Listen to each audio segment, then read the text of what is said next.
Inside the training room, Mujin keeps swinging until sweat covers his entire body. His siblings, Dojin and Soyeon, secretly come to check on him because they are worried he might destroy himself before the fight even begins. Soyeon even thinks he is pushing himself this hard because of the harsh words she said to him before. But Mujin just pats their heads and tells them not to worry. Then, while watching the kids copy his posture, something suddenly clicks in his mind. He realizes the secret of the Peerless Nine Swords is not just the swing. It is the breathing. The moment he starts using the breathing technique, his movement changes completely. His 100-kilo sword becomes lighter, his energy flows better, and he finally understands how movement arts work. Then, with one powerful swing, Mujin cuts down a statue. Mujin then decides to move to the training hall because the training room feels a bit cramped. The next day, the clan warriors still look at him like he is a joke, and that is when Mujin decides to show them that the useless madman they remember is already gone. Our MC Mujin fights the squad leader, Cheolboin, and he's playing with him like a kid, even dodging an attack in midair. This pisses Cheolboin off, and he demands that our MC fight him like a man. Mujin then drops down, picks up his 100-kilo sword like it's nothing. As they both lunge at each other, Mujin quickly pulls his sword back and strikes Cheolboin's blade so hard that it knocks his sword back. Taking this chance, he punches Cheolboin in the face so hard he almost flattens his nose and sends him crashing to the ground. The others are shocked because he was never this strong before. To understand why our MC can do this to a squad leader, let's go back to the beginning. Our MC, known as the Divine Demon, is a powerful swordsman who finds himself going up against 9 powerful sect leaders in a quest for vengeance. His amazing and terrifying sword skills allow him to match up to the sect leaders. He cuts them down with so much precision that they are all confused as to how he is doing it. Before they know it, they find themselves getting cut off one by one, leaving them to conclude that our MC is nothing but a monster. Even when those who were still standing managed to pin him down and push a sword through his heart, he pulled through and sent them all to the afterlife, ultimately stamping his name as the Divine Demon. Just when he is about to die, his life flashes before his very eyes, and he feels the sense of relief of having fulfilled his mission. Our MC remembers when he was getting jumped by 3 kids, since he was a troublemaker in the Murim. He was ultimately saved by his master, who trained him. But in the end, he lived by the sword, killing people left and right. He wonders if life is all about what he did, and in that moment, he remembers his late wife. The best moments of his life were the ones he spent with his wife, but they were later taken away from him. In tears, he wonders what the meaning of his life really is, and in the end, he closes his eyes in death. Suddenly he hears ranting all around him, and he assumes that he is in hell until he opens his eyes to see some annoying group standing in front of him and trash-talking him. Our MC is totally confused as he doesn't understand a thing about what is happening.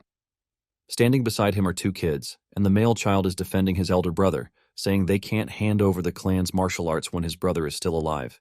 He mentions that no matter what happens, the martial arts must remain in their clan, the Flamehua clan.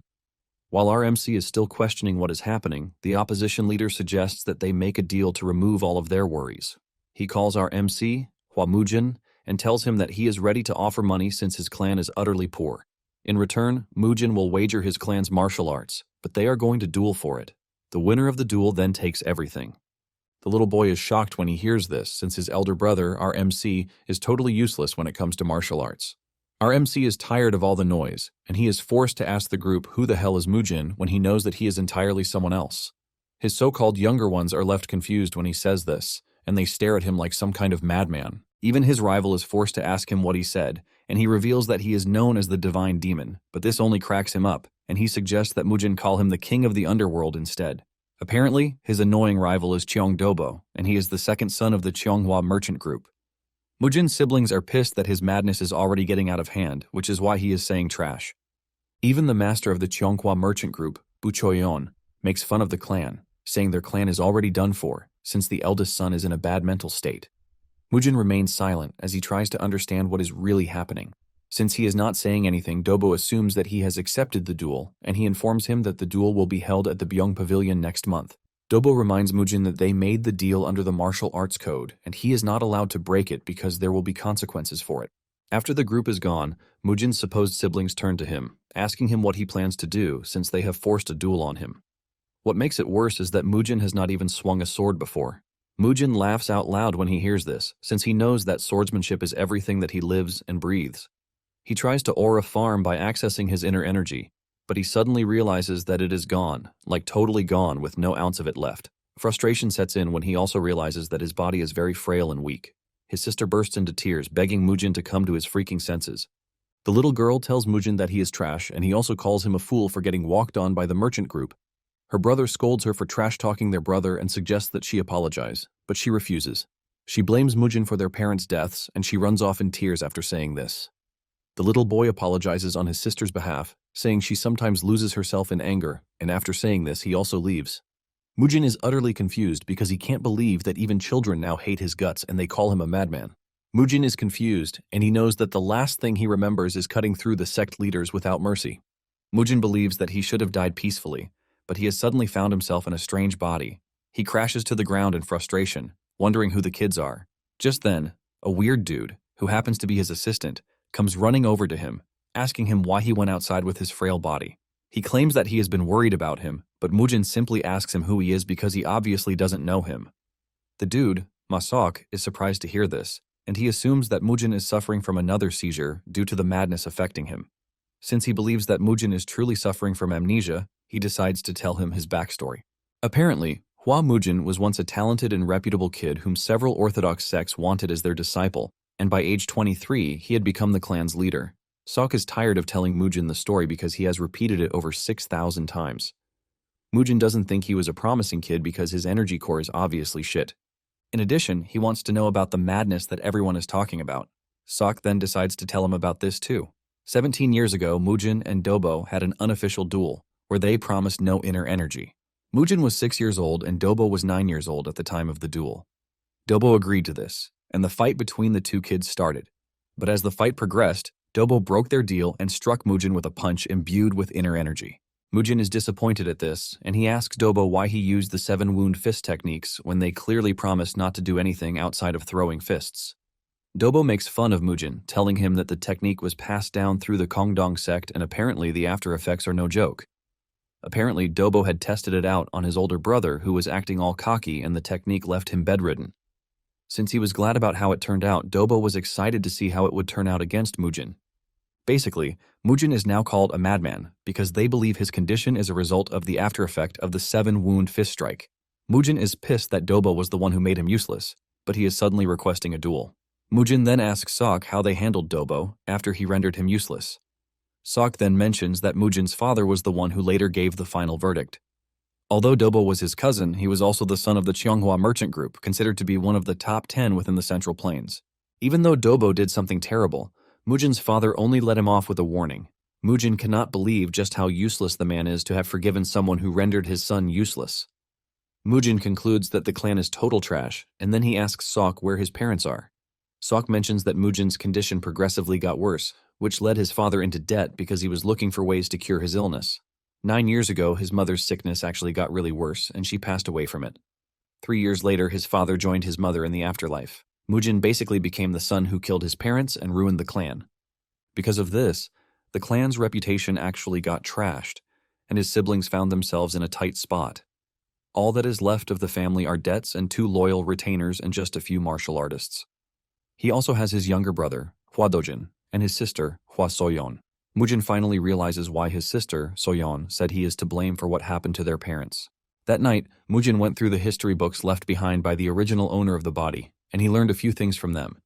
He realized that 30 years had passed since he defeated the 9 sects, and he now inhabits the body of a madman with no energy core. Since our MC carries no regret from his past life, he decides to live according to the Mujin and help out the helpless kids. However, he knows that the Cheonghua merchant group is going to be a big problem for him. They were basically the ones who rendered the body useless and also destroyed the clan. The first thing on his list is to plan for the duel he has against Dobo, which is the following month. Since the body is trash, he figures out that he has to rebuild his body from the beginning. He sits down to meditate and starts everything all over again like a beginner. He remembers that back in his old life, the first time he wanted to try cultivation, it was hard for him. However, things seem to be going smoothly with the current body thanks to the body's overwhelming innate martial aptitude. Mujin taps into the body's insane energy and tries to explore it to the max, leaving a golden light shining across his room. Momentarily, Sok and the retainers hear his scream and struggle from where they are, causing them to rush into his room. They find him on the floor, and one of the retainers jokingly says he is dead. He checks Mujin's pulse and realizes that it is stronger than before, but Mujin suddenly grabs him, asking him why his body is suffering from immeasurable pain just because he tried to form an energy core. The retainer is confused by this, and Mujin repeats himself, saying he wants to know if his body has some special constitution. The retainer then reveals his constitution is the heavenly martial body. Apparently, it is a rare heroic constitution, which is chosen by the heavens. Mujin gets hit with another wave of pain, and he finally figures out that the body's constitution is exactly the opposite of the demonic arts. Basically, a body of pure, upright energy will suffer intense pain when it tries to practice demonic arts. Mujin screams in pain, wondering why he got a body cursed with a very different constitution out of all the constitutions available. He concludes that things are really bad for him because the duel is just in a month. As he lies down in pain, he asks Sok who the two men are. Sok reveals that the man in green is the chief steward, Do Baekshun, and the man in red is an elder, Jo Hwanbong. The moment he hears the name Jo, he remembers something from his past life, but the pain he is feeling is too much, and he ends up passing out. 3 days later, Mujin finally gets up from where he has been lying down, but Sok is worried that he is not taking enough rest. Mujin mentions that he is tired of lying down since he has a duel coming up, and he urges Sok to get him swords. Sok manages to keep himself from laughing when he hears this because the clan is still trying to get what to eat, and Mujin is asking for swords. Mujin is forced to ask if there is no money in the family, and Sok mentions that they are currently taking out loans from an unorthodox sect named the Bangho sect. Because the sect operates on a very high interest rate, they have found themselves in a whole lot of debt. It finally dawns on Mujin that to help the clan, he needs to resolve the money issue first. Nonetheless, Mujin doesn't think taking out more loans is going to hurt, since they are already drowning in debt. Sok is worried about this, but Mujin tells him to shut his mouth and write a letter to the two elders because he is going out on a walk. When the elders heard of this, they got worried about the fact that Mujin had made his way to the dangerous Bangho sect. Momentarily, Mujin and Sok arrive at the entrance of the Bangho sect. Mujin tells the big bodyguard to inform his boss that he would like to see him.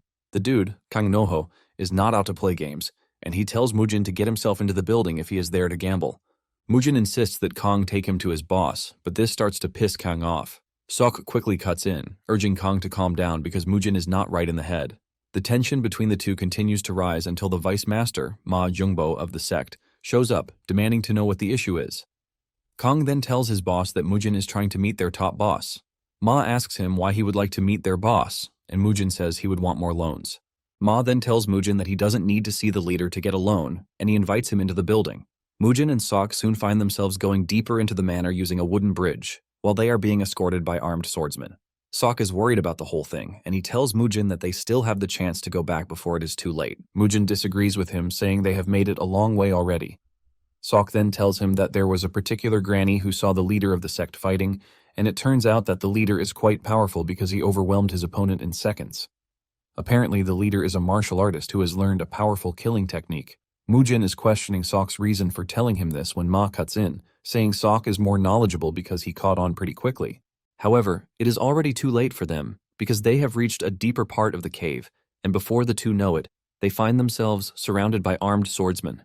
Mujin is disappointed, and he asks Ma if this was his plan from the onset. Ma confirms this and says he intentionally led him in because he obviously cannot touch him in public. However, he's not ready to give him a free hand the same way he gave his parents. Sok is not arguing with the group, but he begs them to let his master live. Mujin, on the other hand, is pissed when Ma mentions his parents because he obviously has no parents until it suddenly dawns on him that he is now in another body. Since everything is ready, Ma orders his men to teach Mujin a lesson. One of them, who is very eager to carry out the order, goes after Mujin and throws a punch at him. Sok almost faints in fear when he sees the punch coming straight toward them. Surprisingly, Mujin blocks the dude's punch, ultimately shattering his bones from the inside.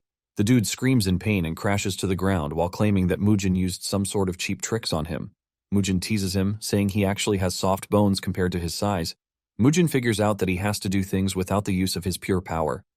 Ma is pissed that his men are wasting time, and he orders them to finish Mujin off. One of the swordsmen charges straight at him with his sword, but Mujin easily dodges the strike and figures out that he has to keep moving since he can't match the dude's power.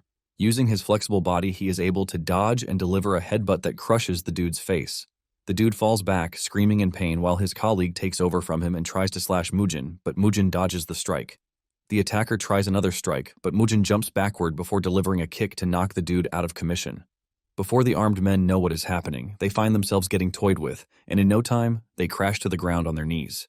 Standing in the distance, Sok cries out to make sure that his master is safe, but Mujin calls him a dull head while mentioning that he is fine. Sok is utterly blown away. forcing him to ask Mujin where he learned the martial arts skills that he is using. Mujin then tells the dude that what he is witnessing is not martial arts but something he picked up on the streets. Sok is shocked to hear this since he doesn't remember Mujin spending time on the streets. Ma commends him for successfully dispatching his men, but immediately launches his coin at Mujin with a powerful force behind it. The coin narrowly misses Mujin's head, but he can feel the pressure from the coin, shocking him. Ma then angrily tells his men to leave because he will take care of Mujin himself. Mujin is surprised that he is facing so much hostility when all he wants to do is talk to their boss. Ma angrily replies that his boss is not someone that a trash fellow like Mujin can meet. Ma angrily whips out his sword and lunges toward Mujin, ready to take him down. In a surprising turn of events, Mujin blocks his power strike with a pair of chopsticks. Ma is shocked when he sees this, but little does he know that this is all Mujin could get, since he has no money for a sword. Mujin and Ma continue to exchange blows, but Mujin stands his ground with some excellent martial arts. Before Ma knows it, he finds his hand impaled with one of the chopsticks. Ma cannot believe that Mujin was able to find an opening even though he was trying his best to cut him down. While Ma is struggling, Mujin is busy having fun, while telling Ma that he might just regret himself if he decides to underrate chopsticks. Before Ma knows it, he finds himself struggling against chopsticks, leaving him surprised because he believed that Mujin was just a weakling who could not use chi. Ma is left to wonder how Mujin is able to reach such a terrifying state in a short space of time, but he doesn't want to believe that Mujin is the same person that he knows. Mujin continues puncturing his body with the chopsticks while telling him that he has such terrible skills. Ma refuses to lose to a pair of chopsticks, and he leaps into the air while aiming to finish Mujin off with his ultimate move. With how threatening he looks in the air, Mujin doesn't look scared one bit. He easily dodges Ma's attack, leaving him completely open. Ma is left to question why Mujin will have such a hidden power without him knowing. Mujin delivers a powerful punch to his body that fully destroys whatever pride he has left. With fear now reeking through Ma's body, Mujin repeats himself, saying all he wants is alone, but this time, he says it with a very deadly and terrifying face. Momentarily, Ma finally decides to sit down with Mujin after getting a thorough beating. His guards also find themselves bowing to Mujin while Ma talks with him. Ma then asks Mujin to tell him what he wants to know. Mujin asks Ma why his sect is lending a loan to his family without collateral, because he can sense malicious intent with the entire deal. Ma claims that they have no malicious intent, and Mujin is just overthinking things. Mujin doesn't believe this one bit because he can sense Ma's fear from where he is sitting. Mujin then decides to ask him again, but this time he urges him to think carefully if he doesn't want to be punished. Realizing that Mujin is not playing around, Ma finally reveals that they got their orders from the Cheonghwa merchant group. Mujin is not surprised to hear this because he knows that the group was involved in some way. He then asks Ma what sort of deal it is that they made with the Cheonghwa group. Ma is hesitant to speak, but Mujin quickly lets him know that if he dies defending the merchant group, he won't be missed. Ma takes some wisdom from what Mujin said and reveals that the merchant group ordered them to lend Mujin's clan whatever amount of money they want, but at a crazy high interest. In exchange for making the Hua clan fall, the Bangho sect will get the Hua lands after they are kicked off the chessboard. It finally dawns on Mujin that the family land was the collateral all along. Mujin then asks Ma how much 300 gold coins that he wants to borrow will amount to in a year. According to the contract, Ma reveals that the 300 gold coins would have amounted to 5,000 gold coins in repayment. Mujin is disgusted by this, but he really doesn't care, and he accepts the deal. With a more serious face, he asks Ma who helps them in cleaning up their messes. Ma then mentions that one of them is the social sect of the Four Martial Heavens, an alliance of unorthodox sects. Mujin is surprised to hear this, and Sok mentions that it is a new alliance. Mujin is irritated by the Four Martial Heavens, and he even calls the B word. Sok believes that his master's madness is playing because he has never seen him meet the alliance in the past, but he is literally cursing them out. Mujin then tells Sok that he doesn't have to worry about it because he is not in the mood to explain. Mujin is already getting tired of waiting, forcing him to ask about the dude who went to bring the money. The dude soon arrives with a box filled with the 300 gold coins that he needs. Mujin's eyes light up in happiness when he sees this, and he assumes that it should be enough. He tells Sok that it is time for them to leave, but Sok is still skeptical about the whole borrowing of a thing. Mujin simply tells him to shut his trap hole and take the money so that they can leave. Ma and his guards escort Mujin to the entrance when he is about to leave. Mujin then tells him to write down the date in his ledger, and he promises to clear all of the clan's debts once he has finished his business with the Cheonghwa merchant group. In addition, Mujin warns Ma about taking money from the common folks, and failure to adhere to this will lead to serious punishment. Ma acknowledges the order, but deep down, he is pissed, and he cannot wait to see Mujin get screwed over. Momentarily, Sok and Mujin arrive at the house, and they are welcomed by the two elders. They immediately become worried when they see blood on Mujin's clothes, but he assures them that it is not his own. They ask him what happened at the sect, and he tells them that he simply went to borrow money. Mujin claims that the clan is in need of money because they need to feed their warriors to prevent the little they have left from running off. The elders don't want to believe that it was the sect that borrowed Mujin the money, and they assumed that he stole it. Mujin tells the elders that the sect has everything documented in their ledger, according to what he told them. Mujin then tells the elder that all he needs from them is to take care of his siblings and make sure that they are well fed and clothed. After handing out his instructions, he simply wishes them luck before walking away. Mujin then visits his parents' memorial room, but since he didn't have parents in his past life, he has no idea what to say. He finally opens his mouth to tell them that the money issue has been solved, and he also promises to take care of his siblings and servants, and by this, he urges his parents to rest in the afterlife. He also assures them that he is going to beat the brakes off of Dobo for challenging him to a duel. Unknown to him, he is being watched by Soyeon and Dojin, and the kids look absolutely impressed. Later on, Mujin ordered 3 swords that weigh 50 kilograms, 80 kilograms, and 110 kilograms respectively. The servants who brought in the swords almost broke their backs while doing so, but Mujin is just glad that his swords finally arrived. Sok is forced to ask him what he plans to do with such heavy-ass swords, and Mujin smiles, saying he plans to do what everyone else does with a sword, which is obviously swing it. Mujin excitedly reaches for the 50-kilogram sword and plans to start with it. However, his smile soon fades when he realizes that the sword is too heavy for him to lift. He concludes that the body is nothing but trash. However, he is not ready to give up. Nonetheless, he realizes that he can lift it a bit if he uses his 2 hands. Mujin can see Sok staring at him in disgust, and he urges him to get down to preparing his meal. He reminds him to add loads of meat to his food, and Sok dejectedly walks away in worry. Mujin sits with the sword, with the push that he has just 2 weeks to train his heart out before the duel. His body's constitution, which is the heavenly martial body, is the total opposite of the demonic arts that his master taught him.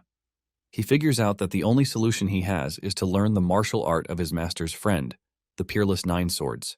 Refusing to give up, he starts swinging the sword by force inside the house. Meanwhile, Dobo has gotten the information that Mujin dealt with the Bangho boys so harshly that they will not be able to move for 2 weeks. Dobo is surprised to hear this since Mujin lacks an energy core to have pulled it off. Dobo smiles evilly while thinking of preparing something sinister ahead of the fight.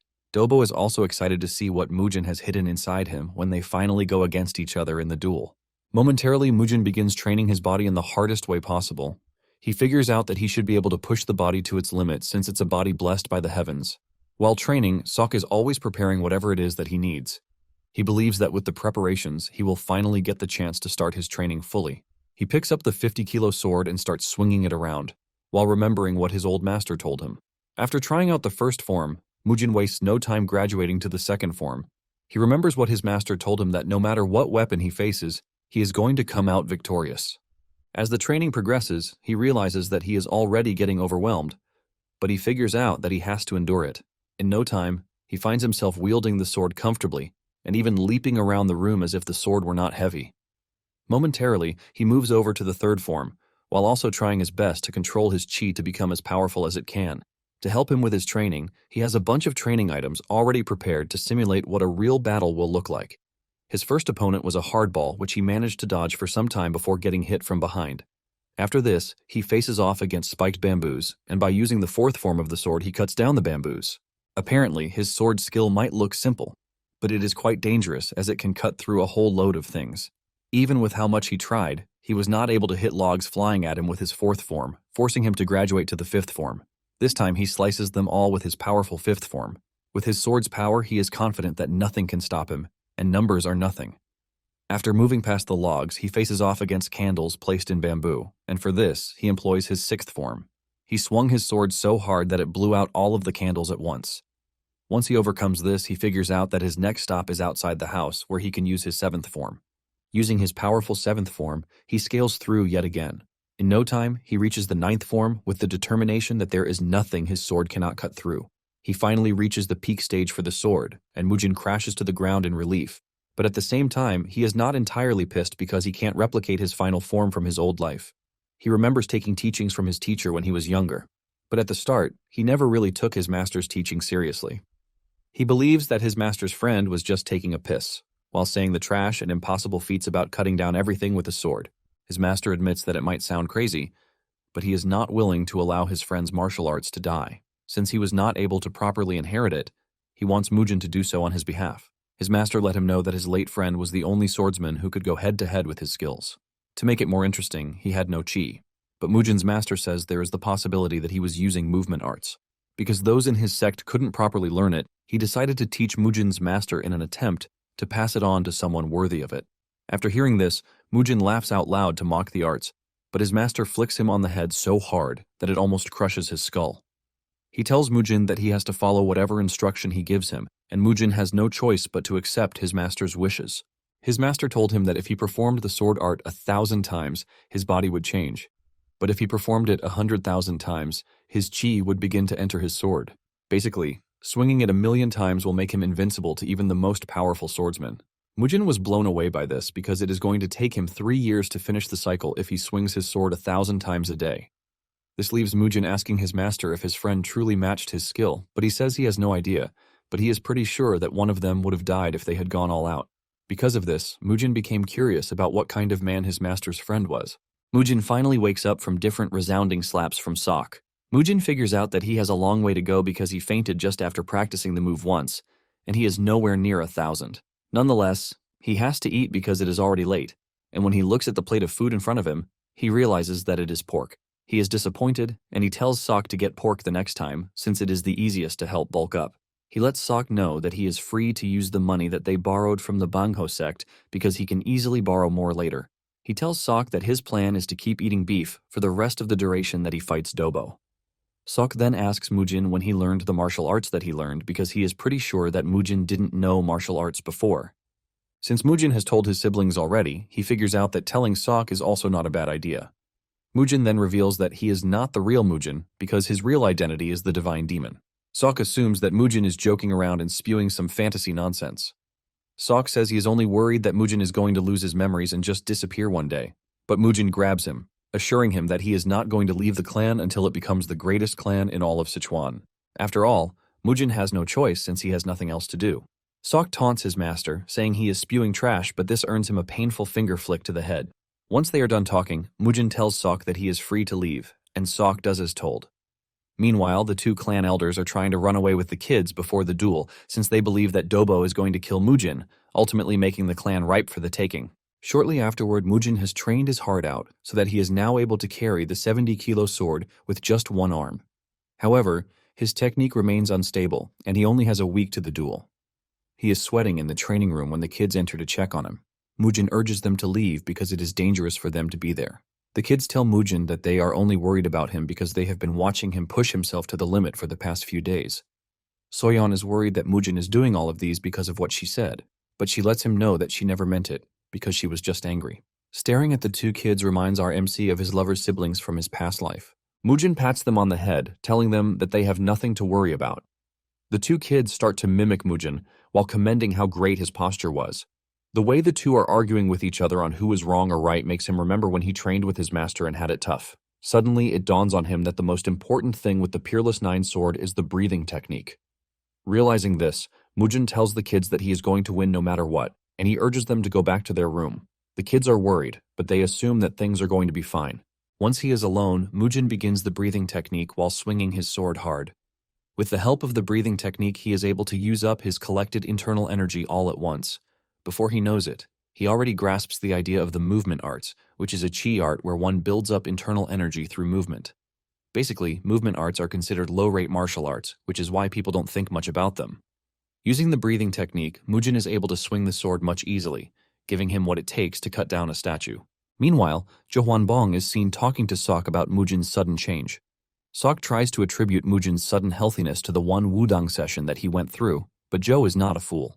He tells Sok to make sure he reports whatever changes he comes across to him.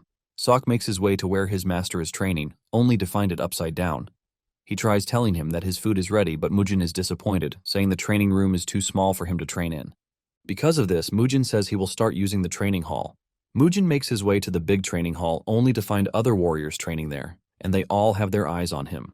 Sok tells the other warriors that he will have to train alone and suggests that they all move out of there. He urges them to use the other training hall, but the warriors are left wondering why a half-dead dude is spewing out instructions to them. They believe that Mujin is not a freaking martial artist just because he has a sword. Mujin notices the differences in their mood, and he comments on this. The other warriors want to stand up against Mujin, but the squad leader, Cheol Boyne, tells his men to leave the hall for the young master. Cheol ultimately believes that Mujin has lost his mind yet again. Just then, Mujin stops Cheol, letting him know that he should be a man and talk to him directly. Cheol then turns back, and Mujin suggests that they fight, since they are swordsmen. Cheol says he would not do this because Mujin is the future leader of the clan. Mujin then tells Cheol to remain a coward and not show his face, since he knows that he can't back his word. This is enough to get Cheol to unsheath his sword, ready to take on Mujin. The fight begins, and Mujin immediately pushes his sword into the ground before leaping toward Cheol in a daring move. He gets to Cheol and pushes his head before he can even react. The warriors are genuinely confused because they have never seen a duel without a sword before. Mujin continues toying with Cheol by moving around pretty fast, while Cheol struggles really hard. Cheol soon gets frustrated, and he tells Mujin to fight him like a man and stop evading his attacks. Mujin finally agrees to take him seriously a bit by grabbing his sword, but Cheol wastes no time running his mouth, saying Mujin is to blame for everything that has happened to the clan. Since Mujin is the cause of the problems, Cheol doesn't think he deserves to learn martial arts. Cheol dashes toward Mujin, but he meets him halfway with the 9th form of his peerless sword technique, ultimately shaking up his internal energy. Mujin doesn't give Cheol any breathing space as he lands a devastating punch to his face. Cheol is sent to the floor with blood spilling everywhere, while Mujin lets him know that things are about to be different. As he crashes to the ground, Cheol finally realizes the bitter truth that Mujin has fully changed. He can sense the determination burning right out of Mujin's body, unlike before. Cheol hits the ground, ultimately shocking Sok and the other warriors watching the duel. The warriors run over to check on their boss, who is lying down, totally knocked out. Mujin stands like a proper winner, while asking Cheol if he has any problems concerning his victory. One of the warriors screams at Mujin, telling him that he used a cowardly move. Cheol pulls himself together and screams at the dude to shut his mouth before admitting that he actually lost. Cheol pays his respect to Mujin while telling him that he has actually learned from him. Mujin acknowledges his respect and tells him that he is free to leave. As the warriors are stepping out of the hall, Mujin tells Sok to join them, since he truly wants to be alone. The aggrieved warrior continues complaining, and he believes that Cheol went easy on Mujin, but he lets him know that he didn't because he was planning to leave him half dead. The dude doesn't want to believe this, but Cheol lets him know that he is dead serious. Cheol says he doesn't know the full story, but it is evident that their young master has exponentially improved. Sok, on the other hand, is also wondering when Mujin changed so much, but at the same time, he is thankful that he actually changed. That night, the two elders have a meeting concerning the upcoming duel. The two have been in the clan for over 36 years and have been loyal ever since then. They talk about how amazing the Flame Emperor was during his younger days. He was a competent young man who showed off martial arts in such a way that even the powerful Tang clan had to admit that he was one of a kind. Basically, the elders were mesmerized by his strength, and they both swore allegiance to him. Joe believes that they are trying to break the loyalty, but Do disagrees, saying they just need to resolve the bloodline problem. Do says they have been looking after Mujin for 17 years, but the clan has been in decline ever since then. The two believe that they have done enough, and there is no way the Flame Emperor is going to blame them once they reach the afterlife. Basically, they have gathered the money they need to relocate, and in addition to this, a few martial artists to help them out. Du then tells Joe that he should leave first, while he stays behind to look after Mujin some more. Apparently, the martial master of the Kongdong sect hired by the Cheonghua will be the witness for the duel. Joe is surprised to hear this, since it is all pointing toward cheating. The merchant group is basically an evil bunch of craps who will make sure that there is nothing left of the Hua clan. Du tells Joe to take the kids and wait for him at their promised location, even though it will be a huge shock to the kids. Later on, Mujin realizes that the amount of beef he is getting smaller, leaving him to ask Sok why this is. Sok then reveals that the steward is giving him little money, and even though Mujin is pissed about the whole thing, he leaves it aside to show Mujin his cool outfit. Sok crushes his beautiful imagination by telling him that he looks better when he was all bandaged up. When it is time to leave for the duel, Mujin runs into Do outside the house.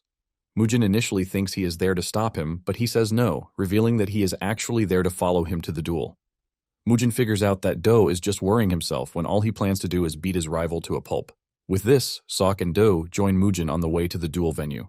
At the arena, everywhere is bustling with a crowd who want to see the duel and those who are there to make bets.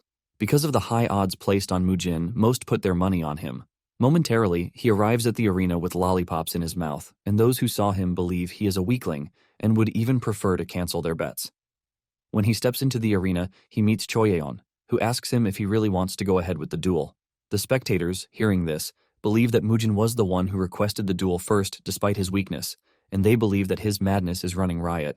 Mujin is utterly pissed when he realizes that the group is already painting them as the bad guys, and he plans to punish them for this. Mujin confidently tells Choyeon that he is not going to sit around and let her steal the secret manual of his clan, which is precisely why he has to fight them. The spectators are shocked to hear this because they never expected a merchant group to go after a martial arts secret technique. Choyeon is totally confident about the way things are going, and she believes that Mujin will pay for trying to act cool. The fire is set and all preparations are ready for the duel. The host announces that the duel's witness will be Han Yigong of the Kongdong sect. Han is seen standing on the balcony, looking all cool and strong, ready to bear witness to his master's wishes. He tells Dobo and Mujin to both fight fairly in front of the watching crowd. Just then, Dobo makes a shocking revelation, telling Mujin that the martial outfit that he is currently wearing was sent personally by him as a commemoration of Mujin's return. Mujin smiles when he hears this, and he whips out his large sword, telling Dobo that he will have no choice but to return the remaining goods after the duel. The entire crowd is shocked to see this because they have never seen anyone engage in a duel with such a large sword. In addition to this, they all believed that the Flame Emperor is known for his bare-handed martial arts. Even Do is shocked, and he asks Sok if Mujin said anything unusual. Basically, the two initially suggested that Mujin run because they believe he has no way of defeating his opponent. However, Sok is starting to have some sort of belief in Mujin, saying he might have a chance, but Do's conviction is completely different. Once both sides are ready, the referee hits the bell to start the game. Enraged, Mujin goes after Dobo right off the bat. He swings his large sword at him, delivering a powerful and devastating attack. Dobo narrowly dodges the strike, but it destroys the ground that it hits. The spectators are blown away because they never expected Mujin to be that fast and exceptionally strong. What everyone believed was that Mujin had no martial arts capability, but he was moving in such a crazy manner. Even Dobo is utterly shocked since he was expecting a very easy duel. Mujin continues with his attack as he charges toward Dobo yet again. He continues swinging his sword at him, but Dobo manages to block his hit, and they stand toe-to-toe against each other. This leaves a clashing sound and a glorious sight for them to see. Choyeon is surprised that Mujin is actually staying in the fight more than she gave him credit for. However, she is convinced that no matter what training he has done, he is still nowhere near Dobo. Mujin continues swinging his big sword at Dobo, but he easily dodges it, thanks to his flexibility. As the fight progresses, Dobo manages to land a counterattack that sends Mujin backwards, and he swears he is going to leave Mujin in a worse position than before. He is confident that he has what it takes to break a man's will.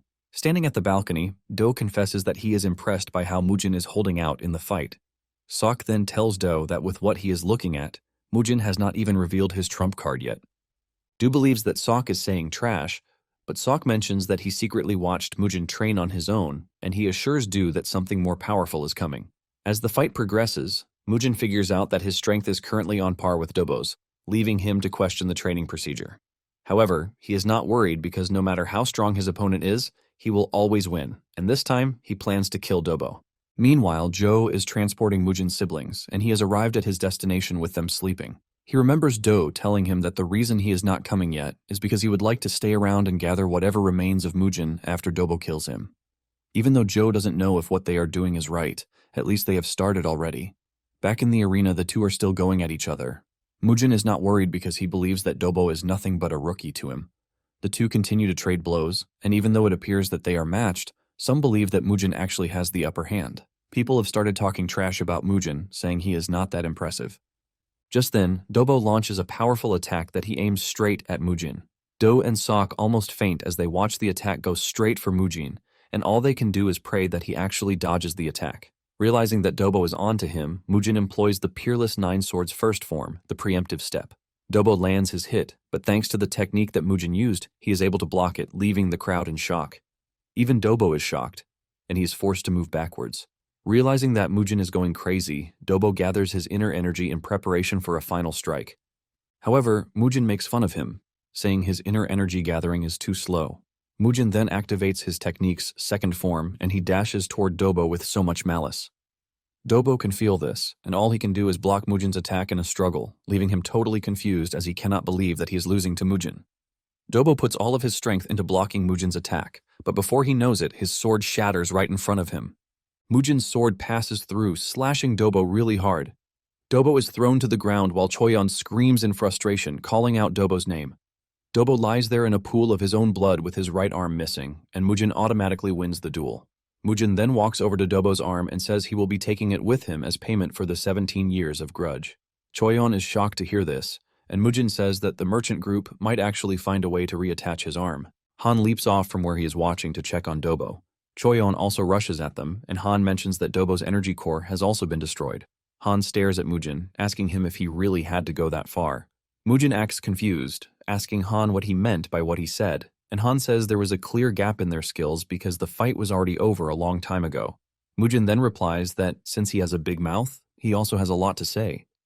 Mujin then asks if it was really necessary to use the 7-wound fist strike on the head of a 5-year-old child with no martial arts skill. With pure rage in his eyes, Mujin tells Han that what he just did is merely a closure of a grudge that he has been holding for the past 17 years. Mujin also adds that they are about to start paying for everything they have done against the Hua clan. With clear malice, he urges Han and his subordinates to prepare themselves very well. Choyeon crashes to her knees in pain, swearing that she will never forget what Mujin just did. As Mujin walks away from the stage, the spectators cheer for his victory because they are impressed by how he crushed Dobo. In addition to the beautiful things that they witnessed, they realized that they had never seen the sword he had used in the past. Basically, they are all hyped because a new martial arts master has been born. Do and Sok rush to meet Mujin, and he tells them that it is time they head back home. As he walks away, he suddenly turns back, asking Do if he has spent all the gold he entrusted to him. Do nervously replies that there is still a little of it left. Mujin then says he might have to stop by the Bangho sect because he would have to borrow money. Suddenly he tells Do that he doesn't care if he, Joe, and the other martial artists want to leave, but he lets him know that there will be great consequences if they try to take his siblings from him. He says this with so much killing intent that it almost cripples Do where he stands. Meanwhile, his siblings are already screaming at Joe for taking them away when they are supposed to be watching their brother's duel. Joe knows that they are done for when he reads the letter that the pigeon just delivered and realizes that Mujin unexpectedly won the fight. Do told him in the letter that they had been discovered, and he urged him to return to the house immediately. Without delay, Joe starts riding back home, but in fear, while the kids are celebrating that they want to go back and see their brother. Later on, Mujin tells Do that it is time for him to deal with the Bangho sect, and he tells Do not to worry himself about anything. Even though Mujin is now considered to be capable, Do urges him not to get himself entangled with the Sosul sect in whatever way. Realizing that the old man is just overthinking things, Mujin tells him that he won't. With this, Mujin heads out to meet the Bangho sect, but Sok is worried that things might turn out horribly. Mujin says he can't delay things any further, and he urges Sok to stay very close behind him. Momentarily, Mujin arrives at the Bangho sect, shocking Ma because he never thought he would see Mujin again. Mujin tells Ma that he is there to pay back his debts, while also making fun of Ma because their sect now looks deserted. Ma tries to cover up their loss by saying most of the gamblers in the region only left because they needed to watch his duel against Dobo. Since he claims that everyone went to watch him fight, Mujin asks him if he held betting pools on his match. Without a doubt, Mujin is pretty sure that they gave him the higher odds, and from this, they would have made a bulk load of money. Since they have made some money, Mujin automatically reveals his interest, and Ma obviously knows that he is about to milk them. To avoid getting into any trouble with him, Ma tells him that they are going to express their gratitude. Mujin is pleased to hear this, since everyone obviously likes money. Ma can sense the cold aura coming from Mujin's body, and it simply shows that he is filled with so much killing intent. Mujin then asks Ma about his boss, and this shocks Ma, asking him why he wants to know where their boss is. Mujin slams his hand on the table, telling Ma that he is pissed when he has to ask a question more than once. Mujin is about to run wild when the leader of the sect, Chai Wung-gil, appears in the room. Mujin is surprised to see an ugly face who turns out to be the leader of the sect. Che confesses that his boys have already told him about Mujin, and Mujin asks him why it is so hard to see him. Mujin doesn't hold back from taunting him, telling him that he has an ugly face. Standing behind Che is an interesting fellow, and Mujin asks if the fellow is his servant. Flowing out of the dude is pure malice, and he turns out to be Death Black Crow from the Sosul sect. Black Crow scolds Mujin for eyeing his money, and even though he was told to avoid the Sosul sect, Mujin just found himself staring at one. Mujin simply tells the dude to keep his mouth shut if he doesn't want to die. Black Crow angrily dashes at Mujin, ready to tear him apart, and this scares Sok. Mujin doesn't feel any threat coming from Black Crow, as he is determined to take down anyone who gets in his way. Mujin throws a chopstick at Black Crow, and with so much power behind it, he punctures his hand. This is when it dawns on Black Crow that Mujin is not an ordinary dude, and he needs to take him seriously. Mujin then tells Black Crow that he wants no compliment from someone as trashy as him, but this gets Black Crow mad, and he angrily runs toward Mujin again. This time, Mujin decides to meet him halfway, and he runs toward him. but suddenly vanishes right in front of him. He appears behind him, shocking him. Black Crow frantically throws hands at Mujin, but he easily dodges while making it obvious that he is toying with him. Black Crow cannot believe that someone as young as Mujin is actually dodging his attacks. Mujin then decides to put one more hole in Black Crow. Mujin pushes the chopstick into his left eye, causing him so much pain that his scream scares those who are watching. Black Crow falls to his knees while calling Mujin the B word, telling him that the social sect will come for him for attacking a member. Mujin is interested to see what the sect is capable of, and he kicks Black Crow in the head while telling him to urge the social sect to come at him all they want. However, before the sect comes, Mujin lets Black Crow know that he is not leaving the room alive. Just then, Black Crow starts begging, telling Mujin that he is ready to give him anything he wants as long as he spares his life. Mujin is surprised that Black Crow desires to live, but since he offered him wealth, Mujin holds back from sending him to the afterlife. Black Crow says all his wealth is in Dechang, but he promises to bring them back. Mujin is ready to take the deal, but he assures him that he is a dead man if he doesn't return with the money. With fear creeping through his body, he rushes off, promising to be back as fast as he can. Once he is done dealing with the Black Crow, he turns to Che, who is already pissing his body, and he tells him that it is time they settle their debt. Che immediately falls to his knees, begging to be spared, while promising to give everything that he has. Mujin laughs at this, telling Che that he has nothing to offer him because his properties are already his. Che is confused when he hears this, and Mujin tells him to add the profits he has gotten out of commoners in addition to the lives he has ruined by manipulating martial clans to equal out his assets. With tears in his eyes, Che says he is willing to give Mujin everything, but this pisses Mujin off and he shatters Che's brain, reminding him that he can't offer him what he already has. Fear grips everyone watching this, and Mujin turns to them, asking them who is after him in the command line. Ma quickly steps up, saying he is the vice sect leader, and he falls to his knees, begging to be spared. He promises Mujin that he is going to live honestly if given another chance. Because he pleaded sincerely, Mujin decided to spare his life. Mujin then asks Ma how much Che was worth, and Ma starts with his house. He says everything is worth 4,000 gold, and Bangho's assets are about 10,000 gold. In addition, there is a 500 gold tribute from the Sozal sect. Basically everything totals over 20,000 gold, and Mujin mentions that he wants everything to come to him. Ma then tells him that he is going to prepare everything and bring it to him. Mujin is pleased to hear this, since he wants everything handled without delay. Once Ma is gone, Mujin stares at the other sect officers with a very deadly expression, and he tells them to start negotiating their lives. This shocks them, and he reminds them that Ma is the only person he promised to spare. Fear grips them, and they start begging to be spared. Momentarily, Mujin returns home with several boxes filled with treasures and money, leaving Do shocked. He tells Do that each of the boxes has about 400 gold in it. Do tries to remind Mujin that the Bangho sect is backed by the Sozal sect. However, the main problem is not the Sozal sect, but who is allied with them, and this is a scary dude named Ju Sugang. Do adds that the sect also adds that the sect has the Black Crow and the Red Crow too. The moment he hears Black Crow, Mujin tells Do that he has already dealt with him. This shocks Do, and Mujin tells Do not to place him on the same level as him or Joe, because anyone who comes looking for the clan's trouble will end 6 feet under. After he is done saying this, he tells Do to get him some beef, and he also orders that his siblings are well fed when they return.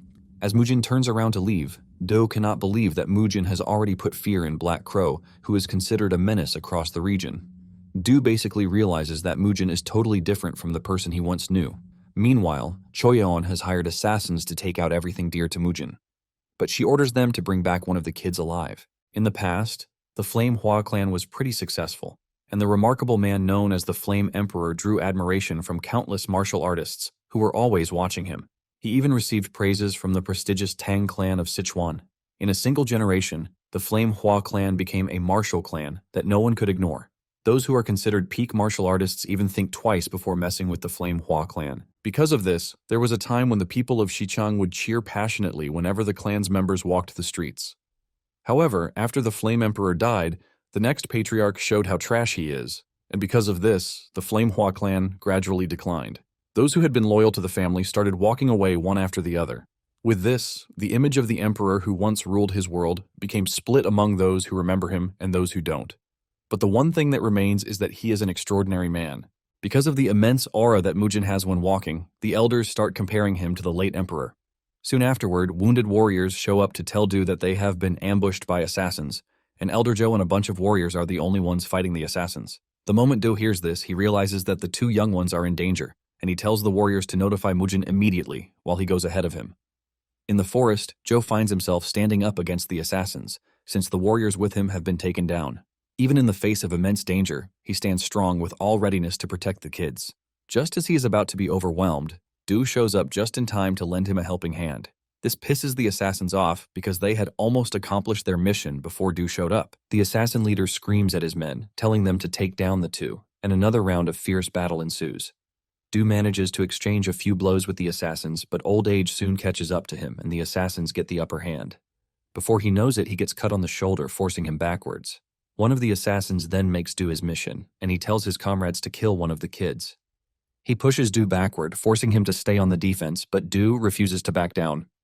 Moments later, Do gets cut really badly, and he screams out in pain. Do crashes to the ground with no way to defend himself or the kids. Since Do is out of the equation, the assassins focus their attention on the kids, asking which of them they are going to kill or spare. Even though Dojin can't do anything to help, he still stands his ground to defend his sister, and the assassins decide that he will be the one to die. Just as they are about to cut Dojin down, Mujin's voice echoes through the forest, telling them to stop right where they are. He looks absolutely menacing as he dashes toward them at a great speed, but the assassins don't look scared since Mujin was previously known as trash. The assassin leader then tells his men to kill Mujin since he has decided to get in their way. One of the assassins dashes toward Mujin, but Mujin uses him as the first target for his rage. He shatters the dude's sword with little to no effort before launching a vertical strike that cuts the dude in half. Without wasting time, he moves past the dude and heads for the rest of the assassins. The moment they see how crazy he is, the leader of the assassins orders his men to come together and take Mujin down at once. The group quickly gangs up on him, but before they can reach him, Mujin activates the Peerless Nine Swords' fifth form, called the Army Slayer technique, and he slices through all of them like tissue. One of them tries to get the edge on Mujin, but he easily dodges before relieving the dude of his head. This is when it finally dawns on the surviving assassin that they are going up against a monster. Before he can even make another move, his right arm has left his body and he screams in pain. Mujin then tells him not to make another move if he still wants to remain among the living. Mujin turns around to see Joe helping Do up, and Dojin is covering his sister's eyes so she doesn't see the carnage going on in front of them. Dojin assures his sister that they have nothing to fear because Mujin has shown up and has beaten up all the bad guys. Mujin walks up to the two and he asks them if they are okay. Dojin assures him that they are good, and Mujin suggests that they must have been scared. But Dojin tells him that he is not, claiming that he is the son of a martial master. Mujin is relieved to hear this, and he pats the boy on the head for his bravery. He then tells Elder Joe to take the wounded warriors and his siblings back to the estate. The moment the group leaves, Mujin turns his attention to the last assassin, telling him to keep his mouth shut about his chopped-off arm. Mujin then asks him if he was sent by the Chonghua merchant group. The dude hesitates before answering, and Mujin tells him that he might spare his life if he answers honestly. The assassin gets curious when he hears this, and he quickly reveals that Choyon hired them through the Death Forest faction. After telling Mujin what he knows, he asks him if he is going to let him just like he said. Mujin then tells him to run back to Choyon to tell her that he has wiped out the group she sent after his siblings, and to let her know that he is coming for her head next. Later on, everyone has their eyes on Mujin as he walks through the street with his body soaked in blood. Those who have been looking down on him in the past couldn't do that again, since they can't risk becoming one of his victims. The people are curious to know if the prodigy that they knew when he was a kid is finally back. After making sure he has farmed enough aura on the street, Mujin finally returns home and Masak comes running over to welcome him, but Mujin pushes his head aside. He asks Masak if the wounded warriors are all in the medicine hall, and he says yes. Masak reveals that Dojin and his sister are also resting in their chambers to regain their strength. Mujin is glad to hear this, and he tells Masak to prepare a bath for him. Moments later, Mujin soaks himself in the nice bath prepared for him by Mujin. While taking his bath, he thinks of his siblings and his desire to keep them away from seeing the bad in the world. Even though they are children from a martial clan, Mujin doesn't think it is right for them to be exposed to cruelty at a young age. However, at the same time, he is worried that he is projecting his past fear onto them. The next day at the medicine hall, Mujin walks up to Elder Joe to ask him about the Red Flame art manual. Joe is shocked when he hears this, and Mujin asks him why he is startled. Joe asks him why he is asking for the manual, and Mujin realizes that Joe is worried that he is going to relapse and tear things apart. Joe subtly replies that this is not his reason, and Mujin basically tells him that he is planning to train on his own, since Joe is currently out of commission. Mujin can also see that Joe is doubting his ability, but Joe denies this. Mujin then assures Joe that he has nothing to worry about because he is not going to throw a fit. Realizing that Mujin has no ill intentions, Joe finally provides the manual for him. After Mujin is gone, Joe expresses his worry to Do, asking him if he has not made the wrong decision by giving Mujin the manual. Do tells him not to worry because Mujin has been displaying some really excellent swordsmanship of late. Do says it was because of Mujin that they were able to survive the assassination attempt. Do also adds that Mujin appears to have been cured, and he believes that the Taoist's treatment is working. Joe agrees that the treatment is working, but at the same time he wonders if the treatment is also helping with his martial arts skills. Do also say Mujin's sudden improvement is something to note, and he believes that he had a fateful encounter because this is the only explanation for his sudden improvement. Joe is happy with the way things are going, and he believes that the clan's decline is finally coming to an end. At the training ground, Mujin calls his siblings together to train them. Mujin explains the concept of the whole training to them, telling them that they are expected to move very fluidly. He mentions that it is a fundamental movement technique that he created himself based on the countless real combat experiences. The two are impressed when they hear this, and Soyeon cuts in, expressing her shock, since Elder Joe claimed that Mujin has no real combat experience. Dojin cannot believe that his sister is basically saying things as they are. Mujin then suggests that they move past the boring talks, and he tells the two to come at him with the basic fist technique that they have learned. The two take their pose, and they come after Mujin at the same time, but their movements leave Mujin ultimately disappointed. The display from the two made Mujin wonder if the two were truly from a martial clan. He realizes that the two lack the basic movement to even be considered martial arts. Frustrated by the poor showing that they are displaying, he tells them to stop. He says they need to stop training for the day because his head hurts. The two are surprised that he is claiming he has a headache when they didn't even touch his head. Mujin then lies that the two are more skilled than he thought. He tells them that the only thing they need to do at the moment is to strengthen their bodies before learning any advanced techniques. After the two are gone, Mujin realizes that he has a big task on his hands and it won't be easy. He then realizes that his master must have had a hard time training him too. Nonetheless, Mujin is prepared to restore the clan to its greatness since he was the one to blame for what happened. In addition to this, Mujin aims to defeat the one person he failed to defeat in his previous life. Mujin then grabs his sword and he begins his solo training.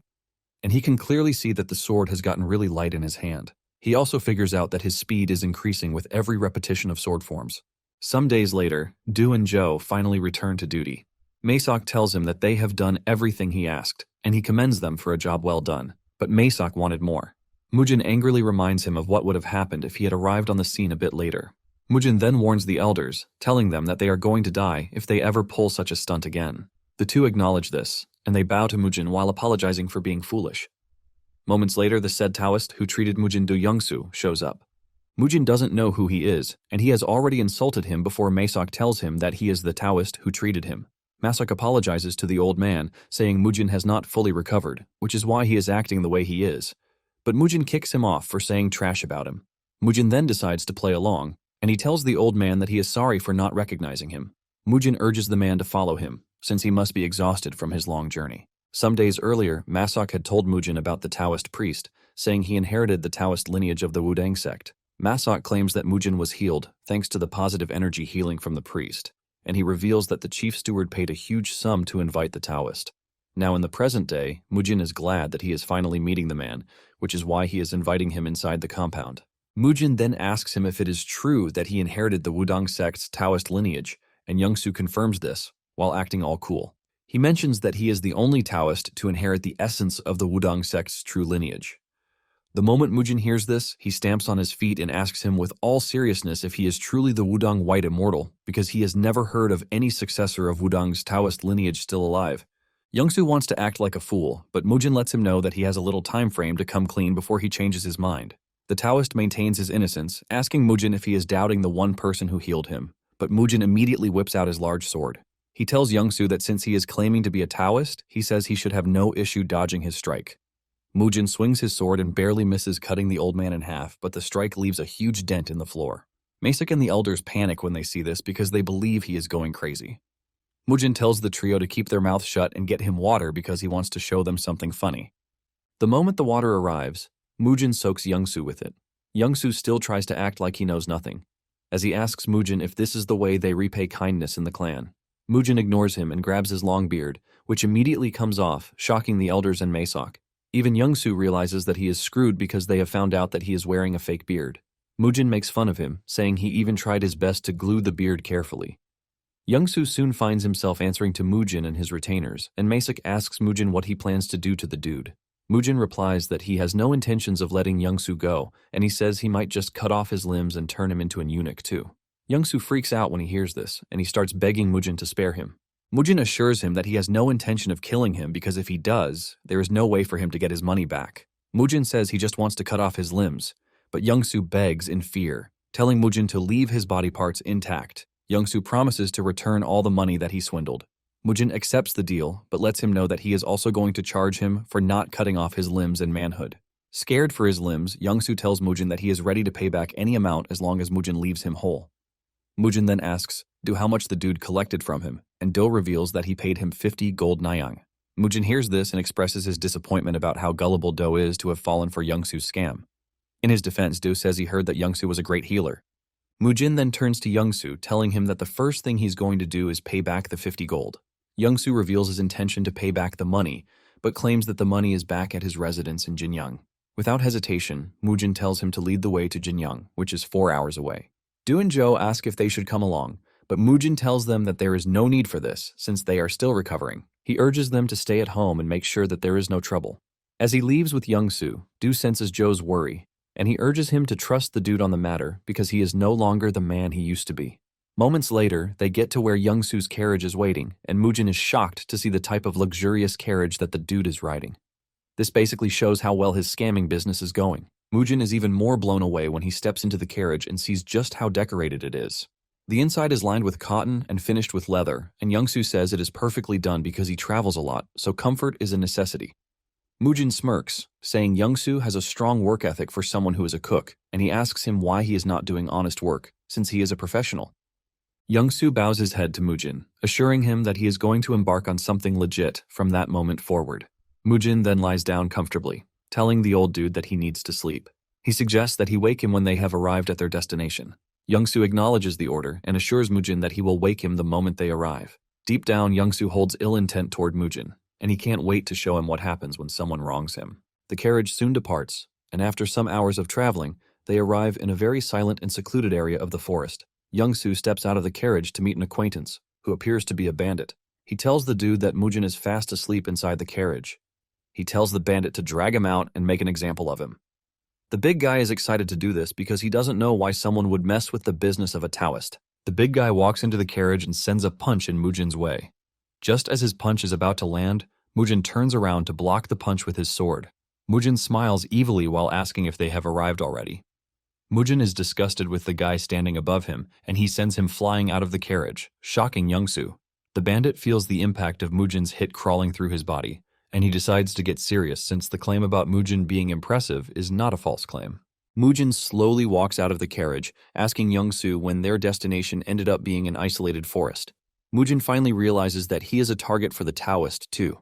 He thought he was just a scammer, but then he figured out that he had other schemes too.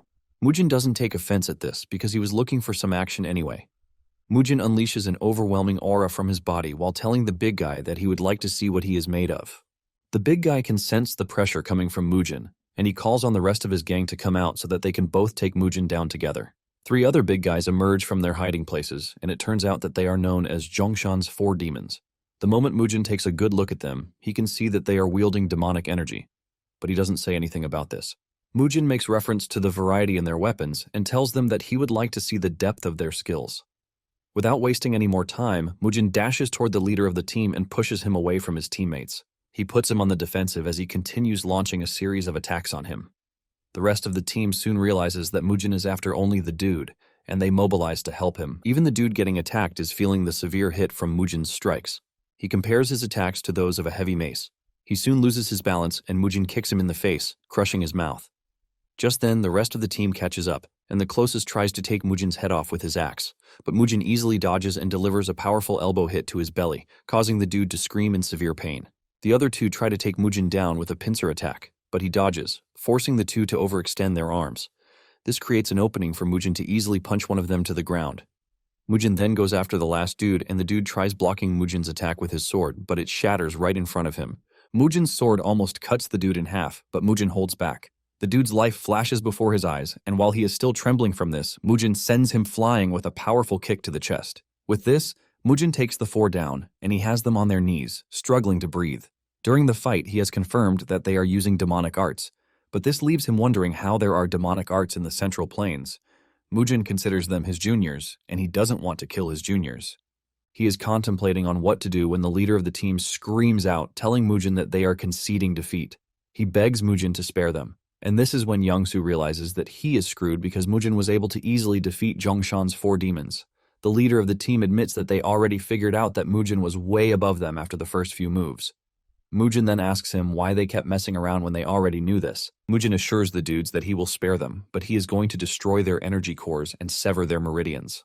The moment they hear this, the team leader goes on his knees and begs Mujin not to ruin their lives as martial artists because they only did what they were told. Mujin then tells the dude to stop whining because they are already old as it is. Mujin demands to know who they learned from, and the dude initially acts confused until Mujin tells him that he would like to know his master. Mujin mentions that he can clearly see that they are using demonic energy, even if it is pathetic. Mujin is curious to know who taught them demonic arts, and the team leader reveals that they don't know his name. Mujin is pissed when he hears this because he can't believe that they are a bunch of useless disciples who don't know their master's name. The team leader then confesses that their master never told them his name, and he also adds that they shouldn't look for his other disciples. Mujin replies that they should have just put their heads down and learned trash martial arts instead of engaging in banditry. The team leader quickly corrects Mujin's misconception, saying that they are not thieves. He mentions that they only helped with their brother's business on the side. Mujin is surprised when he hears this, and he scolds them for helping him even though they know what Youngsu's business is. This is when the team leader reveals that they believed he was in the business of saving lives. Mujin decides to let them go, and he tells them to stop being lackeys for Youngsu. He threatens to kill them if he ever sees them do bad things again. The team leader thanks Mujin for having mercy on them, and Mujin turns to Youngsu, telling him that the amount of the bill he is going to pay has just increased. In fact, he is going to pay for messing with his mental health, and this leaves Youngsu totally horrified. After the carriage leaves, the 4 brothers suddenly awaken to the fact that Mujin is someone worthy of being their master. The 4 then chase down the carriage and they get it to stop. Mujin is wondering why the carriage stopped until he steps out to find the 4 bowing to him and calling him boss. The 4 tell him that they are pledging their loyalty with the assurance that they are going to serve him until they die. They beg Mujin to take them in, but Mujin believes that the 4 are suffering from being beaten up by him. He tries to discard them, but the 4 roar even louder, demanding that he take care of them while revealing that they are still quite young. This comes as a surprise to Mujin, who thinks the 4 are old dudes since they all have ugly faces. Mujin maintains the fact that the 4 cannot be younger than him, who is 23 years old. He asks them if they suffered an energy deviation or something. The leader of the 4 is surprised by this because they expect Mujin to just believe that they are young. Mujin adds that he is surprised that demonic arts users manage to become warriors of the ruined households of the Orthodox sect because it actually makes no logical sense. The eldest of the 4, Cheolmuk, who is 21 years old, then tells Mujin that his master always said that being a demonic arts user is a way of living, not a faction or affiliation. Also staring at Mujin is the youngest of them, who is 18 years old, Nosak. Mujin agrees to Cheol's take, but wonders what sort of Orthodox family would accept demonic arts users because they might just get dragged into scandals. The second brother, Dongjiok, who is 20 years old, cuts in, telling Mujin that no one would dare to say such a thing because they are just going to bash their heads. The third brother, Jung Tai, who is 19 years old, agrees to this too. Mujin then tells them that they must follow all of his instructions if they want to serve in a household, and the 4 shout in unison, telling him that they are going to devote themselves. Tired of their screams and all, Mujin has no choice but to tell the brothers that they are now warriors of the Flamehua clan. Soon afterward, they arrive at Youngsu's large mansion, and he invites them into the house. His servants are surprised to see him with strange faces, and they ask him what happened. But Youngsu instructs his servants to prepare food in the annex. However, Mujin tells him to forget about the food because they need to go to the treasure room immediately. Youngsu agrees and starts leading them to the treasure room while his servants almost crap their pants thanks to the scary presence of the 4 demons. Mujin is also surprised that Youngsu has been living so well thanks to the money he has swindled over the years. Just then, they run into a warrior, Sojin. Sojin asks Youngsu if there is any problem, but Youngsu rushes over to tell him that there is no problem. He urges him to go back into the house, but Sojin insists that Youngsu tell him whatever is wrong with him. Mujin then cuts in, asking Sojin why he keeps sticking his neck into other people's business when they already told him to leave. Mujin mentions that he can clearly see that he is Youngsu's guest, so he should stay away from the entire situation because guests are not supposed to meddle in household affairs. Sojin insults Mujin, saying he has a big mouth, and Cheolmuk wants to jump in to deal with Sojin, but Youngsu urges him to stand down because it is all a misunderstanding. Youngsu tells Sojin to stand down, and he decides to introduce Mujin and the four to Sojin, telling him that they are his guests. Instead of just staying back, Sojin decides to be even more rude when he finds out that Mujin is the master of the Flamehua clan. Mujin ignores him, telling him to move aside whenever he is done talking trash. Mujin is about to walk past him when Sojin tells Mujin that he should be ashamed of himself for running around with demonic users while terrorizing commoners. He then adds that Mujin's grandfather would be weeping in his grave as it stands, and he still doesn't stop there. He proceeds to call Mujin a pathetic trash too. Even Youngsu screams at Sojin for going too far, but Sojin assures Youngsu that he is a pro and would never lose to a scum like Mujin. Just then, one of the brothers whips out his weapon as he steps up to deal with Sojin, urging Mujin to give him permission. Mujin then tells him not to worry because he is going to handle the situation himself. He leaps into the plain arena, urging Sojin to join him, and Sojin excitedly does so. Sojin dashes toward Mujin with the intention of impaling him, but Mujin blocks the attack with his large sword. He commends his sword style, but tells him that he lacks strength. Mujin continues to play around with Sojin, and in no time, Sojin starts feeling the strong vibrations rocking his sword. The four demons see this, and they know it is over for the dude because he is already backed into a corner by Mujin. They mention that his sword is about to break, and if his sword doesn't break, his skull is going to break. Just as predicted, Sojin's sword shatters, and Mujin smiles evilly before sending the dude into the wall. The four demons are not surprised by this, and Mujin tells one of them to throw his iron club to him. Since the dude tells Mujin that his grandfather is going to cry in his grave, Mujin tells him that he is going to make sure that he sends him to his grandfather. Mujin starts beating the dude so hard that his cries rock the entire house. The four are impressed at how Mujin is beating the dude like a baby. Youngsu panics when he realizes that Sojin is about to die, and he rushes over to meet Mujin, telling him to spare him, assuring Mujin that he is going to pay for his life. Youngsu mentions that Sojin has ties with the unorthodox martial heavens, and it would be bad if they allowed someone like the dude to die in his house. Youngsu assures Mujin that he is going to pay for Sojin's life, no matter how much it costs. Mujin smiles when he hears this, saying he thought Youngsu was putting his hope in Sojin. Moments later, they make their way into the treasure room, and Mujin comments on how rich Youngsu is. Mujin wastes no time, and he suggests that they start calculating everything. He starts with the four demons, saying each of their lives costs 500 gold coins. Youngsu cannot believe his ears, because Mujin just agreed to accept the four into the clan, but he is still supposed to pay for their lives. Mujin then continues by telling Youngsu that the compensation for his limbs is 200 gold, while his life is worth 300 gold. Mujin then tells Youngsu that Sojin's life is worth 1,000 gold because he was very rude. Lastly, Mujin tells Youngsu that he is going to pay for his psychological damage, which is 3,000 gold. After he is done calculating, Mujin just tells the dude that he wants everything he has. He asks him if there is any objection to this, but Youngsu says no with tears running down his cheeks because Mujin is worse than even bandits.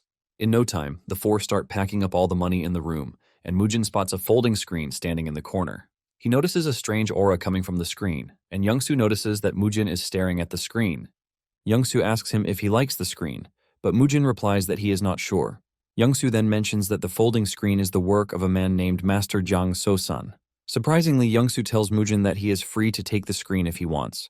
Without hesitation, Mujin agrees to take it, and Youngsu cannot believe just how greedy Mujin is. Once they are done loading the treasure into Youngsu's carriage, Mujin tells him that he will be taking the carriage because he surely does not need it again. Youngsu has no objection to this, and he tells Mujin that he can take it. With this, Mujin and the four demons ride away, while Mujin tells Youngsu to make sure he lives a righteous life. Mujin lets him know that he is going to see him again another time, but Youngsu prays that they don't see each other again because he has basically robbed him of everything he has. Youngsu starts wondering what he did so wrong that he had to run into a lunatic like Mujin. When they finally arrive at the Hua Clan Manor, Masok freaks out. He starts asking Mujin where he got all the money from because he is convinced that he killed for it. Mujin assures him that he didn't kill to get the money, but he urges him to keep the money, since they were running short of funds. Mujin then asks Masok if the four demon brothers look old to him, and Masok mentions that with everything he is seeing, they are well past 40 years. Mujin smiles when he hears this, saying he is going to tell the four of them this. Mujin then asks Masok where Joe and Du are because he has not seen them since he got back. This is when it dawns on Masok that the two are currently hosting important guests in the reception hall. Masok tells Mujin that they already told him to bring Mujin the moment he returns. Mujin is shocked when he hears that they have guests, and he immediately assumes that another scammer has shown up, but Masok clears the air, saying he is wrong.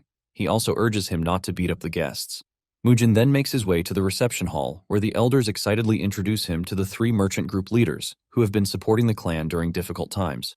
The first merchant leader introduces himself as Peng Quano, leader of the Pungyang Merchant Group. The second dude is Dong Guanyo, leader of the Muryong Merchant Union. And then the third dude is Huang Yocheong, the Golden Finance Manor Master. The trio expresses their joy that Mujin is back to his healthy state, and Mujin returns the courtesy. After some minutes of sharing insights and tea, Mujin asks them if they are there to collect the debts that the clan owes. This comes as a shock to the trio, and they let Mujin know that they have no intention to pressure him for repayment because they only came to congratulate him after they heard he had awakened. They even apologize if it seems they have caused him discomfort by coming. Mujin then tells the trio that he is grateful for their devoted support, but he lets them know that their repayment would be handled properly. Mujin mentions that he recently just gained his senses, and he is still not fully aware of the clan's current state. Because of this, he lets them know that he wishes to know the total debt that the clan owes their groups. Joe is surprised to see Mujin talking about repaying, but Mujin ignores him, and he continues with what he is saying. He tells the trio that they need to know the exact amount before they can discuss the repayment schedule, and the trio agrees to disclose the approximate amounts. As for the Pungyang Merchant Group, the clan owes them 5,300 gold. For the Golden Finance Manor, the clan owes them 3,200 gold. And lastly, the clan owes the Muryong Merchant Union 1,900 gold. After they are done disclosing the amount, Mujin totals it to 10,400 gold. Just then, the merchant leaders decide to say something that has been bothering them. They reveal that they have been under pressure from the Chonghua Merchant Group, and this surprises Mujin. The trio reveals that the Chonghua Group has been using their massive financial power to make things hard for them because they are stressing out the Hua clan for the debts they owe. In fact, the Chonghua Group has monopolized all their trading goods and cut off all the merchant groups that were dealing with them before. They even went to the most shameless part by stealing their branch managers.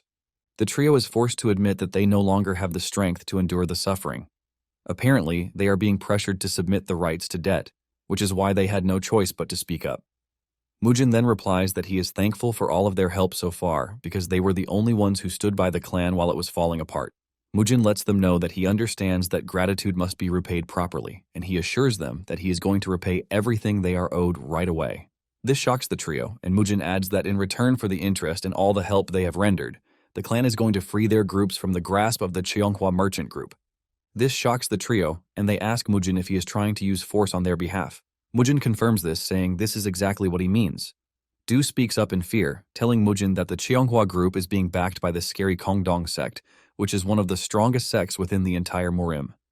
The trio realizes that Do is freaking out, and they urge him to calm down, telling him that getting the debt repaid is more than enough because they don't want the Hua clan to clash with the Kongdong sect. They assure Du that their minds are now at ease, and while they are saying this, Mujin remains mute. After the meeting is over, the trio takes their leave, wishing the clan more success in the future. Mujin then tells Do to immediately gather information on the Chonghua Group, starting from their finances, operating regions, trade goods, and even their ties with the Kongdong sect. Do freaks out when he hears this, and it dawns on him that Mujin might actually be serious about what he said. Mujin is surprised that Do even thinks he is joking. He reminds Du that he already said grudges and kindness must be settled clearly. Mujin says the Cheonghua Group will continue to be a pain in their arse if they allow them to continue operating. Mujin also adds that if they can't protect the merchant groups when they need it, they are not going to help them again. Because of this, Mujin is prepared to help them even if it is just once. However, he knows that the trio is going to dismiss the whole thing as the mad bravado of a lunatic. Just then, Mook shows up, telling Mujin that they have completed the task he gave them. Mujin is glad to hear this, and he tells the group to gather around so that they can greet the clan's elder and chief steward. Du and Joe almost faint when they realize that they are staring at the four demon brothers. The four pay their respect to the elders, asking them to look after them, but the two are too shocked to even reply. Mujin tells the two not to be too shocked yet, because there is something more shocking. He mentions that the four are younger than him, and the elders almost lose their minds. Even Masak, who is standing behind, doesn't want to believe his ears when he hears this. The brothers, on the other hand, wonder why the elders are freaking out because of them. The elders then ask Mujin why he brought in the four demon brothers without consulting them first. Mujin then throws it back to them, asking if they consulted him when they tried to sneak his siblings out of the mansion. Mujin then tells the elders that he holds the authority to make the four brothers stay or leave. He reminds them that he is the one who will become the next clan patriarch. Mujin then turns to Masak, telling him to go and buy a cow. Du is surprised to hear this, and he reminds Mujin that they have no money because they just paid out over 10,000 gold to the merchant groups. Mujin stays silent, and he simply takes them to the treasure room where they almost lose their minds. Mujin lets them know that he got everything from Youngsu. but he assures them that he didn't kill him. Do asks Mujin about the folding screen, and Mujin mentions that Youngsu claims that it is one of Jang So-san's pieces. Do almost passes out in shock when he hears this, and Mujin continues by saying the least they are going to sell the screen for is 90 gold, which is why he took it. Since there is money, Mujin tells Masak to stop talking and just go buy the meat. Meanwhile, Mujin knows that there is something wrong with the folding screen. The following morning, Mujin calls out his siblings, the 4 demon brothers, and the clan instructors. Mujin lets them know that he has come to the conclusion that they all need special training. He mentions that the foundation of swordsmanship is the body that wields it, and no matter how great the martial art is, it is useless if the body is weak. Because of this, Mujin lets them know that they are all going to start special training, which he is personally going to supervise. He then tells them that the sack of rice that is lying at their feet weighs 144 kilograms, and this will be their loyal training partner. Mujin adds that the rice is not food, and if he catches any of them eating it, they are dead meat. On the other hand, Dojin and Soyeon notice that their own sacks are about 15 kilograms at most. Cheolboin then asks Mujin what they are supposed to do with the sacks, and he tells them to hoist them onto their shoulders. Cheolboin is shocked to hear this, and another warrior complains, talking about how the sack is too heavy for even 2 men to lift.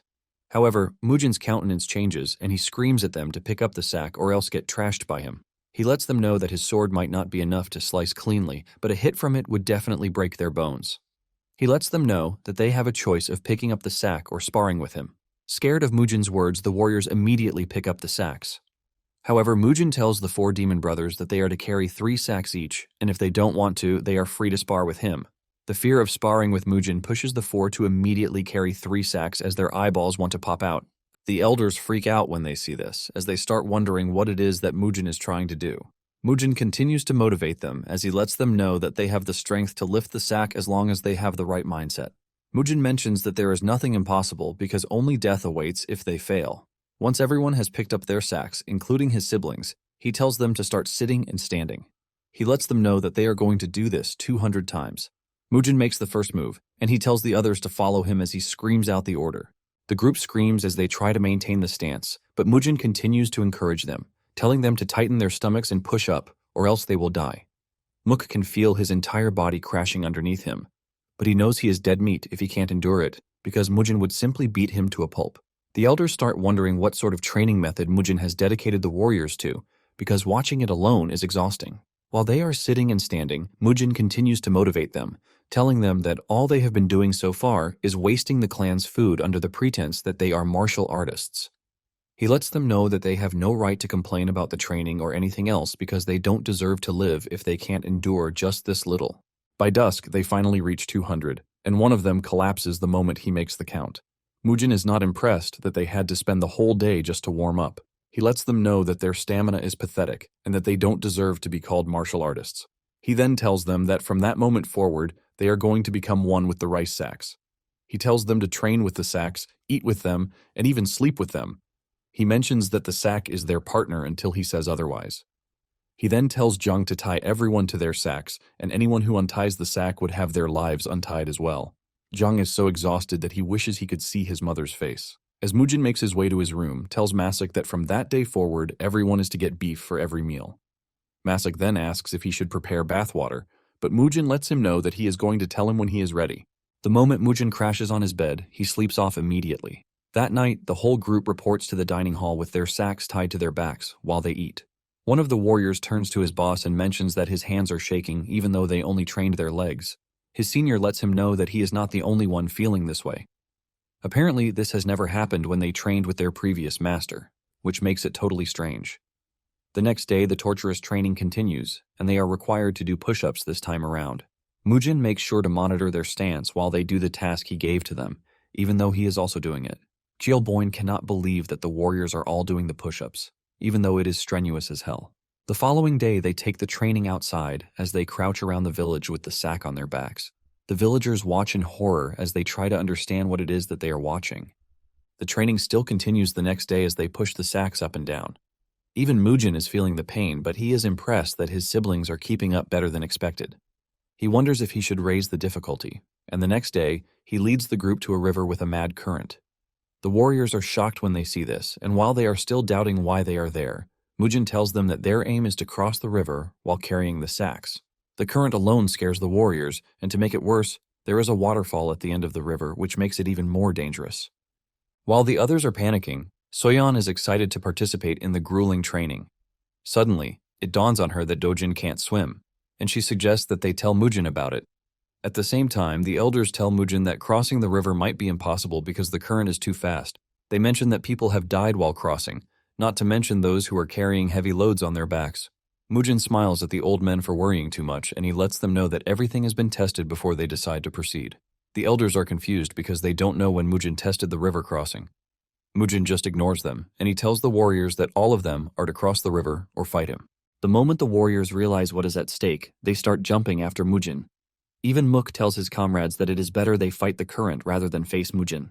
Before they know it, all of them are already jumping into the river. Even Dojin has no choice but to jump into the river, even though he doesn't know how to swim. Dojin is desperate to prove that he is also a warrior of the Flamehua clan, which is his motivation to jump in. However, the current is too strong and Dojin finds it hard to keep up. Before he knows it, he loses his grip and starts sinking to the bottom of the river. The elders see this, and they scream at Mujin, telling him that Dojin is being swept away. Surprisingly, Boyne goes after Dojin, and he manages to grab him before it is too late. He tells him to take a deep breath and hold on tightly to him because they are going to charge straight for the fall, since it is already too late. With this, the two fall directly into the waterfall, and the elders scream out in fear. However, moments later, Dojin and Boyne emerge in the distance. Boyne commends Dojin, telling him that he did well, and Dojin thanks him for saving his life. Mujin shows up on the scene, asking Dojin if he is fine and didn't slam into anything. Dojin assures Mujin that he is fine because Boyne showed up at the right time to save him. Boyne, on the other hand, is shocked that Mujin showed up right after, leaving him to wonder when he had been following them. Mujin then tells Dojin not to push himself too hard because it would be bad if something were to happen to him. Dojin replies to his brother, telling him that he is ready to see this till the end because he can't stay a child forever. With fierce determination, Dojin mentions that he can only become a proper martial artist of the Flamehua clan if he stays strong. The next day, the warriors are required to climb a steep cliff with the sacks on their backs.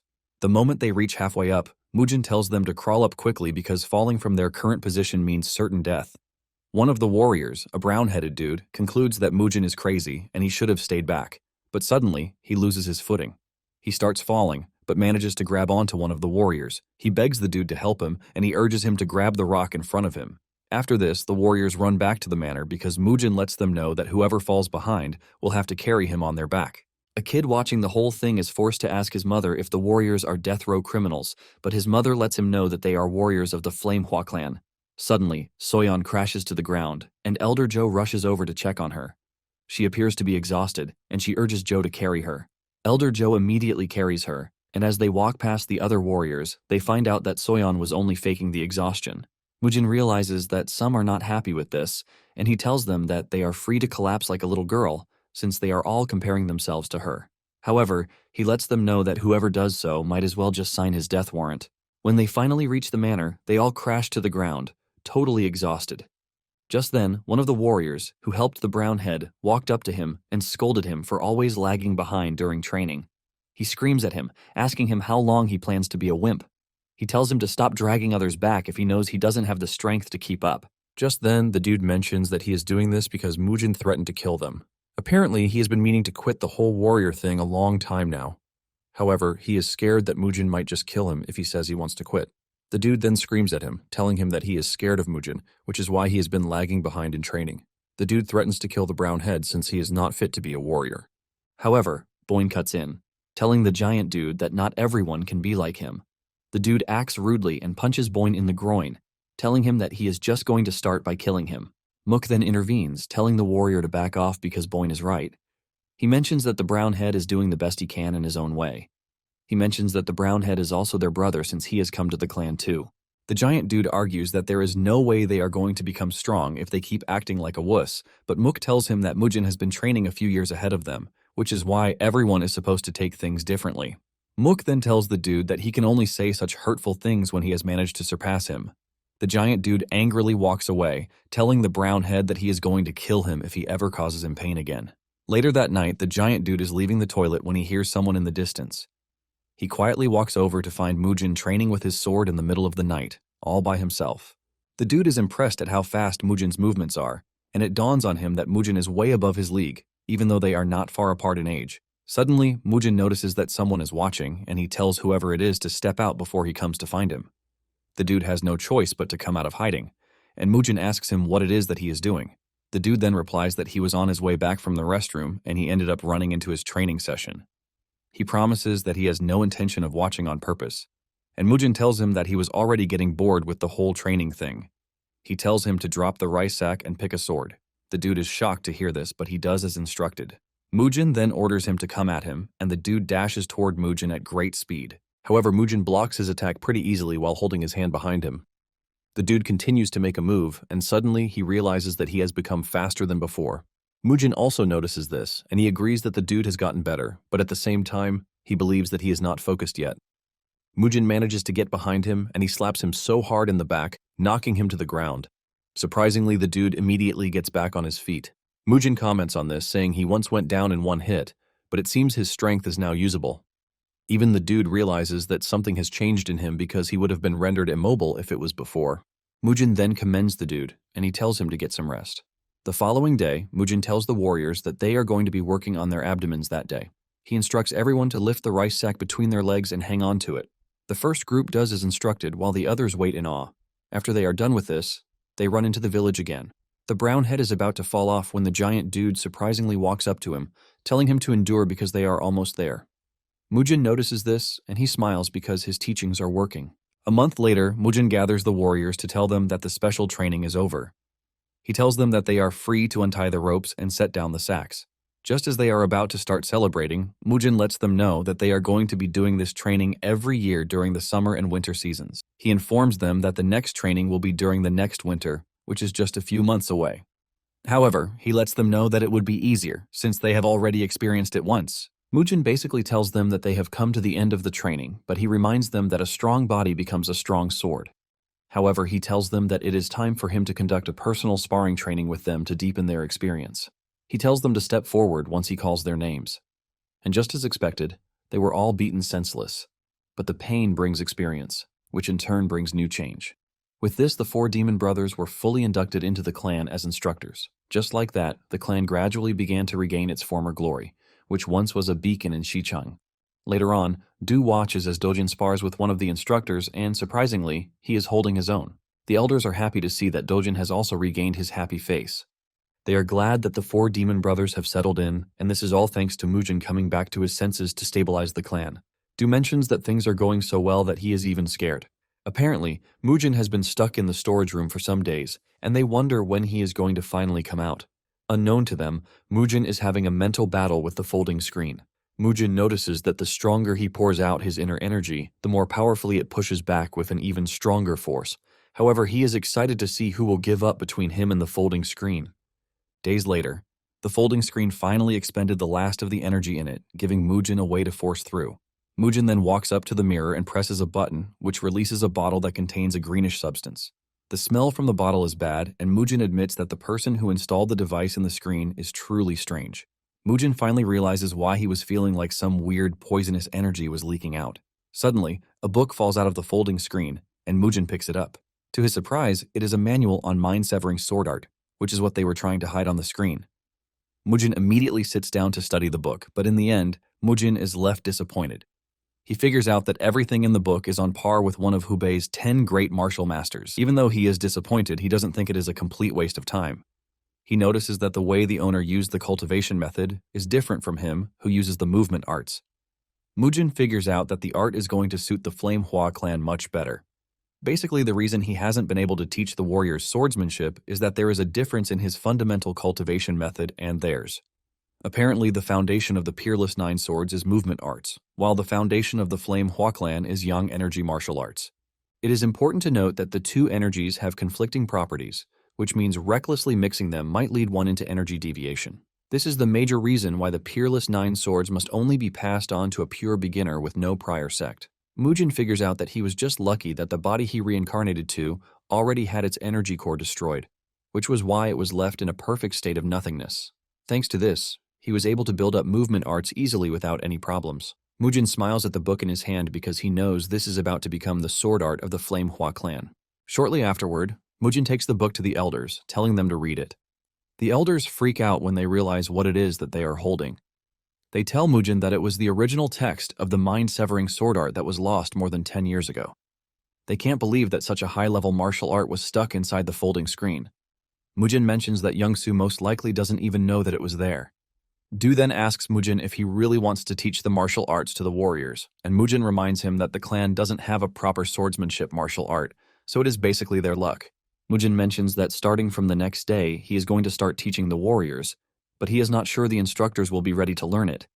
Mujin then walks off, telling them that he needs to sleep, but he tells the elders that they are free to copy it if they are also willing to learn it. The moment they hear this, they start celebrating like fish that just found water. Not only this, but the warriors also celebrate like they just won the lottery when they were told about the martial arts. In the past, the clan had lacked a martial art that they could call their own. Since this was a high-level art, it made the warriors bound even more tightly. Just as expected, Dojin and Soyeon also excitedly jumped on the wagon. However, the four demon brothers only focused on their own martial arts because they were already training harshly in their own way. Mujin is confident that without the mind-severing arts, the four have what it takes to rise through the ranks of martial arts. Before they knew it, another month had passed. Mujin steps into the yard and he is surprised to find it empty. Mujin then asks Masak where everyone disappeared to, and Masak mentions that the sparring tournament, the Little Dragon Ascension tournament, is being held. Mujin is confused when he hears this, and Masak assumes that he forgot. Masak mentions that this is Shichang's biggest event, which is held once every 5 years. Apparently, the winner gets the right of qualification in the Orthodox Muram tournament. The moment Mujin hears this, he leaps off into town without even asking Masak where the event is being held. Mujin tells Masak that he should have told him about something like this, and he is pained that the old men are trying to enjoy the good show by themselves. Meanwhile, Joe and the kids have arrived at where the tournament is being held. They are registering their names when a rude dude shows up. It turns out that the dude is the chief steward of the Baek clan, Jang Siyun, and he is there with the representative of the Baek clan, Baek Sayon. Jang expresses his shock at seeing Joe and the Flame Hua clan at the tournament. Joe ignores the dude's rudeness and humbly greets him. However, the dude just continues to talk down on the Flame Hua clan. He mocks them, saying he is surprised that they even have the entry fee to pay for the tournament. He asks Joe if his clan has something to eat after they are done paying for the tournament fees. He also asks if they have paid the membership fees that they have been owing for 10 years. Jang mocks Joe for bringing the kids, saying they look like kids who are about to starve to death. At this point, Dojin and Soyeon are already getting pissed off too. Meanwhile, Mujin is lost in town, and he regrets not asking Masak where the event is being held. He looks into the distance and concludes that it is being held where the crowd is gathered. At the same time, two unique individuals, an old man and his granddaughter, are seen walking through town. The granddaughter is watching the beauty of the town when Mujin rushes past her, urging her to get out of the way. Mujin then stops in front of them, asking where the event is being held. Frustrated, Mujin turns to the lady, asking her if she knows where the event is being held, but the lady just stares at him scornfully. Mujin asks the lady why she is staring at him that way, and her grandfather cuts in, telling Mujin that they are also wandering around looking for the venue because they are not from around there. The old man then tells Mujin to tell them if he manages to find it, but Mujin rushes off, telling them to find the venue themselves because they have legs too. Mujin then runs off like a crazy dude, and the lady asks her grandfather what might be wrong with Mujin because he has never seen anyone as rude as him before. The old man then mentions that it appears that madness has completely taken over Mujin. The moment the old man says this, it dawns on the lady that her grandfather is talking about Mujin, the grandson of Hua Jutai. The old man is glad that he came personally because something interesting is about to happen. At the entrance of the venue, the situation between Joe and Jang has gotten more tense. Joe tells Jang that the membership fees they owe will soon be repaid. Instead of Jang backing off, he still mocks Joe, asking which year he plans to pay the due. He even insults them alongside their secret arts. Tired of hearing the trash he is talking about, Joe reaches for his sword, telling him to refrain from speaking trash in front of the children because there is a limit to his patience. Jang then pulls out his sword, daring Joe to pull out his sword. Just before the two can get the chance to have a go at each other, Mujin shows up, telling them to back off because it is the kids' day, and it would be bad if the adults ruin it. With a stern voice and scary face, Mujin mentions that the day is for the children, who are the hope of Xichang. Mujin walks past Jang, and just like before, Jang starts insulting Mujin too. Mujin ignores him and walks over to his siblings, asking them why they didn't tell him that there was a special event going on. While Dojin is still stuttering, Soyeon steps up, telling Mujin that they wanted to win it so that they can surprise him. Mujin pats Soyeon on the head for her mentality, but Jang still can't keep his mouth shut. He mocks the clan for being poor, and Mujin lets him know that the most important thing in a clan is martial arts, not the level of their wealth. Just then, the old man from earlier shows up on the scene, commending Mujin for speaking his mind very well. The old man then turns to Zhang, suggesting that they put away their swords because it is a special day. However, Zhang tells the old man to mind his business because he is not from the Flame Hua clan. Zhang then continues by saying poverty is not something to brag about in a martial arts clan. He tells Mujin that he should have bought his siblings new clothes before coming to cheer them on. He makes it more hurtful by saying they must have spent all of the money on the entry fee. Du flares up again, but the old man cuts in. He mentions that there is no significance in dressing because dressing well doesn't turn a weak martial artist into a master. Zhang is frustrated about the old man always butting in, and he tells him to mind his business. Zhang finally decides to back off because he believes that he shouldn't be talking to paupers. Zhang says he would like to see if the clan's said training would pay off in the sparring ring. The old man notices the anger on Mujin's face, and he tells him not to allow Zhang's talk get to him because there are always guys like him everywhere. Mujin agrees with him and smiles. On the other hand, Zhou is staring at the old man, and he believes that he looks familiar, but he can't seem to place his face. Just then, one of the servants shows up to tell Mujin and his clan that they have prepared seats for them. Mujin steps into the arena, and he is stunned at how neatly they set the table with food. The kids are blown away by the food, but Mujin urges them not to overeat because they don't know when the sparring will begin. Surprisingly, the Bet clan is led to the VIP seat, and Zhang turns around to give Mujin a cold smile. This leaves Mujin wondering when exactly he is going to get the chance to beat the shit out of Zhang. In fact, he is already imagining himself beating Zhang by plucking out his eyes first. Just then, the old man shows up asking to sit with Mujin. Mujin wonders why the old man keeps following him around, but he tells him that he is free to do whatever he wants. The kids are about to start eating when Mujin communicates with them using a frequency whispering technique. He tells them to drop the food and not touch anything until he has eaten out of it first. The old man's granddaughter, Hie, shows up with a bottle of alcohol, and she pours some into his cup. The old man notices that Mujin is not drinking or eating, and he asks him what is wrong. Mujin simply replies that he just ate long ago. Moments later, the host, Seok Il-do, steps into the middle of the arena to welcome everyone to the event. Apparently, he is the head of the Seok clan, and he assures everyone that food has been prepared for them.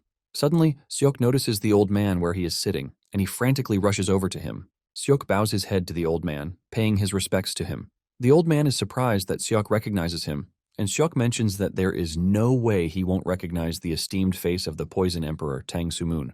Everyone freaks out when they hear the identity of the old man because of the position he holds. Apparently, there are only 4 people who held the title of Emperor in the whole Central Plains. There is the Wudang Sex Sword Emperor, the Shaolin Temple Fist Emperor, the 4 Martial Heavens Whip Emperor, and the Tang Clan Poison Emperor. They can't believe that one of the strongest men in the Central Plains has just shown up at a small children's sparring tournament in Xichang. The moment Zhang hears this, he starts to panic because he already insulted the old man without knowing. While everyone is freaking out, Mujin remains calm because he knows the dude from his past life. He remembers that when the 10-year war with the Orthodox sect began, 4 of the great clans, excluding the Namgung clan, stayed out of the fight against the divine demon. The reason they didn't join the fight was that there was no good justification for joining the war. In addition, the heads of the said clans and their main fighting forces had been brutally dealt with by the divine demon. It turns out that one of the dudes who was there on that day was Tang Sumun of the Tang clan, who would eventually become the Poison Emperor. Seok tells Tang to follow him to the VIP seats, but Tang lets the dude know that he is fine where he is. Seok is shocked to hear this, and to try to please Tang, he tells Mujin that he is free to move his seats too. However, Mujin rejects the offer and suggests that they start the whole sparring event. Meanwhile, Tang can't take his eyes off of Mujin because the more he looks at him, the more he realizes that he resembles his friend, Mujin's grandfather, who held him up in his moment of despair a long time ago. Seok then tells Mujin that the event will start very soon, and he asks Mujin if he is interested in participating. Mujin is confused when he hears this, and he asks Seok what he is talking about. Seok reveals that he is talking about the Orthodox Murim tournament that is held once every 5 years, and since it is coming soon, he wants to know if Mujin is interested. Mujin simply replies that the tournament is not in his best interest, so he has no reason to participate. Out of nowhere, Zhang runs up to Tang to offer his greetings and also to apologize for what happened earlier. He tells Tang that he didn't recognize him, but Tang ignores him and continues with his drink. Tired of the whole noise and all, Tang puts his granddaughter to the task of getting rid of the brats. Hie gets on her feet, and she urges the group to go back to their seat because her grandpa doesn't want commotion. Seok then tells the old man that they are going to start the match right away. Before the match begins, Seok explains the match rules. He mentions that they can only make use of non-lethal weapons made of wood, such as wooden swords or wooden spears. In addition, The usage of killing strikes is also forbidden. He mentions that if a supervisor or official throws a blue pouch into the arena, it means the match is temporarily suspended, but a red pouch means the match has come to a complete stop. Once he is done going over the rules, he calls out the first participants of the day, Baek Sayeon and Soyeon. Soyeon is busy munching on a big portion of meat when she hears her name. Mujin then tells her that it is time for them to see how much she has improved. Sayeon, on the other hand, is confident that he is going to beat Soyeon senselessly. Soyeon also steps into the ring, telling Sayeon that he is about to become the stepping stone for her glorious ascension. Sayeon is surprised that Soyeon is speaking to him rudely, but Soyeon urges him to keep his mouth shut and stop saying trash. This pisses Sayeon off, and he lets Soyeon know that he is going to break her arms and legs for this. Using the whispering technique, Mujin asks Jo if they were always on the bad side with Jang and his people. Jo then reveals that it wasn't a major issue when the Flame Emperor was still alive, but after the previous clan head held the succession ceremony, a few vassals left and sought refuge with the Baek clan. Apparently, Jang is one of these sets of people. The more the clan declined, the more hostile they became. Mujin then asks them why they became a pain in the ass, and Jo reveals that they had a major clash with the previous clan head over differences in opinion. In addition, the Baek clan continued to grow as they took in more people from the Hwa clan. Now in the arena, Sayeon dashes towards Soyeon, but she dodges his strike and kicks him in the chest. Before Sayeon can even recover from this, Soyeon has leaped into the air.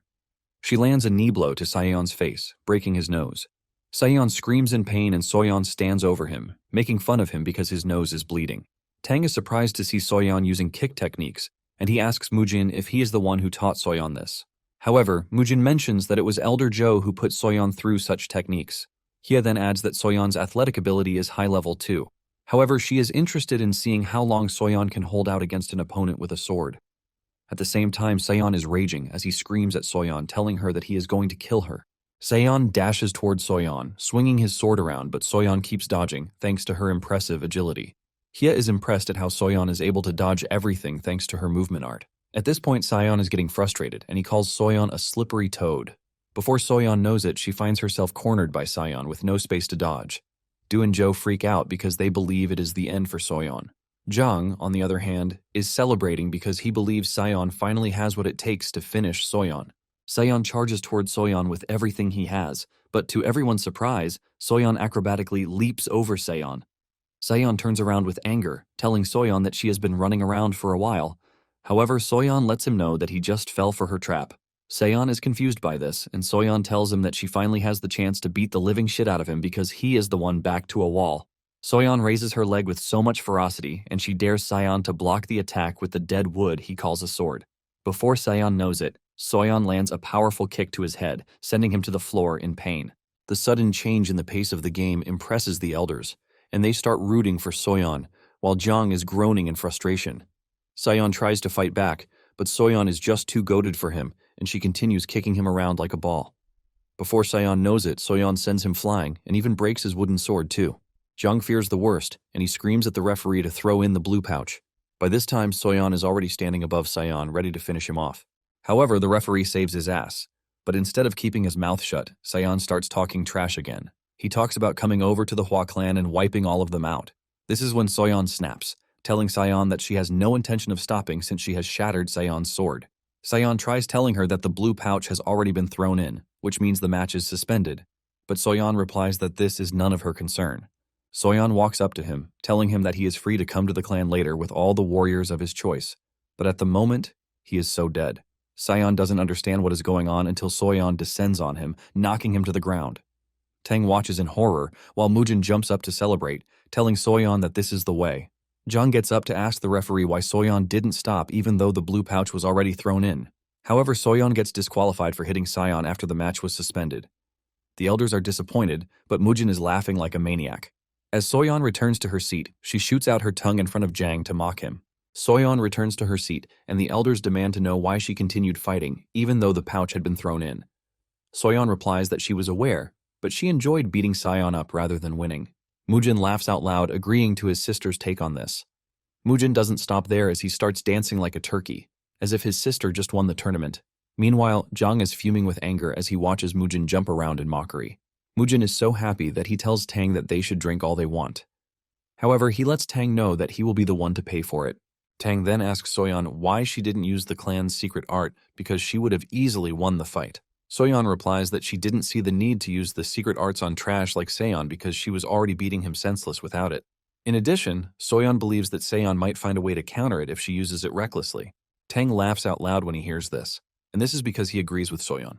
Tang then ordered more liquor, and with this, their drinking party continued. Everyone in the arena was fixated on Mujin casually clinking cups with the Poison Emperor. Even though there were lots of matches going on, everyone was staring at Mujin and Tang. Even Seok was already growing irritated about the whole thing. Not long after this, the match between Dojin and Seok's rep, Chu Yong, comes up. Dojin leaves the table, and Mujin motivates his brother, telling him to give them hell. Tang is surprised when he sees Dojin go to the arena with a sword, instead of relying on the bare-handed technique. The referee starts the match, and Seok is confident that his prodigy will come out as the winner in the tournament. He is hoping that he would get Tang's attention with this, but Chuyong's first move ends up being his last, as Dojin easily dodges him and lands a finishing blow to his head. Everyone watching is shocked when they see this because they didn't even understand what just happened. On the other hand, those in the Hua corner are celebrating Dojin's win. Even Tang is impressed by the swordsmanship that he just witnessed because he didn't know the Hua clan had such a technique. Mujin then reveals that the swordsmanship displayed by his brother isn't merely a sword technique with good efficiency, but it is a sword technique that contains the principles of advanced martial arts. The people are confused when they hear this, and Mujin jumps up from where he is, showing everyone the martial arts book of the mind-severing sword art. Everyone almost goes blind thanks to the incredible energy coming out of the secret manual. Mujin then makes a bold move of telling the crowd that whoever wants to learn the art is free to join his clan. He assures them that everything in the book will lead them to remarkable growth in martial arts. Just as expected, the crowd starts to go nuts as they all jump to tell Mujin that they are interested. Mujin then tells them that whoever is interested in joining should talk to Elder Do. Elder Do wastes no time whipping out his pen and telling all the interested parties to line up. Tang laughs out loud, saying Mujin is definitely living up to his reputation of being crazy because he has the guts to recruit members in the middle of an event. Meanwhile, Seok has lost his patience, and he wishes that Tang were not in attendance. Jung then walks up to him, asking him if he is seriously going to watch as Mujin and the Hua clan do as they please. Seok replies that Tang is watching and there is really nothing that they can do. Jung then mentions that he has a strategy, and this strategy involves them swapping the bracket so that they can bring in Seok Yoso. Thanks to the Hua clan losing its power in recent times, the Seok clan and the Baek clan started scheming to fill the vacuum with their own power. One of the ways they have done this is the Dragon Ascension tournament, which is being held every 5 years. They have basically manipulated the tournament bracket to make their apprentice martial artists win so that they can send them into the Orthodox Muram tournament to raise their group's name. Thanks to the group's power rising through this, they decided to monopolize the Little Dragon Ascension tournament to continue expanding their influence. When it is finally time for the final match in the top 32 for the tournament, the referee introduces Seok Yoso as the contestant against Ban Yeowol of the Half Moon sect. Apparently, whoever wins the match is going to face Dojin in the next round. Suddenly, Joe notices that Yoso is not supposed to be participating. Joe mentions that he is the champion of the previous tournament, and there was news that he had entered the Diankong sect to train. Even his opponent, Ban, is shocked when he sees Yoso, and he asks him why he is participating. Ban mentions that the tournament only allows participants up to 14 years old, and Yoso confidently replies that he is aware of this. Yoso mentions that he is 14 years old, but Ban replies that he is lying because he is already 15. However, Yoso didn't allow Ban to finish his statement before going after him. Yoso knocks Ban to the ground pretty easily, making him the winner of the match. Yoso proudly talks about how his birthday hasn't passed yet. Joe is pissed when he sees this, and he wants to intervene, but Mujin tells him to leave it, because Yoso is the best opponent that they can ask for. Not long after this, Dojin steps into the ring to face Yoso. Tang notices the change in the atmosphere, and he figures out that this is a finals match in advance. Even though Dojin seems to be at a disadvantage, the elders and his sister encourage him, telling him that he can win. Mujin, on the other hand, wears his serious face as he tries to understand the situation. Yoso then tells Dojin that the sword technique that he used got his brother eliminated. Dojin asks him if he is trying to get revenge, but Yoso tells Dojin to stop saying trash. Yoso mentions his plan to make sure that Dojin doesn't use the sword again. Without wasting time, Yoso charges at Dojin with the 12 radiant sword strikes, forcing Dojin on the defensive. However, Yoso continues pushing forward, making life difficult for Dojin. Tang assesses the situation, and he easily figures out that Dojin is going to have a difficult time dealing with Yoso. Meanwhile, Seok is glad that Yoso is beating Dojin up because he wants to prove to the Emperor that they are superior. Yoso swings his sword hard at Dojin and mocks him for losing his balance. Just then, Yoso gets the drop on Dojin, and he hits his hand with his sword because this is what he has been waiting for. This hurts Dojin so hard that he crashes to the ground in pain. Yoso is about to finish the fight when Mujin throws in the blue pouch to stop the fight. Yoso smiles, believing that his victory is already secured. Mujin calls Dojin out of the arena to check his hand, and he realizes that Yoso intentionally targeted the joints. Mujin helps Dojin to rearrange them a bit, and Dojin screams out through the entire process. After he is done, Mujin tells him that he has set the bones, but it might be hard for Dojin to use the sword.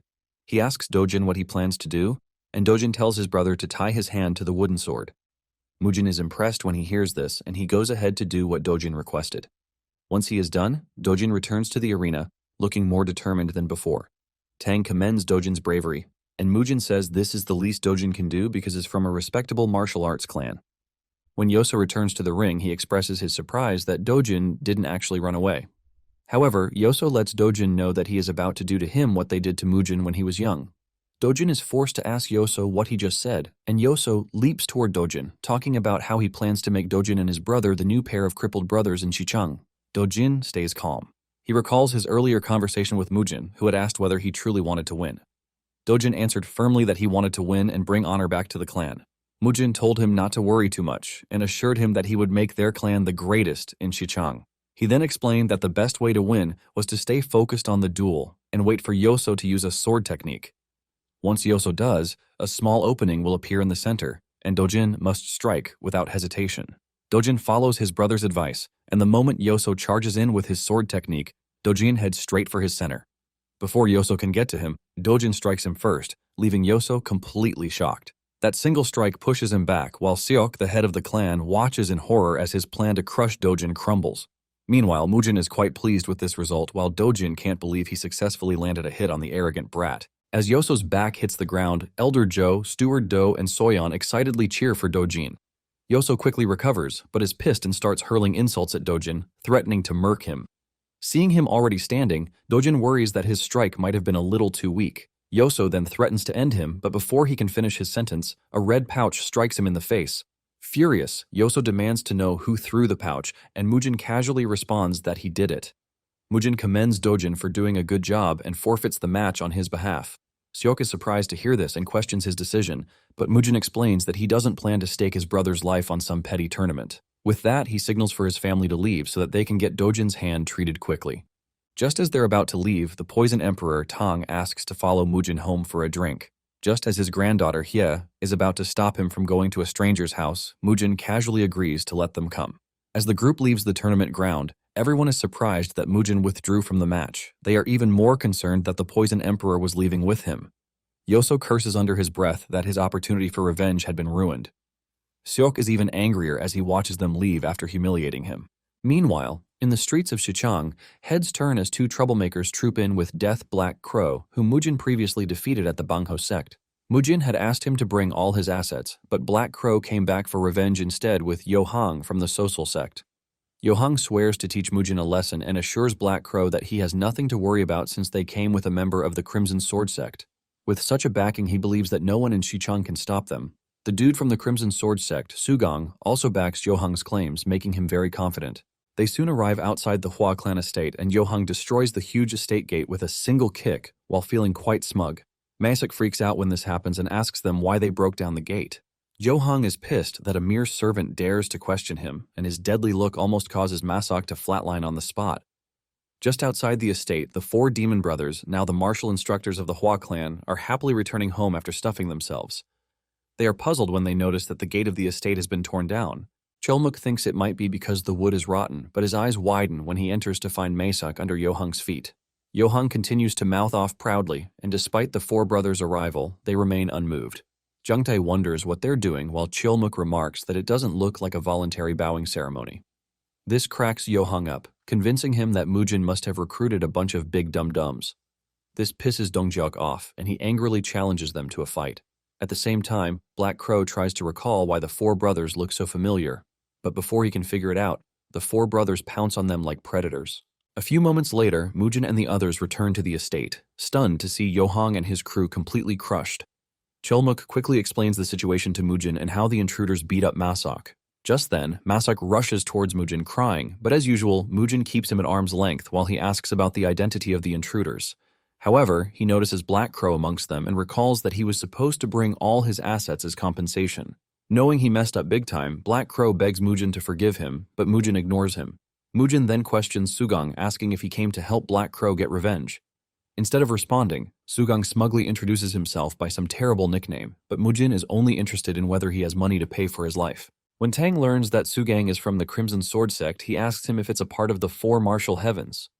Sugang almost craps his pants when he realizes that Tang is the notorious Poison Emperor. Tang is furious that the Crimson Sword sect dares to set foot on Sichuan land to strong-arm an orthodox clan, which can be considered a declaration of war.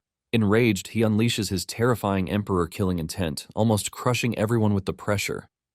Elder Zhou quickly shields Dojin and Soyeon as Tang's killing intent causes the ground to shake violently.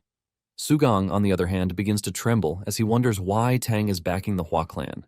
Basically, Tang is one of the strongest dudes in the current martial arts world, and Sugang knows that if they offend him, their whole sect will be completely crushed. He quickly bows frantically, slamming his head to the ground and apologizing to Tang. Sugang's sudden switch in behavior shocks Yohang and Black Crow.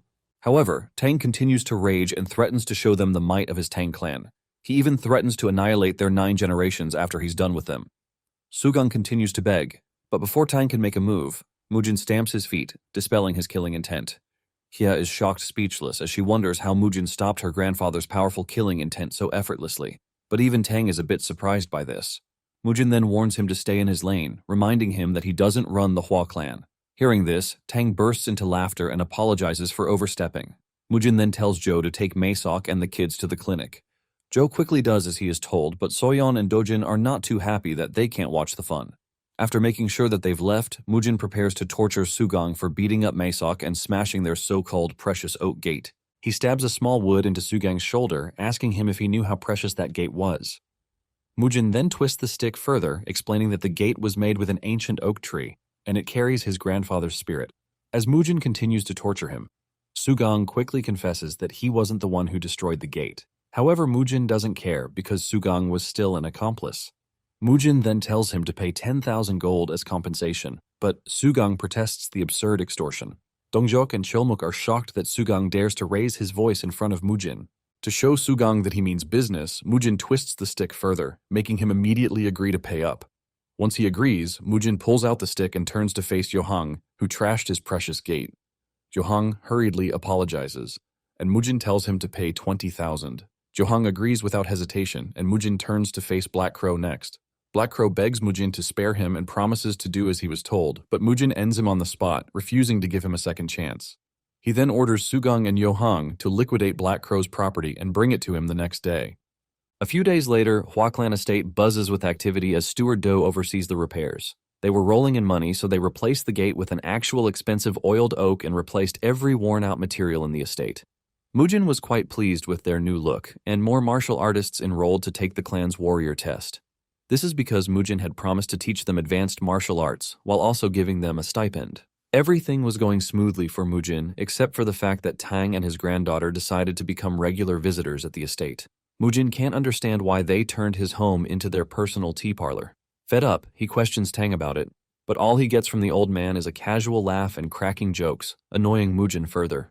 Tang tells Mujin that he enjoys the Hua estate because it's full of life and activity, which makes enjoying tea there better.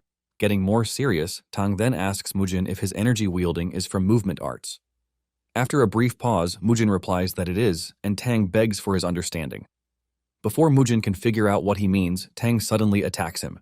Mujin manages to block the strike, but Tang continues to attack while he tries to stop her grandfather. Steward Do and Elder Zhou are stunned and wonder why they're fighting.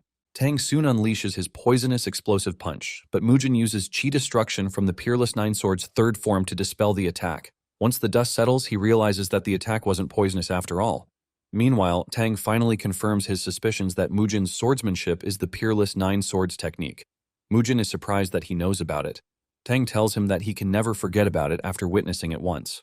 He apologizes for attacking Mujin and explains that he just wanted to confirm the technique.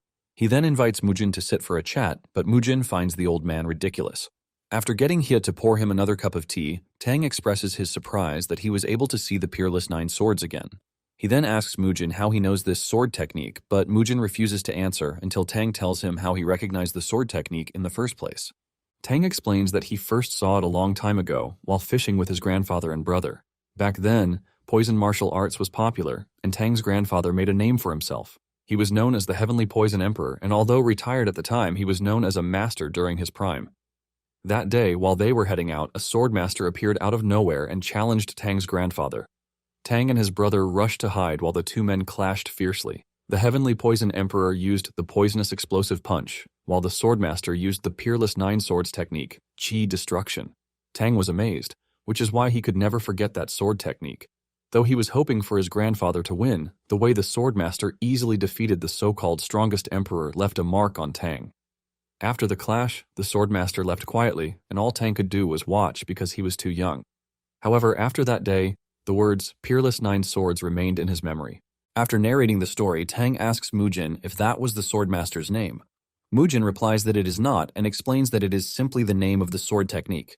Tang then asks Mujin if he's a disciple of that Swordmaster. Mujin explains that although he inherited the sword technique, the Peerless Nine Swords Swordmaster is not officially his master. Tang finds the whole connection a bit confusing, but Mujin tells him that he can't reveal some details. However, he plans to find an heir later to legitimately teach the sword technique. Afterwards, Tang apologizes again for attacking him, and Mujin then asks if he knows anything about swordless marks. His eye widens when she hears this, but Tang claims he has never heard about it. Mujin doesn't press any further and decides to leave, but Tang stops him. He reveals that he has been frequenting the Hua estate to find out what Mujin thinks about his granddaughter. Hia is shocked to hear this, and Mujin feigns confusion at the question. Tang teases him for being sly before asking what he thinks about taking Haya as a wife. Steward Do and Elder Zhou are delighted to hear this, while the four brothers begin to celebrate early. Mujin, on the other hand, is rendered completely speechless while Hia, who was protesting a moment ago, blushes as she waits for an answer. Tang asks Mujin again, and Mujin struggles to respond as memories of Yonhwa from his past life fill his mind. He then tells Tang that he has no intention of marrying anyone in this life. Hia's eyes widen when she hears this, but Mujin doesn't stop while he's ahead. He further adds that Hia is not exactly his type, and this infuriates her. She quickly fires back, telling him that she's not interested in him either. Tang studies Mujin for a while and questions if he's into men. Mujin is furious that he even considered that, but Tang explains that no straight dude can reject a catch like his granddaughter. Mujin lets him know that everyone has a type and tells him to respect his decision. This only infuriates Hia more while Tang tries to figure out what is wrong with Mujin. After Mujin leaves, Hia scolds her grandfather for embarrassing her and tells him to let it go. Tang reminds her that she was also looking forward to Mujin's answer, but Hia denies it. She swears that she never wants anything to do with an arrogant brat like Mujin again. Since Hia claims she's not interested, Tang decides to bring his younger granddaughter, whom he claims is gentler and has a better attitude than Hia. He tells Hia that Mujin is a great catch and he doesn't plan to let him slip away. Annoyed, Hia tells Tang to just stay with Mujin and angrily walks away. Later, Mujin heads to the clan's training grounds to meet the over 200 new martial artists who want to join their clan. A few moments later, Mujin introduces himself to them and lets them know that he doesn't care why they came, but they must train to become strong and loyal. He explains that the clan's warrior selection test will be the hardest trial they will ever face and lets them know that they can freely quit midway. However, he promises to reward those who endure until the very end. Mujin then introduces them to their martial instructors, the four demon brothers, who will be responsible for their training. Afterwards, he wishes them luck and hopes to meet them still breathing the next time they meet. After Mujin leaves, Chilmuk introduces himself as their senior instructor and orders them to carry a sack of rice on their back. This causes an uproar amongst the recruits as they begin to ask questions and protest. Chilmuk then tells them that the only way to skip the training is to defeat him and the other instructors in a duel. He adds that anyone who wins will automatically be given the position of an instructor. Hearing this, several of them immediately decide to quit, but Dongjok blocks them. They remind him that Mujin said they could quit freely, but Dongjok explains that the only way they can leave is in bandages. He then gives them a death stare and asks them to choose if they want to continue or leave in a body bag. Terrified, the new recruits finally realize that they never had a choice the moment they stepped in. Without any better option, they decide to follow orders while the instructor continues to dish out threats just in case anyone still wants to defy them. Meanwhile, Mujin watches the whole thing from a distance, satisfied with the results. A few moments later, an injured man staggers into the Hua clan's estate, calling for help and asking to see Mujin. But before he can get past the gate, he collapses just a few feet away. Masok sees this and tries to wake him up, but he soon recognizes him as a deputy of one of the merchant groups. Later that night, Mujin checks on the injured dude, and Steward Do lets him know that the guy is out of danger. Apparently the injured guy is from a merchant group, and he brought news that the Cheonghua merchant group has been terrorizing other merchants. Some merchants who resisted were even beaten to death. Mujin tells Do that it's time to move up their plan to settle their grudge with the Cheonghua group. He instructs Do to tell Dongjok to handle the warrior test while the other brothers get ready to leave with him. Unbeknownst to them, Soyeon and Dojin overhear this, and Soyeon is very excited and plans to secretly follow them. However, Dojin doesn't want to, but after a little push from Soyeon, he agrees to go with her. A few moments later, Mujin, Cheolmuk, Nosak, and Jangtae set out for their adventure, while Soyeon and Dojin secretly follow them. Using their swift movement arts, Mujin and the group move quickly while Soyeon and Dojin struggle to keep up. Suddenly, they stop in a clearing and realize they're surrounded. Meanwhile, Soyeon and Dojin hide behind a rock, watching them from a distance. As more assassins emerge from the shadows, Mujin and his men realize that they've been ambushed. A fierce clash begins, and the assassins soon realize that they are no match for a monster like Mujin. At the same time, Soyeon and Dojin are speechless, especially Soyeon, who is just seeing real combat for the first time. She trembles as the stench of blood fills the air, even though they're a little far from the battleground. After taking care of the assassins, Mujin questions one of them and promises to spare his life if he reveals who hired them. Cheolmuk tortures the dude to make him more willing to talk. The assassin then reveals that they belong to the Death Forest faction and the Cheonghua merchant group hired them. Mujin is pissed to hear this because they're the same group that was hired to attack his siblings before. The assassin begs Mujin to let him go, and he agrees, leaving Cheolmuk confused. Even the assassin is surprised that Mujin is letting him go after single-handedly ending a dozen of his men. Mujin then orders him to pass on a message to his faction and warn them that he will end as many of them as dare to come. After receiving the message, the assassin hurriedly bolts just in case Mujin decides to change his mind. On his way out, he even passes by Soyeon and Dojin, but fortunately, he doesn't notice them. The two of them are about to head back home when Cheolmuk senses their movement and swiftly grabs them. After knocking some sense into them, they apologize to Mujin for sneaking out. Mujin scolds them for taking such a risk, especially if an enemy had spotted them first. He then shows them the corpses of the assassins to teach them that death happens to anyone without any warning. Mujin's little teaching moment seems to put some good old fear in Soyeon and Dojin's little minds. He further warns them that a single misstep can determine their life or death, as death is always lurking around in the martial world. Hearing this leaves Soyeon and Dojin terrified, and Mujin warns them never to act rashly again. They then decide to camp out for the night and return to the clan the next day. A few moments later, Soyeon and Dojin watch in horror as the demon brothers burn the assassins' corpses. The sound and the smell burn into their minds, leaving behind a memory they will never forget. Early the following morning, Mujin hands his siblings to Jangtae while he continues with the other two. He worries that the clan might be in an uproar when they notice that Soyeon and Dojin are gone. Mujin bids them goodbye, and after they leave, he tells the others to hurry since they wasted time because of the kids. Just as Mujin predicted, the whole Hua clan was panicking because of Soyeon and Dojin's absence. Maesuk is more confused because he confirmed they were in bed last night. Meanwhile, Jangtae questions the two siblings and comments that Soyeon must be the mastermind behind their late-night adventure. Soyeon confirms his suspicion, and Jangtae chuckles because he knows that she's the leader between the twins. Just as Dojin is about to explain how she roped him into it, a sudden cry for help echoes through the forest. They turn towards the sound to see some lecherous dude harassing a nun. The lecher enjoys watching her struggle as he boasts about how he already knocked out her companion. The nun continues to call out for help, and Jangtae tells the kids to stay back while he checks it out. However, he changes his mind when he sees the terrifying-looking dude. Sensing danger, he tells Soyeon and Dojin to hurry back home, knowing that they might get hurt if he tries to fight the lecher. The dude soon notices them, and Jangtae feigns ignorance, telling him that they were just passing by. Fortunately, the guy ignores them and gets back to harassing the nun. Unfortunately, Dojin decides to play hero, saving the damsel and angrily calls out the dude for being a shameless trash bag. It is at that very moment that Jangtae and Soyeon realize they're so screwed. After Dojin's provocation, the lecherous dude leaves the nun and turns his attention to Dojin, threatening to crush him. However, Jangtae swiftly steps in and tries to attack the dude, but he dodges effortlessly, leaving Jangtae puzzled. After their short encounter, the man realizes that Jangtae lied earlier and was actually a martial artist. Jangtae, on the other hand, struggles to stand after their little clash and notes that the lecher is a powerful martial master. He quickly instructs Dojin to take Soyeon and make a run for it on his signal. Jangtae warns him not to stop or look back and use the little movement arts he learned to run as fast as they can.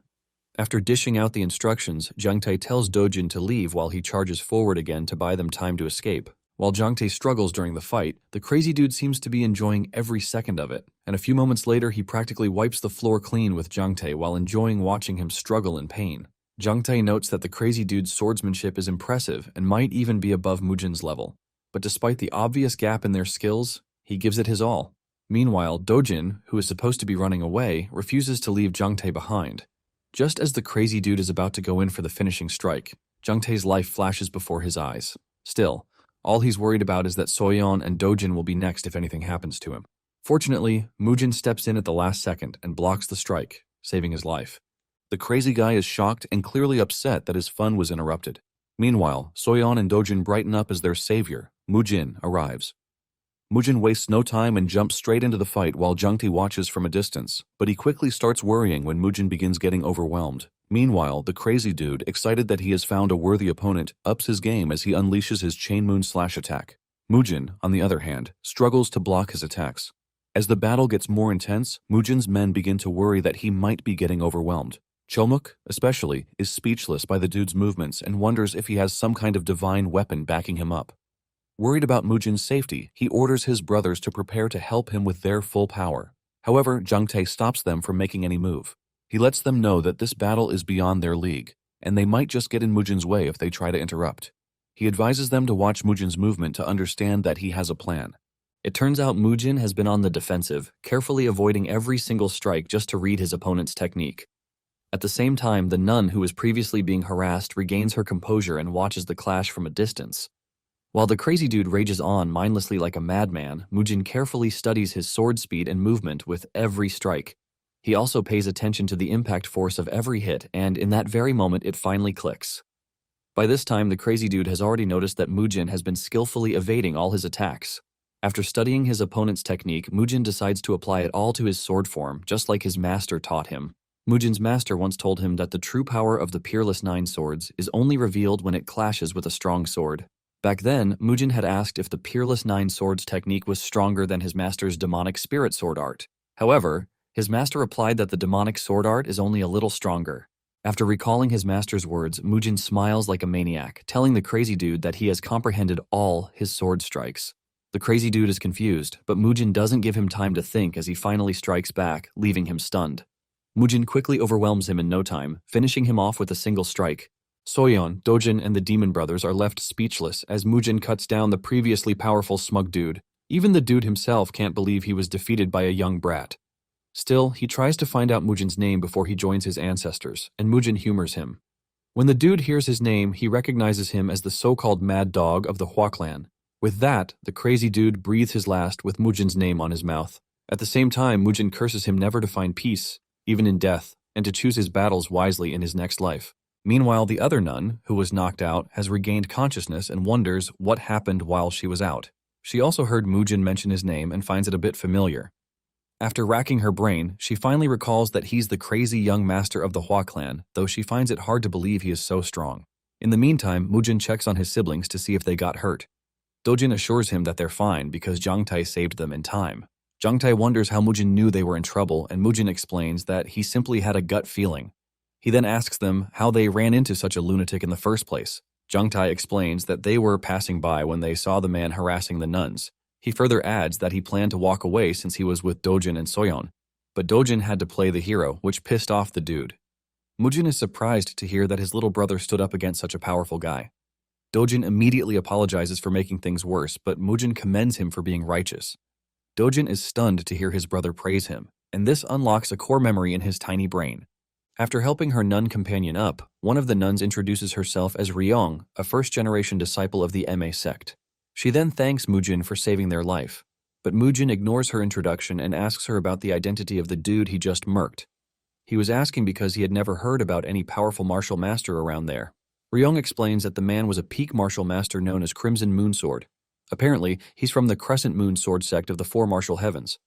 Ryong further adds that he picked a quarrel with them, demanding to know the location of one of their junior nuns.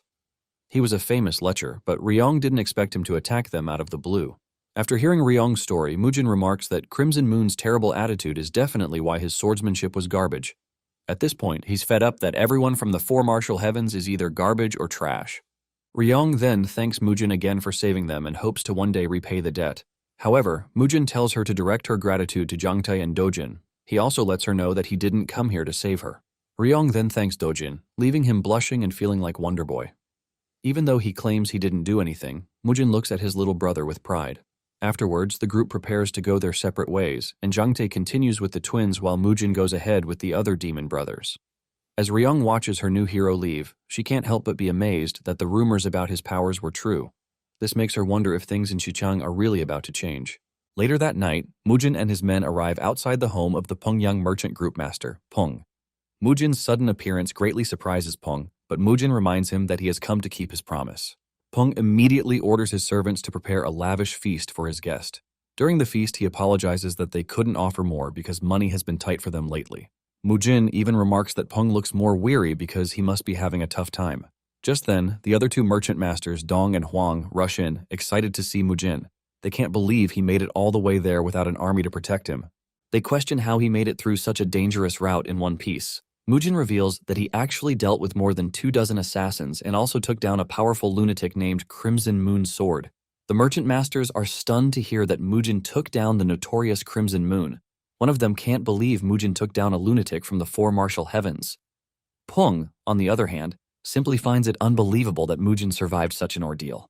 Meanwhile, Merchant Master Huang is just pleased that this will make Mujin's name more formidable. Afterwards, Mujin tells them everything, including how it started with the injured deputy leader who ended up on his doorstep. The merchants complain about Changhua Merchant Group's recent tyranny. Peng even fears that they may storm their private homes if left unchecked.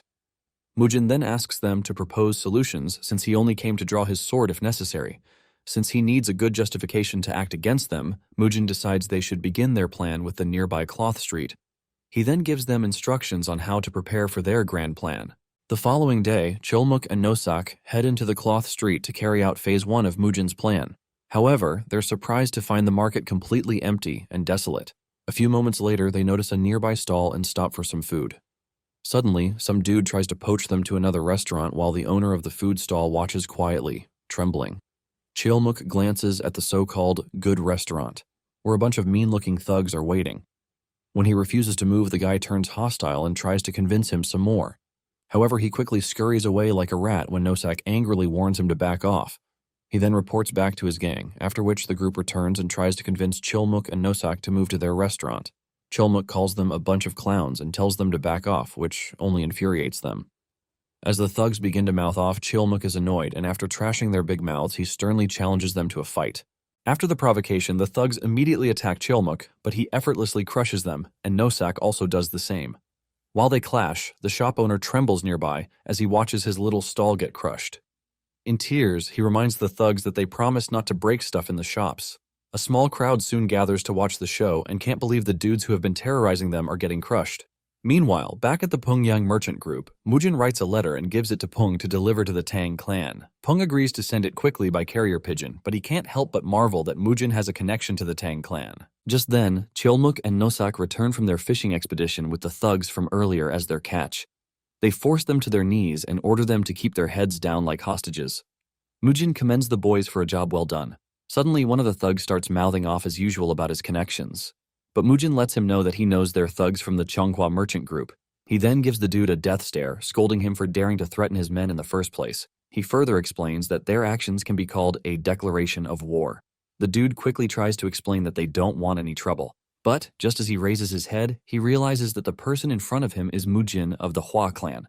The guy wonders why Mujin is there and why he has such an imposing aura around him. Mujin then demands to know the location of their boss, and it's at that moment that the guy realizes they fell into Mujin's trap. Chulmuk and Nosak went there just to provoke them into making a move to give Mujin the justification he was looking for. Since the thug doesn't plan on revealing his master's location, Mujin signals for Nosak to give him a little push. Nosak immediately cuts down one of the thugs to show them that Mujin means business, but the guy still refuses to talk and questions why Mujin is torturing them. He even adds that they don't have a boss, so Mujin orders Nosak to make the next guy's head roll. However, before Nosak can make his move, the dude decides to confess and begs Mujin to spare his life in exchange for the information. Mujin is pleased with this outcome and even gives him a pat on the head for being a good sport. Mujin then asks the guy again who his boss is and menacingly demands to know his location. Just the look on Mujin's face alone terrifies the guy. Somewhere in the Zigong Taishan Martial Hall, the Shaolin Grandmaster Hyunwoo Monk is shocked to hear about Mujin's recent conquest. He can't believe Mujin truly defeated the notorious Crimson Moon Sword of the Four Martial Heavens. His companion, the master of Taishan Martial Hall, Il-chung, excitedly confirms the news. He further adds that Mujin, who was born with the heavenly martial body, has become an impressive martial master. Hyunwoo is pleased with this news and mentions that his master, Hyegwang, was not wrong about Mujin. He also adds that Mujin's power is a great blessing for the martial arts community of the Central Plains. Apparently, Hyunwoo's master, Hyegwang, was deeply disappointed that he couldn't take in Mujin after he lost his powers. Il-chung is also pleased that Mujin's talent has finally seen the light of day. He also tells Hyunwoo that Mujin's siblings are exceptionally talented. Hyunwoo is surprised to hear that Mujin actually has more blood-related family members in the clan. Il-chung lets him know that Soyeon and Dojin showed off their talent at the just-concluded Little Dragon Ascension tournament in Xichang. He also reveals that one of them even managed to pressure a Daikang sect disciple who was 5 years older than them. Hearing this, Hyunwoo thanks Il-chung for the tea and hurries off, looking suspicious. He plans to go on a journey to Sichuan. Elsewhere in the Ma sect, Jinhwa, the elder of the sect, drops by to check on Ryong's recovery before leaving the sect. Ryong wonders why Jinhwa is leaving the sect so late at night. When she asks if something happened, Jinhwa assures her that everything is fine.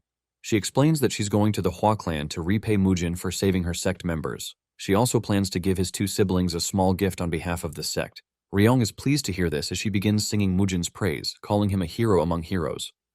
She also praises Soyeon and Dojin for being bright and smart. Jinhwa finds it amusing and teases Ryong for praising Mujin and his siblings for the 100th time so far. As she leaves, Ryong tells the elder to stay safe on her journey. She can't help but wonder what type of small gift the elder plans to give to Mujin's siblings. Back in the Tang clan, the Poison Emperor Tang receives Mujin's letter and decides to head to the Hua clan with his other granddaughter, Zhong. However, Zhong's father, the current head of the Tang clan, Zhong Chun, protests. He rejects Tang's plan to arrange a marriage between Zhong and Mujin. Zhongshan complains that his daughter is too young, but Tang reminds him that she's at the perfect age to get married. But Zhongshan wants Zhong's husband to marry into the clan. He fears that she might get mistreated if she marries far from home, so they need a live-in son-in-law.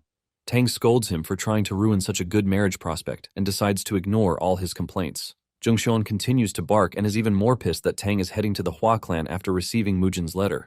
Tang ignores him, calling him a daughter-doting fool. On his way out, he runs into Hye, who offers to go with him. Apparently, Hye is just a granddaughter of the Tang clan's collateral branch. Tang is surprised that Hye is offering to go to the Hua clan and reminds her of how she acted as if she hated it there. Hye explains that she simply wants to accompany him since Jiang is too young and knows nothing about the world. Just then, Jiang chimes in, letting Hye know that she knows everything she needs to know about the world. She further adds that she doesn't want to be treated like a kid anymore. They then decide to go together, and Hye promises to show Jiang some of the good restaurants around the Hua estate. Zhong is pleased to hear this, and with that, the trio heads to Xichang. Elsewhere, Mujin and his men follow the thug into the pleasure district to find his boss. The pleasure ladies try to win them over, leaving the demon brothers, who are still wet behind the ears, flustered. Chilmuk blushes red, telling the ladies that he might be a little underdeveloped for their advances. This leaves the pleasure ladies quite confused, seeing as Chilmuk is practically a buff giant. Just then, the thug tries to sugarcoat the pleasure district and proudly tells them that it's the very core of the city. He explains that the pleasure district moved in after the cloth merchants gradually disappeared. And all this was done thanks to the operations of the Chonghua merchant group. Mujin is disgusted to hear this and lets him know that the so-called Chonghua group drove the merchants away in the first place to build such a place. Seeing the look of displeasure on Mujin's face, the thug feigns ignorance. Mujin then lets him know that he and his comrades played a crucial part in what happened to the cloth street. The thug quickly apologizes, saying he wasn't aware of it. However, Mujin tells him that he didn't know because he doesn't care how the merchants driven out are struggling to survive. Annoyed, Mujin abruptly ends the conversation and yells at the guy, asking if they're almost at his boss's location. The thug assures him that they're almost there, and a few seconds later he stops in front of a huge brothel. The brothel is known as Twin Flower House, and it is the biggest and most famous in Sichuan. Mujin is amazed by the magnificent building, which looks more like a king's palace. Upon entering the Twin Flower House, a thick fog hits them. While the demon brothers are more awestruck by the magnificent interior, Mujin finds the smell of the place suspicious. Just then, one of the girls tries to serve the thug but quickly sends her away. He then tells Mujin that his boss is upstairs, but on their way there, Nosak's head starts to feel foggy.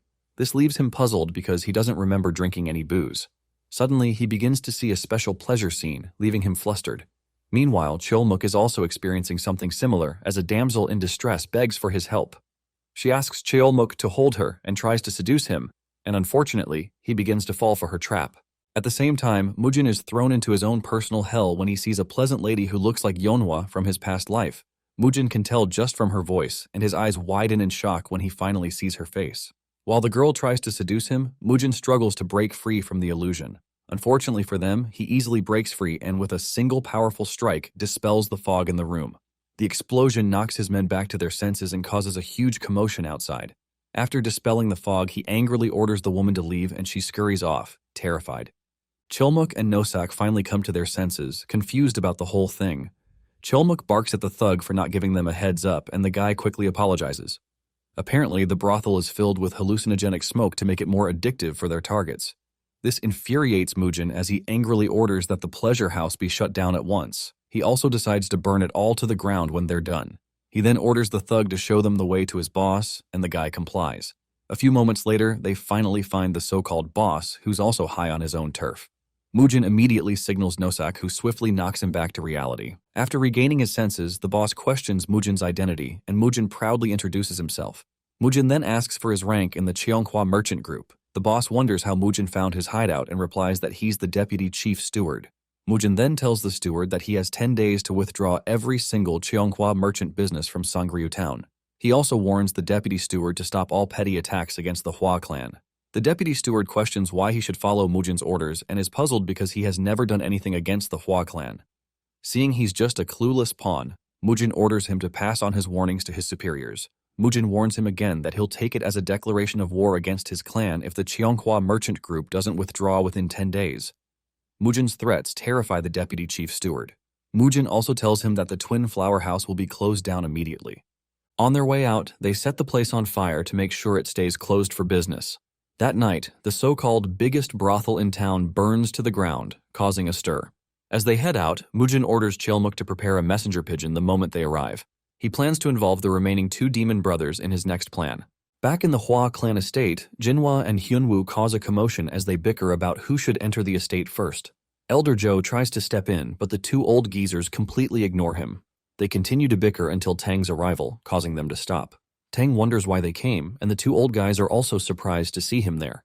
They question why he came, and Tang proudly boasts that he rushed over on Mujin's personal invitation. This makes Jinhwa and Hyunwoo, who were arguing earlier, unite against him. They protest that they came first, so their business should be the priority. However, Tang refuses to back down and reminds them that he's the Poison Emperor, so he has seniority over them. While the 3 powerhouses argue about who should go first, Joe sweats buckets, caught in between a fight that has nothing to do with him. He prays silently for Mujin to return before they tear down the estate. A few moments later, the trio finally settles inside the estate, and Tang enjoys his tea as usual, while the others quietly watch him. He then remarks that it's been a while since the 3 of them have gotten together. Hyunwoo mentions that it's been 5 years since they last saw each other. Jinhwa tells them that she never expected to see both of them in the Hua clan. She further expresses her relief that they both look healthy. Tang then asks why they came and boasts that he's close to Mujin, so there's no need to question his purpose for coming. Hyunwoo tells him that the Hua clan has a karmic bond with the Shaolin Temple. However, Tang replies that he has never heard of any such connections. Hyunwoo explains that his master was the first to discover Mujin's martial talent. Tang finds it laughable that such a petty reason can be considered a karmic bond. But after Hyunwoo quotes a Confucius verse, Tang decides to let him have the last say. He then asks Jinhwa if the Ma sect also shares a karmic bond with the Hua clan. Jinhwa tells him that her sect truly has a closer connection to the Hua clan than both of them. She explains that Mujin defeated the Crimson Moon Sword and saved 2 of her disciples. She further adds that she came to repay the debt. Tang questions how she plans to do that, and Jinhwa says she's offering something precious. She then reveals that she'll directly teach several secret arts of the Ma sect to the Hua clan. Elder Joe is stunned to hear, and as if that isn't enough, Hyunwoo adds that he came for the same purpose. He explains that he's been unable to find a worthy disciple, but after learning that Dojin possesses extraordinary martial talent, he decided to make him his disciple. Elder Joe is not too pleased to hear this news and considers blocking the 2 geezers from scheming while Mujin is away. Since the Hua clan has 2 siblings, male and female, Jinhwa notes that there's no need for them to bicker. Hyunwoo also agrees that they can each take one. Tang reminds them that Mujin's siblings have already been initiated into the secret arts of the Hua clan. Therefore, taking them as disciples into an unorthodox sect is impossible. This is because for the 2 of them to enter the temple ranks, they have to sever their bloodline succession to the Hua clan. Tang sternly warns them that making such a big decision without the right authority present is a bit inappropriate. Sensing hostility, Hyunwoo quickly apologizes. He explains that the rules of the Central Plains are rather stiff. He then clarifies that Dojin doesn't have to enter the Shaolin Temple ranks. Hyunwoo explains that he simply wishes to teach him and leave a mark on the world. Despite that, Joe is still not comfortable with how they're discussing the future of the Hua clan without its head. This makes him quietly wish for Mujin to come back soon. Meanwhile, in the training grounds, the other two demon brothers finally receive Mujin's letter. After reading it, Dongjok tells Jangtae to prepare, as they need to leave right away. Just then, Hia suddenly calls out to them asking when Mujin will return home. While Hia stammers for the words, Jeong hides behind her a little scared. Meanwhile, the brothers who have never even spoken to a girl immediately freeze stiff, unable to say anything. Back in the Kongdong sect, the sect elders urge their sect leader to make a decision about the Cheonghua group's clash with the Hua clan. One of them says the sect needs to support Cheonghua since the group helped during their tough times. However, the sect leader refuses because they have no justification to interfere. One of the sect masters, Haechan, reminds him that their prized disciple Dobo, the son of the Cheonghua merchant group leader, was crippled by the Hua clan. Another sect master, Jo-kwon, argues that their sect should not meddle in personal disputes. He adds that they already showed support by sending a witness for the duel between Mujin and Dobo, so there's no need to do more. He also reminds them that the Hua clan is an orthodox sect, like the Kongdong sect. Therefore, they can't go to war against a fellow orthodox sect. He finally lets them know that getting involved will only bring great shame to the Kongdong sect. However, the sect leader Haewan doesn't want to completely abandon the Cheonghua merchant group. This is because the merchant group helped them in their time of need, so ignoring them now will be considered unrighteous. Haechan agrees with this while Jo-kwon remains indifferent. But after considering it for a while, Jo-kwon figures out a way to step in without offending both sides. He suggests they resolve the dispute between the two by sending a martial master to mediate without fighting. The sect leader agrees with his idea and decides to send their most skilled and trustworthy martial master, Jaeul. A few moments later, Jaeul meets up with Hoyeon, the deputy group master of the Cheonghua merchant group. Hoyeon humbly thanks Jaeul for personally coming to help them mediate. However, to avoid any misunderstandings, Jaeul warns him that he didn't come to be anyone's sword. He further adds that the Hua clan is a fellow orthodox sect, so he cannot raise arms against them. Hoyeon assures Jaeul that he understands and has already been briefed by the Kongdong sect leader. After laying down their cards, Jaeul and Hoyeon decide to set out on their peacekeeping mission. That night in the Pyongyang merchant group courtyard, Mujin duels with Cheolmuk to test his progress. Cheolmuk fights with everything he's got, but Mujin easily overwhelms him.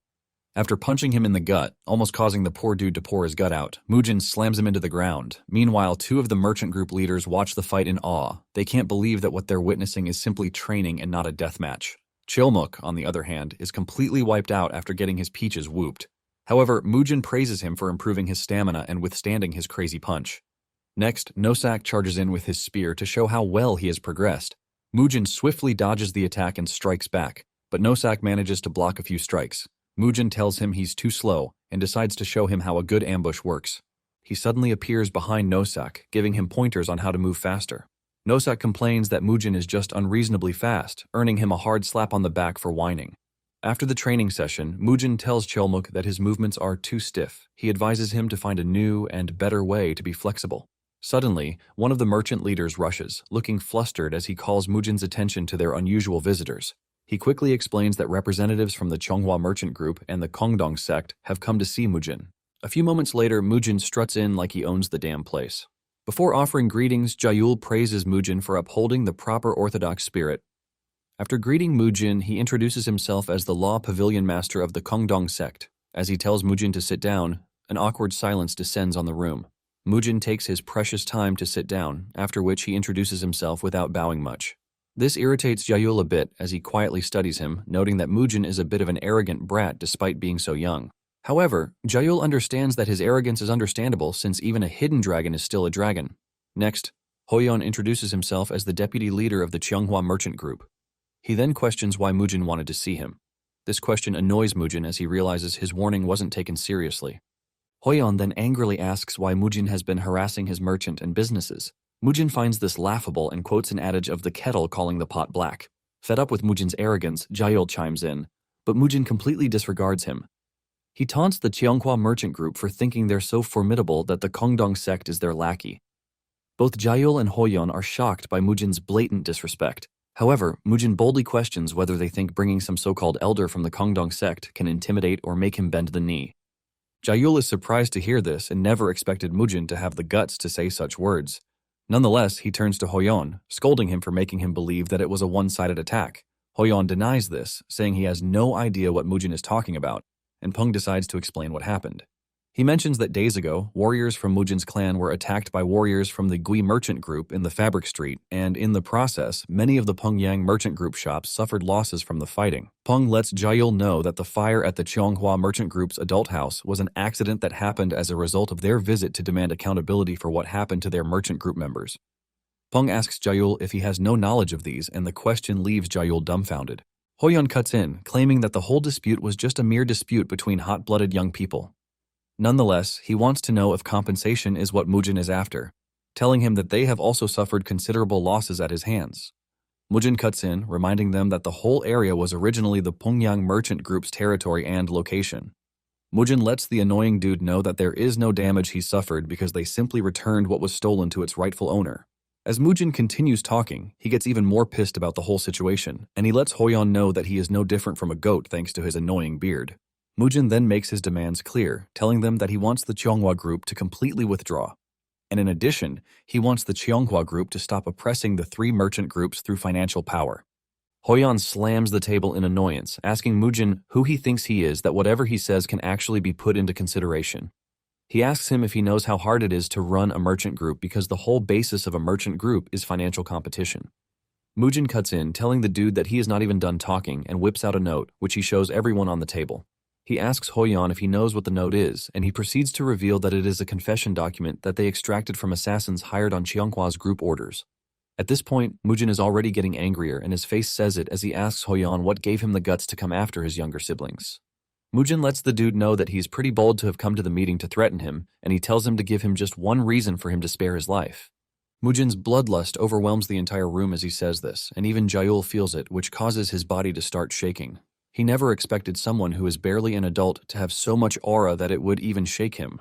Jaehyul then steps in, urging Mujin to chill out while turning to Hoyeon, asking if it is true that they sent assassins after Mujin's siblings. Hoyeon denies this, claiming that this is the first time he has heard something of such, saying a merchant group has no reason to send assassins after a martial artist. Realizing that Hoyeon is just going to keep denying what it is, Mujin lets them know that he is going to do things his own way. Hoyeon screams as if he is the most innocent man on the planet, telling Jaehyul that Mujin is just trying to frame them for what they didn't do. On the other hand, Jaehyul is regretting the fact that he and his sect got themselves into something way out of their league. Jaehyul tries to make the situation favorable for the Cheonghua group, telling Mujin that his sect and the group have been together for a long time, so it is pretty hard to believe that they are going to use such annoying methods. In addition, Jaehyul doesn't think they should allow a fight to happen just because of what some mere self-claimed assassin said. Jaehyul believes that they need more concrete circumstances, and Mujin figures out that the man is trying to tell him to find other evidence to support his claim. Mujin lets him know that he has no issue with this, but he has one condition, and this is the fact that the Cheonghua group must withdraw immediately, assuring them that if this is done, there will be no need for conflict. Hoyeon is completely overwrought with pride as he believes Mujin is not all that since they have the Kongdong sect backing them. Hoyeon then speaks up, rejecting Mujin's offers, saying they cannot withdraw their business over Mujin's claims, and Mujin lets them know that he is done talking if this is the case. Mujin gets up to leave, telling Hoyeon that they will see if he is still going to be able to maintain the same pride in some days. As he prepares to leave, Jaehyul stops him, telling him that the Kongdong sect's image will be tarnished if he leaves that way. Mujin lets the dude know that he doesn't really care about this because Jaehyul was the one who refused the proposal, so he should face him and tell him that.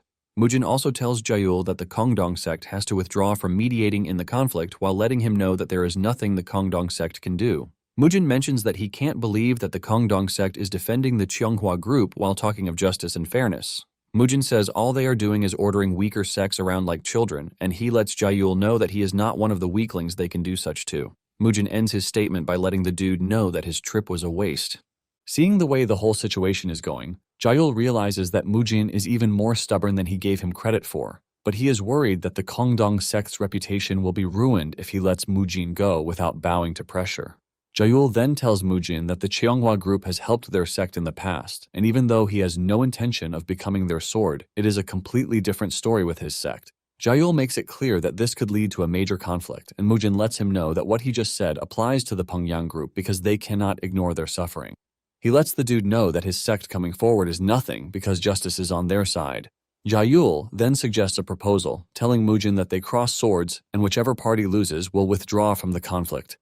In addition, he promises his cooperation in finding those who attempted to kill his siblings. Mujin, being Mujin, wastes no time agreeing to the terms. Moments later, they step out to take on each other in a duel, and Pung is busy praying that Mujin comes out victorious. But Cheolmuk just stares at him with a question mark on his face because he clearly does not know who Mujin is. Before the fight starts, Jaehyul makes it clear that the losing side will withdraw from the fight immediately, and Hoyeon agrees to this. Deep down, Hoyeon is rejoicing that they have finally put Mujin where they want because there is no way he is defeating Jaehyul. Before the fight begins, Jaehyul is convinced that Mujin was able to defeat the Crimson Moon Sword by luck because the energy he is feeling from him is ordinary. He plans to just cripple one of Mujin's arms because he considers him a rising talent, and he doesn't want to end his career right there. Jaehyul declares the match open, and before he can blink, Mujin dashes toward him and delivers a strike that completely knocks him out. Moments later, he wakes up to see Mujin severely aura farming in front of him, while suggesting that Jaehyul admit his defeat. Jaehyul is left in complete shock as it properly dawns on him that he lost the match. Even Pung is celebrating Mujin's win on the side, and Cheolmuk lets him know that this is normal for Mujin. While Pung is celebrating, Hoyeon is losing his mind because he never anticipated such an outcome. Following his promise, Jaehyul lets Mujin know that the Kongdong sect is now withdrawing from the matter. With this, Jaehyul leaves, and Hoyeon's face screams for help, but there is no one to help him. After Jaehyul is gone, Mujin tells Hoyeon to run his mouth just the same way he was when Jaehyul was there. Hoyeon immediately becomes a totally humble person, and he tries to gaslight Mujin, but Mujin orders him to go on his knees if he doesn't want to lose his head. Mujin lets him know that there are two options on the table for him, and the first one is that he shouldn't concern himself with what is going to happen to Buchoyeon and their chief steward because they crossed the line, and there is no way they were going to live long. Mujin says that after he is done with them, he wants the Cheonghwa group to withdraw while handing over a 30% stake to the Pyongyang merchant group in the tea sales monopoly, which they hold in Hubei. Hoyeon stammers, trying to argue with Mujin, but Mujin reminds him that there is still a second option, and this is the option that fully puts them at war. He assures Hoyeon that he is going to slaughter anyone who gets in his way, while urging him to send more people from the Death Forest faction because he would like to wipe them out. Mujin assures Hoyeon that if they pick the second option, he is going to make sure that the Cheonghwa group disappears without a trace, while the Pyongyang group takes their place instead. Mujin looks completely terrifying while telling Hoyeon this, and he can clearly see that he is even more serious than before. Seeing this, Hoyeon figures out that it is a risk to gamble with the fate of the merchant group because he didn't even expect Jaehyul to have lost to Mujin so easily. He has no choice but to pick the first option, believing that the group leader will definitely understand his reason to have done this. Later on, the Cheonghwa merchant group, Lee Suman, is in his bed when a strange person arrives in his room to cut him up. Buchoyeon also wakes up to an armed, masked, scary figure in front of him, and he suffers the same fate as his chief steward. Some days later at the Pyongyang merchant group, Cheolmuk finally reunites with his brothers. The brothers let Mujin know that it was a bit stressful tracking down the Death Forest faction dudes who escaped from them, but after catching up to them and relieving them of their arms, they had no problem writing a confession. Nosak mentions that Mujin's reputation is now all over because everyone was just bowing the moment they heard his name. Mujin asks about Buchoyeon and the annoying steward, and they assure Mujin that they left them completely torn apart. Mujin is pleased with this, and he tells them to make sure that the incident remains a secret. With all of these settled, Mujin takes a deep breath and he tells the brothers that it is time for them to head back because they have cleared out everything that needs to be. Pung is surprised that Mujin and his boys are already leaving when he has not even entertained them to his heart's content. Mujin lets him know that he needs to return to the clan ASAP because he's been away for a while, but he assures Pung that he will be looking forward to this another time. With this, a carriage is prepared for Mujin and his men, and when the street merchants see him rolling out, they scream at the top of their voices, urging him to wait. The merchants rush over to his carriage, thanking him for the help while urging him to visit again, promising him to treat him to the nicest things that they have. Even the girls tease the four brothers, telling them to come visit any other time. Mujin lets out a smile, and as they ride away, he thinks to himself that the whole spectacle was actually nice. Soon afterward, they arrive at the clan, and Maesok rushes over as usual, but Mujin simply pushes him away, telling him to stop being so clingy. His siblings also rush over to hug him, and Mujin asks them how they have been. They let him know that the Tang sisters have been around, so they haven't been bored even for once. Hearing this, Mujin wonders who the Tang sisters are, and when Do and Jo step out to welcome him, he asks them who the Tang sisters are.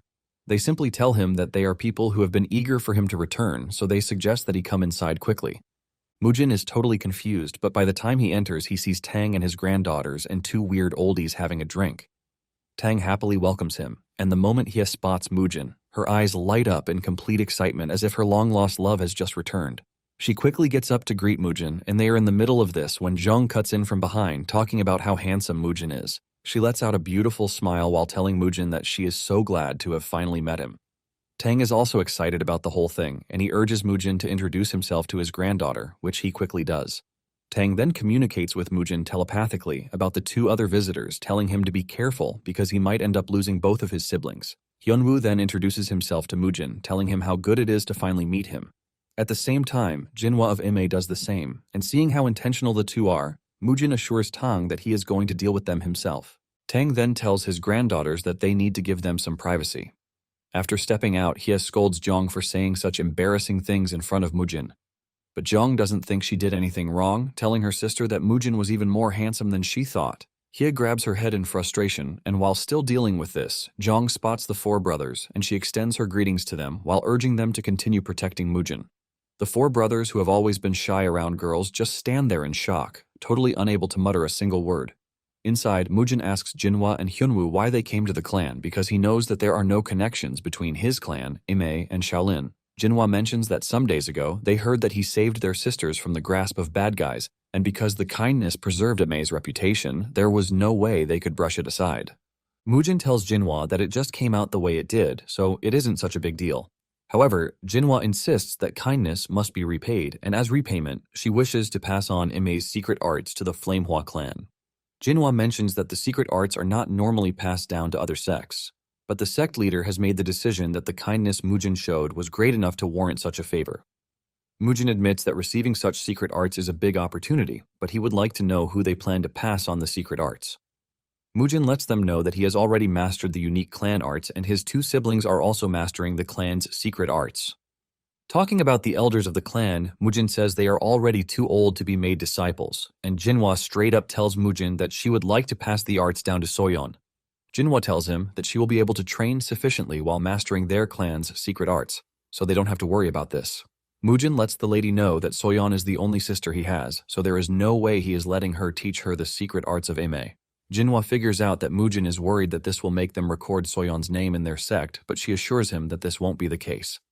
Tang quickly talks to Mujin telepathically, telling him that the bond between a master and a disciple is not something that can be easily severed. Mujin is about to reiterate what he said when Soyeon shows up in the back screaming out her brother's name while telling him that she would like to learn what Jinhwa is offering, which is the snow-drifting, cloud-piercing palm strike. Mujin turns around in shock, realizing that they already did something to Soyeon, while Jinhwa, on the other hand, wears a face of satisfaction. Soyeon walks forward, telling Mujin that she is really interested in learning the palm strike that Jinhwa showed her. Mujin pats his sister on the head while asking Jinhwa what she showed Soyeon, and Jinhwa replies that it is nothing much because all she did was show her a basic palm strike. Soyeon starts glazing the technique, saying it is so strong and she has never seen anything as strong as it before. Soyeon mentions that Jinhwa had promised that she would be able to learn an even stronger palm technique by the time Mujin comes back. Mujin takes a deep breath after hearing this, and he thinks about all the parameters. He knows that the Flame Emperor's red flame art is an advanced martial art, but at the same time it is a yang-based technique. He believes that it is an excellent martial art to learn for a man with strong yang energy, but it is a difficult martial art for a young girl to master. Seeing how hard it is for Mujin to make up his mind, Soyeon tells him that she won't do it again, but Mujin assures her that he is good. Mujin figures out that the martial arts of the Ame sect might actually be suitable. Mujin then tells Jinhwa that his sister is brilliant and exceptional, and as the only daughter in the clan, he has no intention of sending her far away, so it is up to Jinhwa to take good care of her at the manor. Jinhwa's eyes light up in excitement when she hears this, and she offers a line of prayer for their union.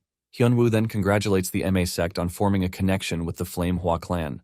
Deep down, Hyunwoo is already thinking of how he has to obtain Dojin because he is amazing. Even though Dojin's martial arts talent is exceptional, Hyunwoo is more interested in him because of his character. He has noticed that Dojin is calm and composed, but even with these, he has a competitive spirit that burns within his chest like a flame. The moment Hyunwoo sets his eyes on Dojin, he realizes that he is exactly the disciple he's been looking for, so there is no way he is going to let him slip away.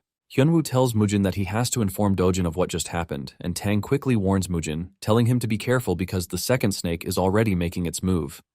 Mujin is surprised that Hyunwoo wants to form connections with a secular martial clan, and he lets him know that it is quite burdensome.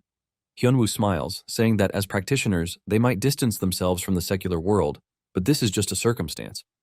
Hyunwoo boasts about how he has finally encountered the correct karmic connection to transmit enlightenment, so his personal circumstances wouldn't matter that much.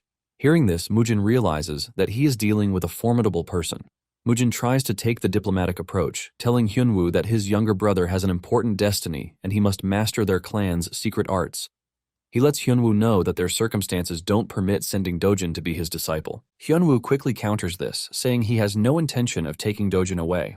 He suggests that they provide him with a small room so he can gradually teach Dojin from the side.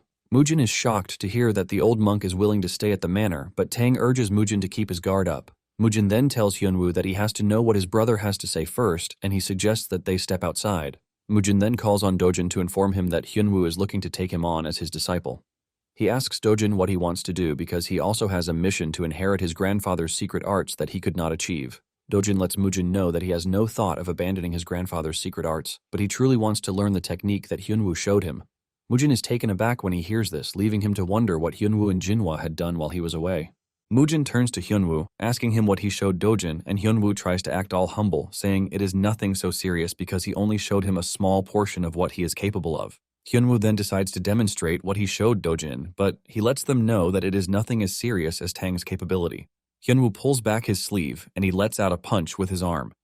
The force from the punch is directed towards a tree, and this leaves a huge dent that shakes the tree, shocking Tang and Mujin. Hyunwoo boasts that he only held back because he didn't want to break the clan's tree. Tang is left in complete shock because what he just witnessed is the 100 Steps Divine Fist Strike, a Shaolin secret art that went extinct 30 years ago. Dojin then tells Mujin that he wants to learn this, believing that his grandfather's secret arts can even be developed further. Mujin knows this deep down, because adding the precision of the 100 Steps Divine Fist Strike to the Flame Emperor's Fierce Fist Strike techniques would be a banger. He smiles because he never thought that the Shaolin's secret arts that he eradicated would come back to meet him again. Mujin finally agrees to this, and he tells Hyunwoo to teach Dojin well. In the end, Hyunwoo also managed to obtain Dojin as his disciple, and later that night, Tang and Mujin sat down to talk. Tang makes fun of himself, saying he tried his best to stop the two from getting what they wanted because he hates losing talents from Sichuan to Mount Song. Nonetheless, he knows that such an opportunity will not come twice, and Mujin cuts in, asking him if he would have entrusted his granddaughter to Aimee. Tang quickly says no, and Mujin tells him to listen to himself then. Mujin asks him why 3 heavenly bodies have to emerge from one household, and Tang is surprised that this actually exists. Mujin mentions that it is a physique that is opposite to demonic energy, but shows exceptional achievement in orthodox techniques. Hearing Mujin talk about this, Tang remembers one of the reasons why he wants Mujin in his household, and he asks him what he thinks about Zhong. Mujin yells at Tang, reminding him that he already made himself clear. Tang is surprised that he is still maintaining this stubborn act, and he asks him if he is not into men, but Mujin disputes this. Moments later, Mujin asks Tang what he sees in him because he is much younger than him, but he lets him speak disrespectfully to him. Tang is impressed that Mujin finally noticed, and he lets him know that he doesn't feel the presence of an age difference with Mujin. He says it is as if their conversations flow in sync, as if he is talking to an old friend he has known for a long time. Mujin smiles when he hears this, and he mentions that many years ago, there was a woman he loved, and he was even willing to abandon his life as a martial artist to disobey his master's sole final wish, just because of this woman whom he loved dearly. Tang doesn't essentially take the story seriously, and Mujin continues narrating. He mentions that the woman he is talking about was born with nothing, and she managed to raise 2 younger siblings without wanting anything. She basically struggled by herself without anyone providing help for her, which shows how pure and noble she was. Mujin talks about how much integrity she has, and Tang asks him why he is no longer with the woman. Mujin smiles, revealing that she actually died, and Mujin reveals how foolish he was to think he could walk the path of an assassin while keeping an ordinary woman by his side. He mentions that the woman and her 2 siblings were killed at the hands of orthodox warriors who were coming after him, and this is where his path to start tearing through all 9 sects began. Tang is taken aback when he hears this, and he starts wondering if Mujin is in his right mind. He asks him if he is drunk or something, but Mujin assures him that he is perfectly sane, and he is only telling Tang about his past and his revenge. He mentions that the fight with the Namgung clan was where the whole thing started, and even though it was something small at first, it eventually skyrocketed into something that led to her death at the hands of Namgung Cheonyong. Tang gets even more interested when he hears this because Cheonyong's name was completely erased from Murim 45 years ago. Mujin lets him know that this name is the name of an enemy he hasn't forgotten even for once, and after his lover's siblings died with her, everything became completely bleak for him. For the next 15 years, he continued fighting the 9 sects. Mujin mentions that the first clan he wiped out was the Namgung clan, and before he knew it, all the orthodox sects of Murim set their sights on him, and without hesitation, he killed them all. It wasn't long after this that they gave him an interesting name, which is the Divine Demon. The moment Tang hears this, he starts getting worked up even more, but he believes that Mujin hasn't recovered from his madness. Mujin tells him that he is free to believe him or not, but he lets Tang know that his expression was exactly the same as when he first saw him. Mujin reveals that it was when he encountered him sitting with the 4 great clan heads, with the exception of the Namgung clan. Mujin mentions that this is the first time he has set foot in the Central Plains. Tang gets up from his seat in shock, asking Mujin how he knows this, but Mujin ignores the question and continues with the story. He mentions that he was unaware that Tang and his colleagues had rented out the tavern for the day, and he would have simply found another place to satisfy his hunger, but he believed his master's words that there was no martial artist in the Central Plains who could match him. Thanks to his youthful arrogance, he jumped into a fight, and just as Mujin is about to continue, Tang stops him. Tang is left wondering how someone as young as Mujin is able to know a secret he has kept hidden for 60 years. It turns out that Tang has been trying his best to forget the events that happened back then because of how shameful the events were. Mujin continues, saying the situation was a 1 man against 17, but he admits that his grandfather's poison was difficult to block. Tang gets even more uncomfortable and he asks Mujin who is telling him everything that he is saying. He asks Mujin if he is the divine demon's disciple or if he heard it directly from him, and Mujin is surprised that Tang still doesn't believe him. Mujin then says he is impressed because it appears that Tang has overcome his right arm's vulnerability because he has grown strong enough to earn the title of Poison Emperor. As Mujin continues talking, Tang is left wondering how Mujin knows about the deformity in his body, which is something only he knows.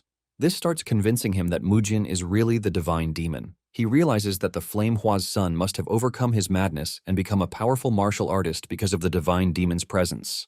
A scary aura starts radiating from Tang's body as he asks Mujin which he would pick between the orthodox martial arts and the demonic martial arts. Mujin smiles when he hears this, and he asks Tang about the difference between the two. Tang is surprised that someone as exposed as Mujin is asking this, and he indulges him to answer this, revealing that one who builds martial arts through demonic methods is a demonic martial artist. Mujin asks him if someone learns the orthodox, if it makes the person orthodox. Tang then replies that if someone learns the orthodox arts but doesn't walk the path of an orthodox martial artist, they are considered unorthodox and demonic.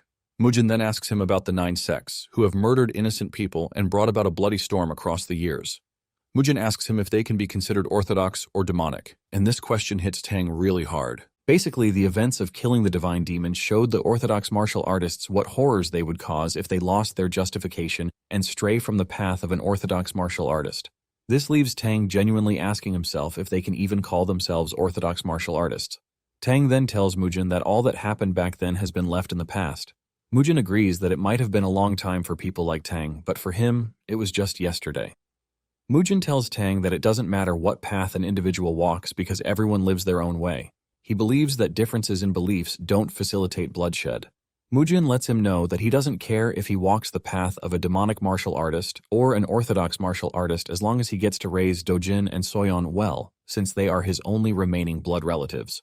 Tang bows his head in relief, saying it is fortunate that another divine demon won't be born in the Central Plains because one huge tragedy is already enough. Mujin then asks him if he would have attacked him if he had decided to walk the path of a demonic artist, and Tang lets him know that, as an orthodox martial artist that he is, he would have.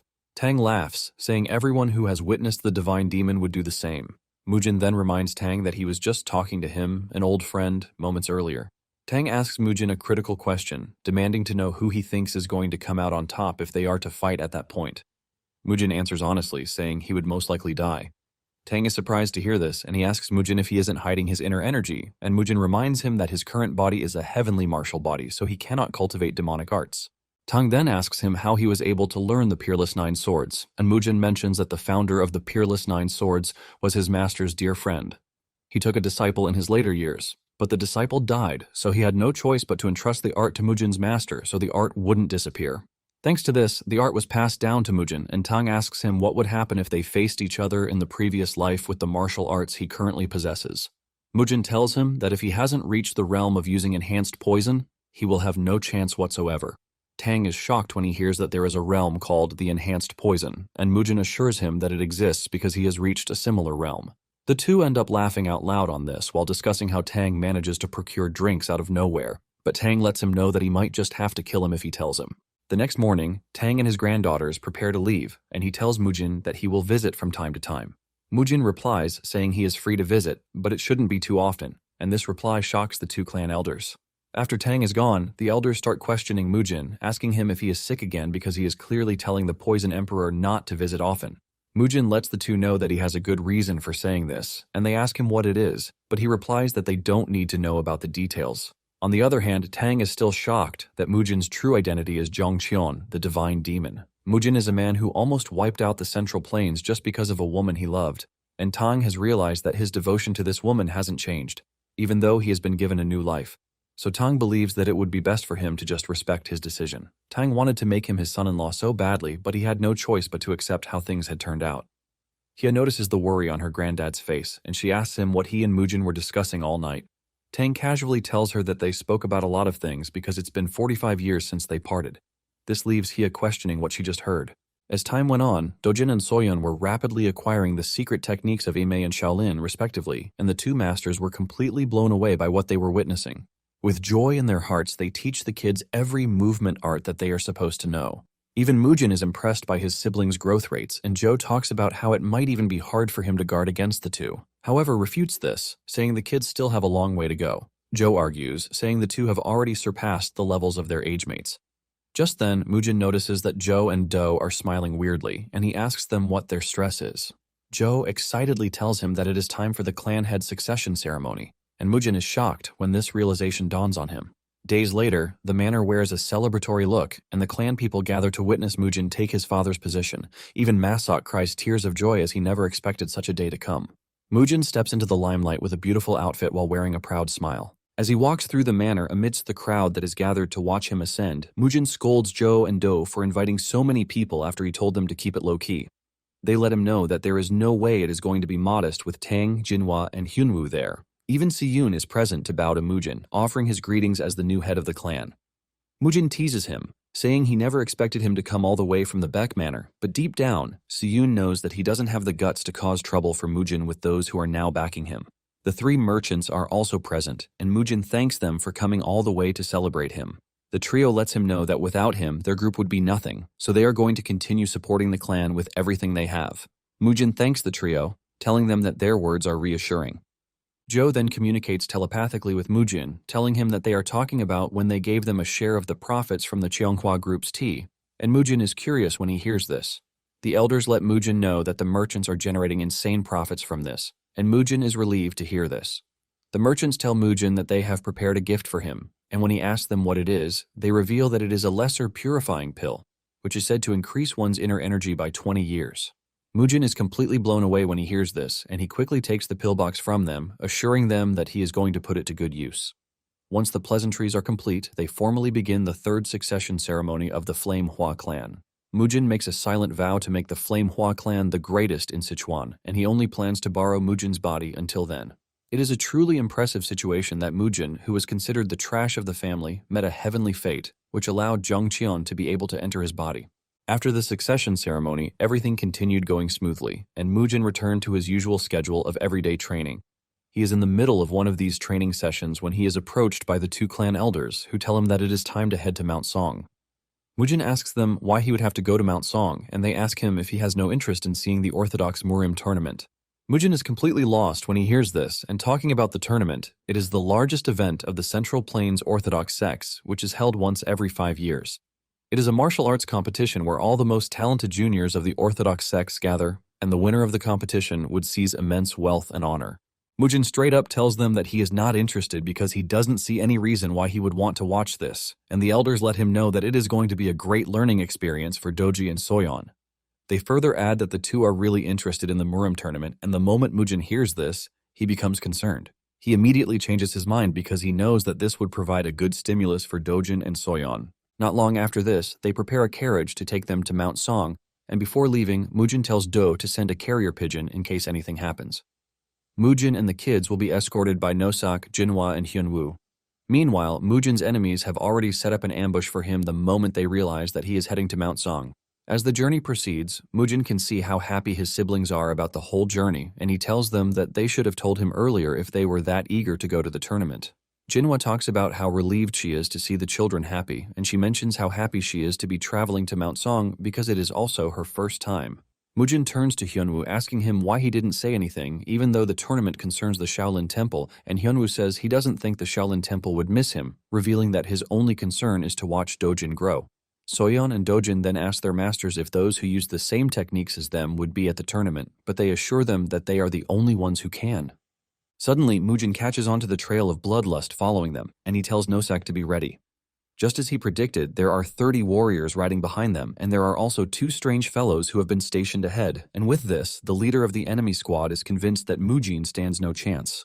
Ahead of the carriage are the 2 crazy fellows who have burned down a merchant's carriage to block the path, and they are toying with the poor merchant while introducing themselves as the Fire Shadow Twin Elders. They promise to kill the poor merchant painlessly, but end up tearing his head off while crushing it with their ugly hands. The twin with the red head is called Chu Myonggun, and the one with white hair is Cho Gayak. The moment the carriage comes close to where the fire is burning, everyone else in the carriage senses the intense bloodlust coming from all over. Mujin grabs his sword and tells everyone else to stay put while he handles the situation. The twins are surprised that only one person is stepping out of the carriage, since they were told that the occupants of the carriage would be more than 4. Mujin walks forward asking the twins who they are and why they are blocking the path. The twins then ask him if he is the one they call the Hidden Dragon, and the moment Mujin hears this, he figures out that the 2 were sent by the Crescent Moon Sword Sect. Myonggun commends Mujin's intuition, but tells him that he has a foul mouth. Hyunwoo and Jinhwa finally step out of the carriage, and the fear on their faces when they see the twins is pretty pronounced. Gayak talks about how excited they are to finally see them because they have been waiting to slit their throats. Hyunwoo then tells Mujin that the twins are masters of the unorthodox path, who use sorcery, but he believes that they should be able to defeat them if they join forces. Suddenly, the 30 warriors who have been chasing them finally show up too, complicating the whole situation. Hyunwoo and Jinhwa freak out, asking when the warriors got there.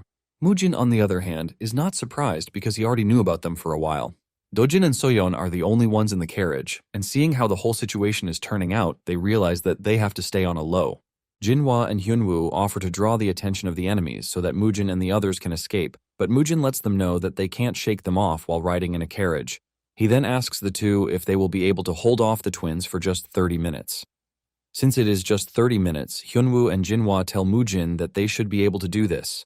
Mujin tells them that he is going to deal with the warriors who have surrounded them and come back to kill the twins. Hyunwoo and Jinhwa are surprised to hear this, since they don't even think it is possible. Once they have agreed to the plan, Mujin turns his attention to the 30 warriors, and he tells Nosak that he is counting on him to watch the kids, telling him that he doesn't want even a single person to get close to them. The leader of the 30 warriors believes that it is going to be an easy mission, and he orders his men to go after Mujin. He screams out a formation order for them, and Mujin laughs out loud when he hears this because he realizes that the warriors clearly don't know who he is. Mujin lets out an overwhelming bloodlust that sends shivers down their spines. His aura is so overwhelming that even the twins acknowledge him because his bloodlust is similar to that of a great unorthodox martial artist, and he has not even reached adulthood yet. Hyunwoo makes the first move, unleashing the 100 Steps Divine Fist Strike that sends a powerful wave at Gayak. Gayak manages to block the attack, but he gets pushed back. He takes a look at his arm guard, and he is surprised to see that it is scratched, which shows how intense the attack was. Myonggun is impressed because he recognizes the technique, but Gayak, on the other hand, is pissed. He dashes toward Hyunwoo in anger, with fire trailing his steps, and Hyunwoo can see how intense his presence is. He makes a drastic move by turning to his right and dashing into the woods, forcing Gayak to chase him. Hyunwoo suddenly turns around and unleashes even more painful attacks that anger Gayak, and he promises Hyunwoo that he is going to tear his head off if he lays his hands on him. While Hyunwoo is stuck with Gayak, Jinhwa knows she has to deal with Myonggun. Myonggun makes fun of Jinhwa, telling her that she has gotten older than the last time he saw her. Jinhwa claps back, telling him that he has an ugly face, and even though she assumed that he would die alone, it appears that he has managed to find a trash soulmate who is as ugly as him. This is enough to make Myonggun mad, and he cooks up his firepower as he prepares to take on Jinhwa. Jinhwa also takes up her fighting stance, asking Myonggun if he thinks he is capable of taking her down. Myonggun lunges toward Jinhwa, but she is able to block his attack with her palm technique. On the other hand, Mujin has stayed back for a minute, and when the warriors won't attack him, he decides to go after them, and the dude in front is the first to lose his life before he can even blink. Mujin goes after another while counting them as he drops them. He delivers powerful strikes that cut their heads off and even releases their intestines to take fresh air. The leader of the warriors freaks out, but tries to maintain composure, and he screams at his men, telling them to get into formation and take Mujin down because he is just one dude. However, Mujin is already enjoying himself so much that he basically decides to stop counting and focus on sending them to their maker. Mujin runs through the horde with his big-ass sword, slicing and dicing them as if they were newbies. One dude gets so unlucky and gets separated from the waist up, but the leader of the squad still believes that they can take Mujin down just by maintaining a stupid formation to attack him simultaneously. The leader is left wondering how it became so hard for first-rate warriors to take down just one person. Seeing how badly things are going for them, the leader of the squad tells some of his men to turn their attention toward the carriage to kill Mujin's siblings. They acknowledge the order, and they rush towards the carriage. But Nosak stands his ground and prepares to show them why he is put in charge of taking care of the kids. They attack him simultaneously, but he manages to stop their advance with his long weapon. One of them gets smashed in the head with Nosak's weapon, and this lets them know that Nosak is not a pushover. Nosak starts glazing himself, talking about how he is one of the 4 brothers, and even the kids are forced to cover their heads because of how cringy this is. Nosak pushes them back with his reckless charge, but suddenly 2 arrows come from the left direction, hitting Nosak in the shoulder. He turns to his side and realizes that there are 2 arrows over there, and they were aiming for his head, but hit his shoulder instead. With the archers turning the tide of the battle, the squad rushes toward Nosak, and Nosak freaks out because he is about to be overwhelmed. Suddenly, Mujin flies past in a flash and cuts the archers in half before doing the same to those who want to overwhelm Nosak. Mujin is so fast that even his siblings didn't know that he was the one. The squad leader screams at the top of his voice, telling his men to maintain the pressure, but Mujin reaches him before he knows it and renders him headless. Back to Jinhwa and Myeongun. Jinhwa is trying her best to push back Myeongun, but he is just too strong. He taunts her, asking her if she has been playing around all these years. Jinhwa gets mad, and she hits Myeongun with a more powerful palm technique, but this only makes the dude ask for more. On the other hand, Hyunwoo loses his advantage, giving Gyak the chance to grab him, and he slams him hard into the ground. Hyunwoo frantically unleashes his technique, but Gyak easily dodges everything, while telling Hyunwoo that there is no way he is allowing him to hit him again. Gyak overwhelms Hyunwoo and punches him in the chest, and the attack is fatal enough for Hyunwoo to cough up blood. After breaking his chest, he grabs Hyunwoo and flings him into the distance like he is nothing. Meanwhile, Jinhwa is about to overwhelm Myeongun with a powerful technique when she sees Hyunwoo being thrown to the ground like trash. She is distracted by this, giving Myeongun the chance to hit her in the tummy before slamming her head into the ground. The two are about to meet their end when Mujin shows up, blocking their attack. He kicks Gyak into the distance while he engages Myeongun.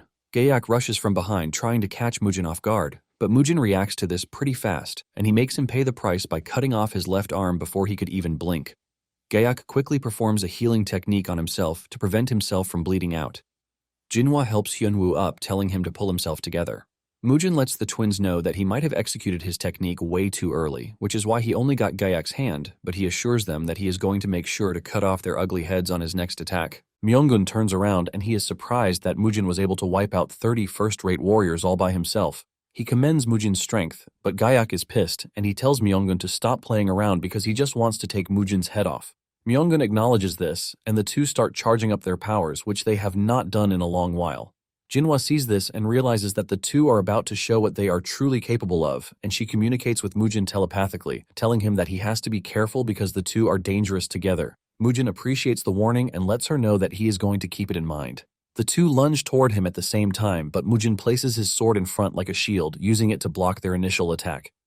However, he soon realizes that he is getting pushed back by the two, and before he knows it, he senses that the attack is traveling through the sword, hitting him really hard. Mujin is about to be overwhelmed when Hyunwoo and Jinhwa step in to use their techniques to give Mujin some leeway. However, this grants them another wave of pain as the twins beat them up for interfering in the fight. Just then, Mujin tells the two not to interfere in the fight any longer, saying he is going to handle the twins himself. The twins intensify their attacks because of how arrogant Mujin is, aiming to see how he plans to hold them back all by himself. Mujin fully commits to the fight as he starts fighting recklessly, and he kicks Myeongun in the face before smashing his head into Gyak's face. He almost cuts Gyak's head, but he narrowly dodges the attack. Myeongun punches Mujin in the chest, but he blocks it with his sword, and he gets pushed back. The two then unleashed a joint attack called the Fire Dragon Destructive Palm Strike, which Mujin's sword fails to block, and the wave of the attack travels into his body. Mujin is sent flying into the distance and is only blocked by a tree. However, things look grim for him as his chest lights up in flames. Hyunwoo and Jinhwa freak out when they see this because they know the repercussions of what is currently happening. Mujin crashes to his knees and can sense the fire energy moving through his body, and he knows that failure to suppress this means he is going to be burned from the inside out. The twins mock him, telling him that in 7 minutes his internal organs will start to burn, which means he is done for. Gyak then suggests that they tear Mujin apart first, but this only triggers Mujin's fighting spirit. The two dash toward him with their powerful palm technique, but Mujin blocks it with his right hand, and he makes sure to hold them down. The two mock him, asking him if he thinks he can block their attack. A thick armor would even be useless. Mujin then resorts to using reflective energy to deflect the fire energy, and this blows back really hard. Gyak screams out in pain, and the moment Myeongun turns around to check on him, Mujin swings his sword with his left hand, cutting their heads off with a single strike. Everyone watching is left completely astounded when they see this, but the fire is already taking root in Mujin's body. He coughs up blood that is basically fire, and his people start rushing towards him. However, the two elders tell the kids not to come any closer because the fire energy might spread to them if they are not careful. The two watch as their brother suffers in pain, and Mujin struggles as he tells Nosak to get him the lesser purifying pill in his bag. Nosak rushes over to get the pill, and Mujin wastes no time swallowing it. Mujin tells them that he has to purge the fire energy, so he urges them to guard him while he is doing this. He tells them to surround the area and make sure that every direction is guarded, but he urges them not to get close. Mujin gets into the cultivation position and realizes just how difficult the situation is. He figures out that any further delay will put his meridian in danger, so he has to use the inner energy of the lesser purifying pill to suppress the fire energy. By directing all the fire energy into his middle core, he is able to spill out all the fire energy through his mouth, as if he were a dragon. After expelling the fire energy from his body, he passes out and Hyunwoo examines him. He confirms that the fire energy is gone, but Jinhwa suggests that they rush to Ganluo County immediately. Nosak grabs Mujin and carries him into the carriage, and as they travel to Ganluo, his siblings are visibly worried about whether he is going to be fine. Hyunwoo and Jinhwa, on the other hand, are in total disbelief that Mujin was able to take down two dangerous demonic martial artists by himself. Days later, at Ganluo's county infirmary, Dojin and Soyeon enter Mujin's room with a plate of food meant for him, only to realize that he has vanished. Before they start panicking, they hear sounds from outside, and when they look out through the window, they see Mujin training already. Mujin is already swinging his big sword with sweat dripping down his body. He stares at the burn mark on his right palm and realizes just how dangerous the twins' technique is. He's in the middle of this when his siblings show up, and they look totally worried because Mujin is supposed to stay in bed for a month, but he is already moving around. Mujin assures the two that he is fine now, and he tells the two to pack their things so that they can head to Mount Song. On their way to Mount Song, they all had a good time, as if Mujin hadn't almost died. However, in the surrounding areas of Ganluo and Xichang that they passed through, rumors started going around about how Mujin defeated the Fire Shadow twin elders, which caused a stir through the city. After some days, they finally reached the home of the Shaolin Temple, where the Orthodox Murim tournament is going to be held. The moment they step out of the carriage, the kids are blown away by the impressive buildings and statues all around. Mujin is surprised that all the buildings he destroyed in the past have all been fixed. Hyunwoo then tells them that he has to leave to see his colleagues, but assures them that he has arranged a living space for them in the inner house. One of the monks then led the way for them, and the kids rushed in because of how excited they were. Meanwhile, they are being watched by two strange individuals standing on the balcony. The young master appears to have evil intentions for Mujin, and he tells his assistant to call on an individual, Dongho, promising to handle whatever responsibility that follows as long as he gets to wipe Mujin out. On the other hand, Hyunwoo meets with the temple's elder, Hyungak, to let him know that he now has a disciple. Gak asks Hyunwoo who his disciple is, and Hyunwoo asks him if he still remembers the dude Hyegwang found in the past. Gak says he definitely remembers Mujin, the madman. He also mentions that he is aware that Mujin is now called the Hidden Dragon of Sichuan, and he asks Hyunwoo if his disciple is Mujin, but Hyunwoo lets him know that it is his junior brother. Hyunwoo lets Gak know that Dojin also possesses the martial talent of the heavenly martial body. In addition, he mentions that Dojin is a child with impeccable character and great fortitude. Gak is happy for Hyunwoo because his stress to find a disciple has finally come to an end. Hyunwoo then tells Gak that they won't be able to register Dojin into the Buddhist records because he is the second son of a second family. He apologizes for leaving such important secret art with an outer sect, but Gak lets Hyunwoo know that it doesn't matter because Dojin is still their disciple nonetheless. Hyunwoo bows to Gak, thanking him for his understanding, and he lets Gak know that on their way there, they were attacked by the Fire Shadow twins. Gak freaks out when he hears this, and he asks Hyunwoo if his disciple is fine, and Hyunwoo says yes, revealing that the bad guys had set up an ambush for them. Hyunwoo tells the old man that he got to witness Mujin's strength firsthand because he single-handedly defeated 30 first-rate martial artists before taking down the twins. Gak cannot believe what he just heard because he knows that Mujin has barely reached adulthood, but he managed to take down these wicked dudes. Hyunwoo confirms this and says Mujin suffered internal injuries, but he also recovered quickly, showing how impressive his constitution is. Gak is thankful that the annoying fire twins have finally met their end. Hyunwoo then tells Gak that they cannot let this slide, and Gak agrees with him, saying it is time to put the unorthodox sect in their place. Hyunwoo then tells Gak to inform their leader, First Emperor Hyemun, of this new development. On the other hand, Mujin and his siblings have been led to the room they will be using. However, the monk lets them know that outsiders are not allowed in the Repentance Cavern, which is behind the Great Hall. Soyeon excitedly asks Mujin if they can go look around, and Mujin agrees to this, but tells them to take Nosak along. As they walk through the area, they are left in total amazement, and moments later, Dojin accidentally bumps into another kid his age. Even though they bumped into each other, Dojin still apologizes for it, but the little brat decides to take it a step further by calling Dojin and Soyeon beggars. Apparently, the little brat is Cheol Dongho, the second son of the Cheol Manor. Dongho tells Dojin that he has to go on his knees if he wants to apologize to him. Soyeon hears this and loses it, screaming at the dude, asking him who he thinks he is for him to be saying all sorts of trash. Soyeon pulls herself together, and she tells her brother that they should just leave, since it appears that Dongho is crazy. Dongho then decides to attack Soyeon while her back is turned, but Dojin blocks the strike. Dongho tries to tussle it out with Dojin, but he gets pushed back instead. Dongho smiles, commending Dojin for blocking his attack. Just then, Dongho's bodyguards show up, yelling at Dojin, asking him what gave him the guts to lay hands on their young master. They shamelessly ask Dojin if he is seeking death, but Nosak's aura soon overwhelms theirs as he tells them that Dongho was the one who attacked first, so there is no way they are standing around. Nosak's aura causes the two to falter, and Dongho tells them to step back and not interfere in the matter. Dongho steps forward again, and Dojin scolds him for attacking Soyeon from behind, which is not how orthodox martial artists operate. Soyeon then drags Dojin, telling him that they need to go because if they fight in the temple, they are just going to cause trouble for Mujin. Just as they are about to leave, Dongho runs his mouth, talking about how their brother went crazy after he was hit with the same technique he just tried to use on Soyeon, which is the 7-wound fist strike. He proceeds to rudely talk about how he would have loved to send them along to their brother.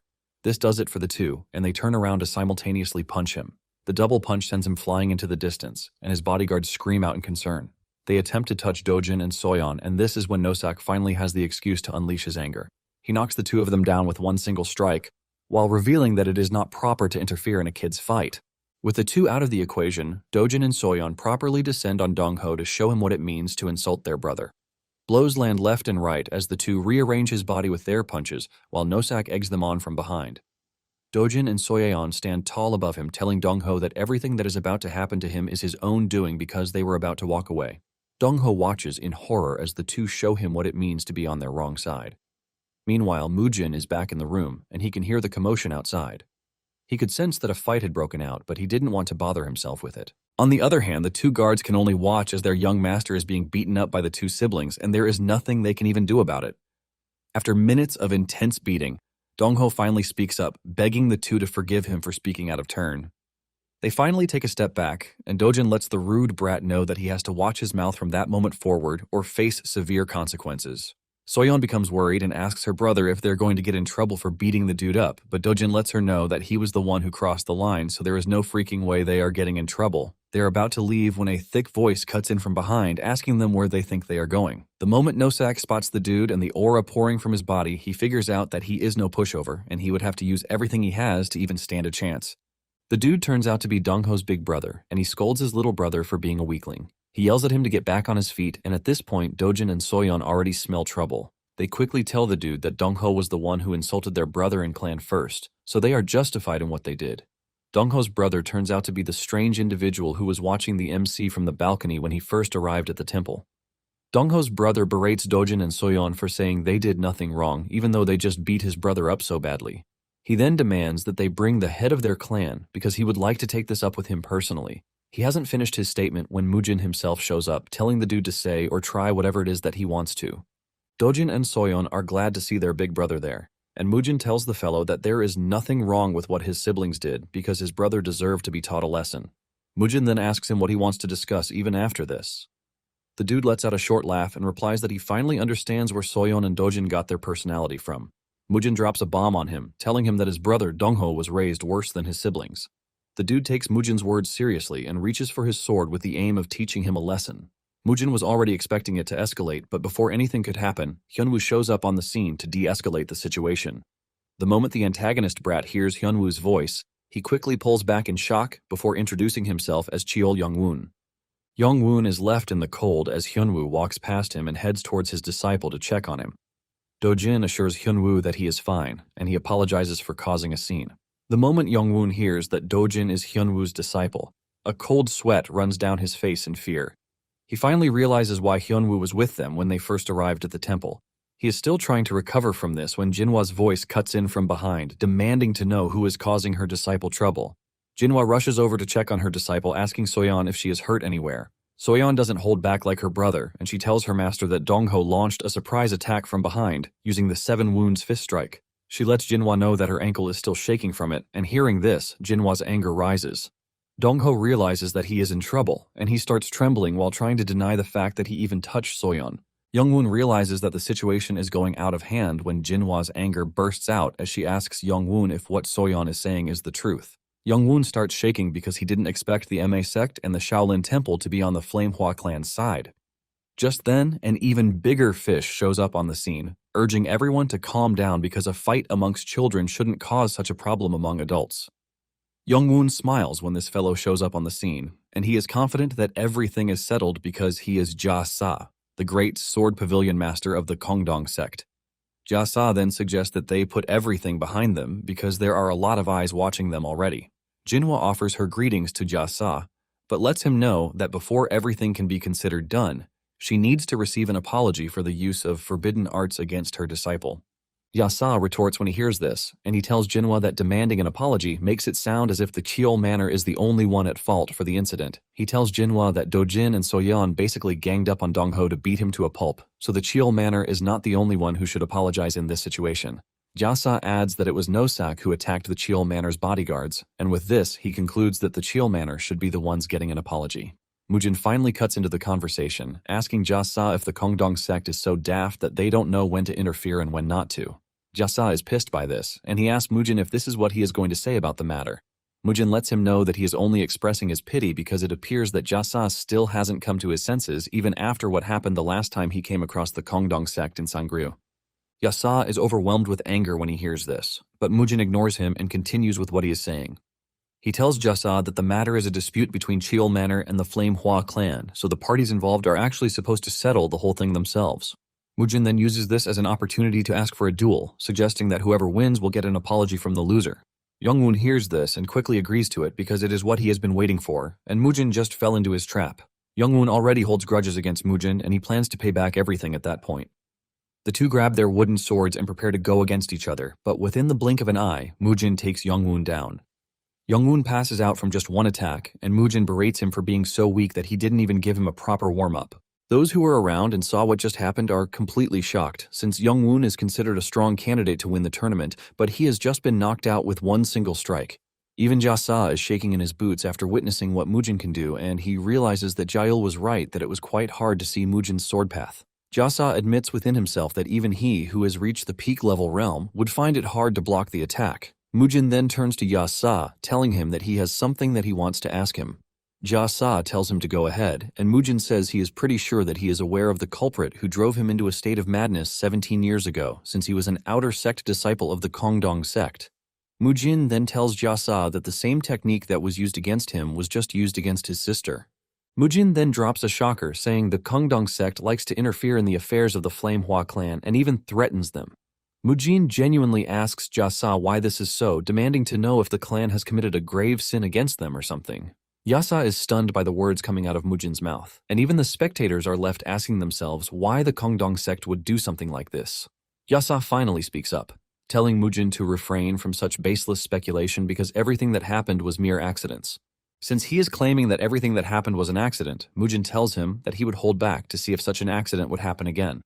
Mujin then drops a nuclear bomb on Ja Sa as he turns around to leave. He lets him know that if any of his clan members are ever threatened by the Kongdong sect again, they would find themselves facing off against an entirely different Mujin at that point. Mujin and his companions turn around and leave, and this statement of assertiveness shocks Ja Sa down to his bones. He realizes that Mujin just threatened them without fear, and he believes that Mujin is acting this way because he has the Ma sect and the Shaolin Temple backing him. However, there is no doubt that Mujin's action at that moment engraved something of fear in the hearts of every martial artist present on the scene that very day. Surprisingly, there is another member of the Ma sect, Young Swai, who witnessed what happened, and the lady is already blown away by Mujin's countenance and aura. Later on, Hyunwoo apologizes to Mujin for the unfortunate incident that happened under the temple's watch, but Mujin lets the old man know that there is nothing more to apologize for since nothing serious happened. Hyunwoo then turns to the reception hall master, Hyunboon, whom he ordered to pay close attention, and starts to berate him for being so careless. Even Mujin, who is in the back, is shocked by Hyunwoo's strictness, and the monk tells Hyunwoo that he was distracted by the number of guests who were arriving for the tournament. Nonetheless, he still apologizes for the mistake, accepting that it all came from him. Mujin lets them know that there is nothing to apologize for because the whole issue arose from personal grudges in the first place. In fact, he lets them know that he should be the one apologizing for causing trouble at the Shaolin Temple. Bowen is glad that Mujin took the fault off of him and then offers to guide them on a tour. Mujin accepts this, and in no time, Bowen starts taking them around the temple to show them their best sculptures. Mujin is not new to all of these because he once ravaged the temple. However, he is impressed that they have restored almost everything that he destroyed. They are taking him through the warrior statues, the beautiful fountain, the elephant statue they have in their yard, and so on. At the fountain, Sui takes a bowl of water from it and tells Mujin to have a sip of it. She is completely red-faced from embarrassment, and Mujin quickly collects it, thanking the lady for the kind gesture. Nosak and the kids are watching from behind, and Nosak wishes he had his own Sui. Soon afterward, they arrive at a ground designed to seal items, and Mujin spots something that immediately catches his attention. The strange item is a sword that has been buried in a rock with several talismans attached to it. The moment he sees it, Mujin takes a step back, and the expression of shock on his face is quite vivid. Bowen sees Mujin reacting to the sword, and he commends him for recognizing such a sword because only those who are sensitive to demonic energy would know what it is. It turns out that the sword is the same one Mujin used 30 years ago to ravage the Jianghu, and it is known as the demonic spirit sword. Bowen mentions that the demonic energy from the sword was so potent that they were forced to seal it the way it is. Mujin, on the other hand, is still speechless from seeing the sword alone. However, Bowen's claim that the sword has demonic energy is totally false, since the sword doesn't even leak energy unless the wielder has learned demonic arts. Boyan notices that Mujin is engrossed with the sword, and he suggests that they move on because there is still a ton of things that they have to see. Mujin is cross with himself for letting such a treasure rot in the hands of the monks, since it is his master's sword.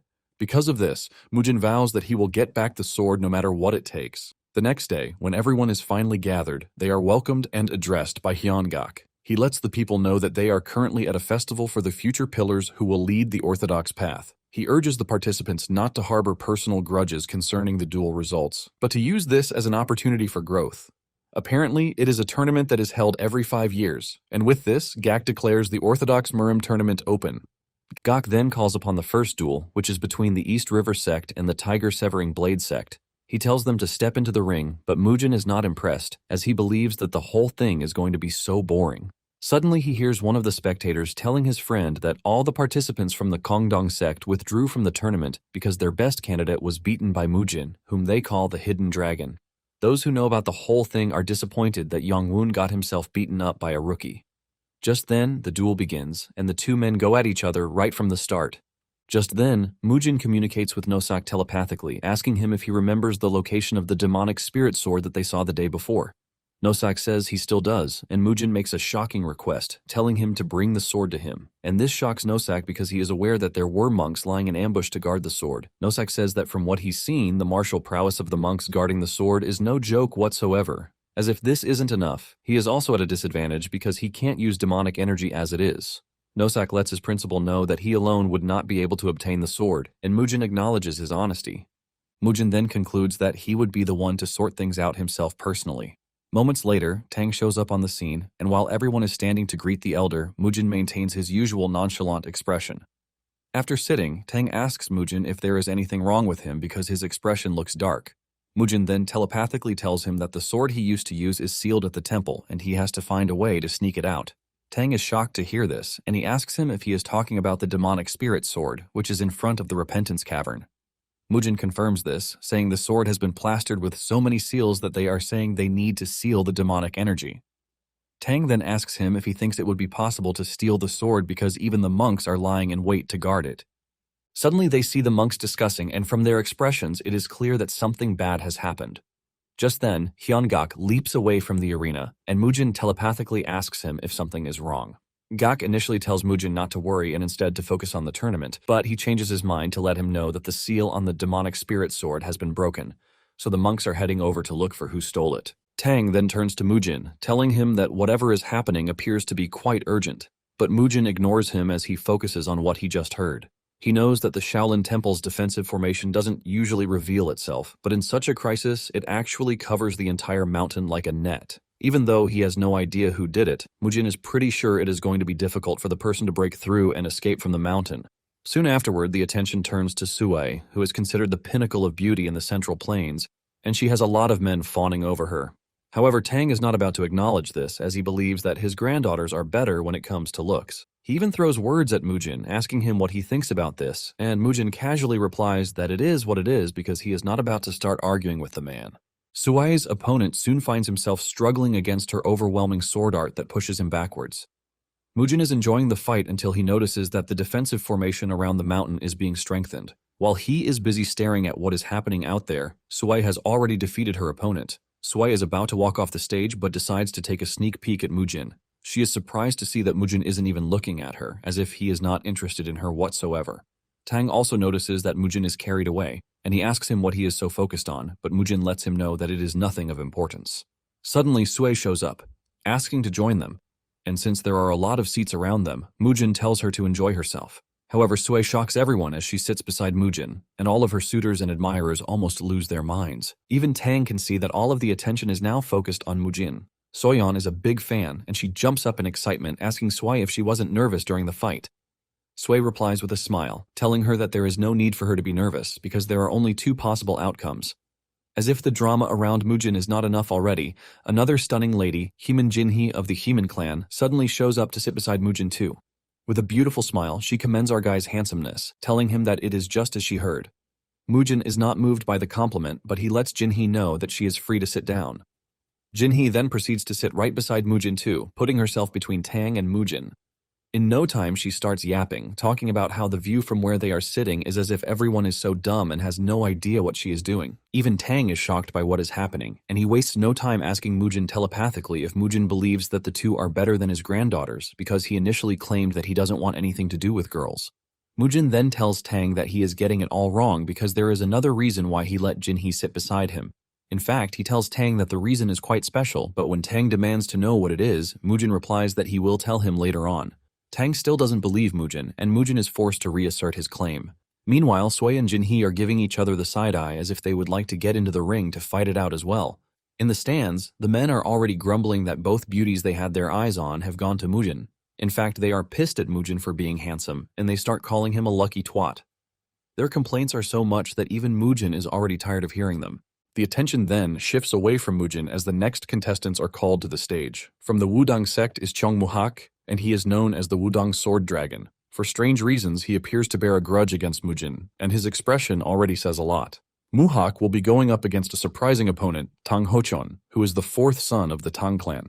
As Hocheon steps onto the stage, the referee tells him that the use of poison is not allowed. The crowd is surprised to hear this because poison is their expertise, which means he will be at a disadvantage if he is not allowed to use poison. Nonetheless, some believe that Hocheon will be able to hold out because the Tang clan is no joke even without their poison arts. At the same time, Hocheon is aiming to impress his grandfather, who is watching from the stands. Mujin then asks Tang if Hocheon is his grandson, and Tang confirms this, revealing that he is his youngest grandson. However, he believes that it is a shame that he met a strong opponent right off the bat. In no time, the battle begins, and the two charge right at each other in what appears to be a keenly contested match. Jinhee then asks Mujin who he thinks is going to come out on top. Mujin then offers his sincere and honest take on the matter, even though it is against Tang. He reveals that Muhak appears to be the more composed warrior, and Jinhee immediately agrees with him. Jinhee then turns around, urging Tang not to think too much about it, but Tang assures her that it is fine since it is pretty obvious that Hocheon is at a disadvantage. Tang immediately figures out that Jinhee is more or less a fox with the way she behaves. Moments later, Hocheon is knocked to the ground, and Muhak takes the win. Even after his satisfying win, Muhak still stares at Mujin as if he owes him money, and at this point, Mujin already notices the bloodlust Muhak is directing towards him. Tang confirms Mujin's worries, telling him that Muhak appears to be targeting him. Mujin is already frustrated, and he starts wondering if the Flame Hua clan also has issues with the Wudang sect. Tang then tells Mujin that he is willing to tell him what the issue is if he cares to divulge the special reason he allowed Jinhee to sit with him. Mujin realizes that Tang won't back off until he knows his reason, and Mujin reveals that he is not actually interested in Jinhee herself, but the maids she brought with her. In a shocking revelation, Mujin lets Tang know that the two with Jinhee have been desperately trying their best to hide their demonic energy, and this shocks Tang down to his bones. Tang tells Mujin that he is not sensing any demonic energy whatsoever, and it is quite weird for someone like him not to notice. Mujin lets him know that they are doing their best to hide it, but he can clearly discern that it is demonic energy. He urges Tang to pretend like he doesn't know anything, and Tang agrees to this. With Hocheon and Muhak's duel concluded, the referee calls on the next participants, Sui and Jin Yubong of the Dienkang sect. As she steps onto the stage, Soyeon cheers her on, telling her that she has to win no matter what. Even her admirers in the stands are all rooting for her and her beauty. Her opponent Yubong is surprised to see how popular she is, and before he knows it, Sui comes after him. Her first strike pushes him backwards in shock because Sui's sword strike is surprisingly heavy. However, she has a weakness, and this is the fact that her sword path is quite obvious. Yubong capitalizes on this and unleashes a counterstrike that allows him to kick Sui in the chest, knocking her to the ground really hard. Soyeon and the others scream out Sui's name with concern. Sui grabs her chest in pain while trying to get back on her feet. Her admirers, on the other hand, are not having it, and they start screaming at Yubong for hitting their favorite beautiful lady. They start yelling at him, telling Yubong to be a gentleman and let Sui win. Sui takes advantage of the noise and comes after Yubong, but he is able to block the attack. Just like before, Sui leaves herself open for Yubong to deliver another counterstrike that knocks Sui out of the ring area. Since Sui has stepped out of the ring, she automatically takes the loss, and Yubong is declared the winner. Surprisingly, Yubong is a gentleman, and he offers his respect to Sui, telling her that she put up a really good fight. After this, Sui returns to her seat, and Jinhee uses the opportunity to indirectly mock Sui, telling her that it was a great match, which is why it ended so quickly. She then suggests that she head to the infirmary because she must be hurt.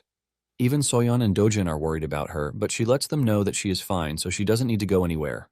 She lets them know that she might have lost the match, but she actually learned a lot in the process. Nonetheless, she tells them that she doesn't care about the outcome because she already gained enlightenment. Jinhee is pissed that her plan didn't work because she wanted to use the opportunity to chase her away, but she wouldn't leave Mujin's side even though she is hurt. At the same time, Mujin wonders if Sui's composure is just top-notch or if she lacks a competitive spirit. Mujin is frustrated that he can't get the read on her, but this only shows that she is truly the top disciple of the Ime sect. With this, the tournament continues, and it starts moving toward the concluding stages. Yubong ended up facing a dude named Namgung Cheongsu of the Namgung clan in the semifinals. Just like other Sui's admirers, Cheongsu came into the duel with his emotions, and this ultimately cost him the match. In the second semifinal, Muhak also defeated Boon, and just like before, his countenance toward Mujin remains unchanged. Mujin still doesn't have a clue as to why the dude holds a grudge against him, and Tang lets him know that he is so clueless because he should have figured out that it is because of the two ladies sitting beside him. Tang is pretty sure that Muhak is interested in one of the two ladies, and he already sees Mujin as his rival. Mujin is disappointed that Muhak holds a grudge against him because of a woman when he is supposed to be focusing on honing his swordsmanship instead. Mujin can see that he hasn't even figured out everything that his sex technique has to deal with. Tang disagrees, arguing that Muhak appears to be high level, but Mujin lets him know that the enlightened Taiji sword art that he faced 30 years ago from the Sword Immortal was on a completely different level than the soft swordsmanship that Muhak is currently displaying. Tang is shocked when Mujin mentions the Sword Immortal, and he asks him if he is talking about Jinhee of the Wudang sect. Mujin casually replies that this is exactly who he is talking about. Just then, Jinhee tells her maids to bring snacks for the group. The kids are the happiest as they munch on the snacks, while thanking Jinhee for her hospitality. Little do they know that every act of kindness she is showing them is thanks to her likeness for Mujin. While the maids are distributing the snacks, Mujin is able to figure out that they use claw arts, which leaves him to wonder which demonic sect uses claw arts. Not long after this, the host returns to the stage to call everyone's attention to the final match of the tournament, which is between Muhak and Yubong, known as the Speed God. To make the finals more interesting, they are going to use real swords, and lethal moves are allowed from the beginning. This serves as the best form of entertainment for Mujin, who has been bored out of his mind. Yubong comes to the stage with a clear mind, telling Muhak that he would love them to have a great match. Muhak shows him that he doesn't care about the pleasantries and cares, as he coldly tells Yubong to come at him without wasting time. Yubong is surprised by this, and he angrily goes after Muhak, but Muhak dodges the attack by moving to the side. Muhak then swings at Yubong, but Yubong manages to weave, ultimately dodging the attack. The two find themselves swinging at each other like crazy, but this provides the highest form of entertainment to the spectators, since one wrong move might mean death. Just then, Muhak makes use of the enlightened Taiji sword art, which gives him the sudden edge over Yubong. He is able to run circles around Yubong, delivering painful cuts to his body before he gets a chance to react. Yubong crashes to the ground, and with Muhak holding him at sword point, he ultimately wins the duel. With tears in his eyes, Yubong leaves the stage, but he has no regret whatsoever that he lost, since it was more or less a great match. With this, Muhak is declared the winner of the tournament, and Muhak hasn't even let the win settle when he makes a shocking request. Since he is the winner of the Orthodox Murim tournament, he proceeds to request a dragon match with Mujin, and Tang laughs out loud when he hears this because he was already expecting Muhak to pull a stunt like this. Mujin, on the other hand, sounds completely confused because he doesn't know anything about a dragon match, and Tang explains to him that the winner of the tournament is free to choose one senior martial artist to request a duel, so it is more or less an exhibition match.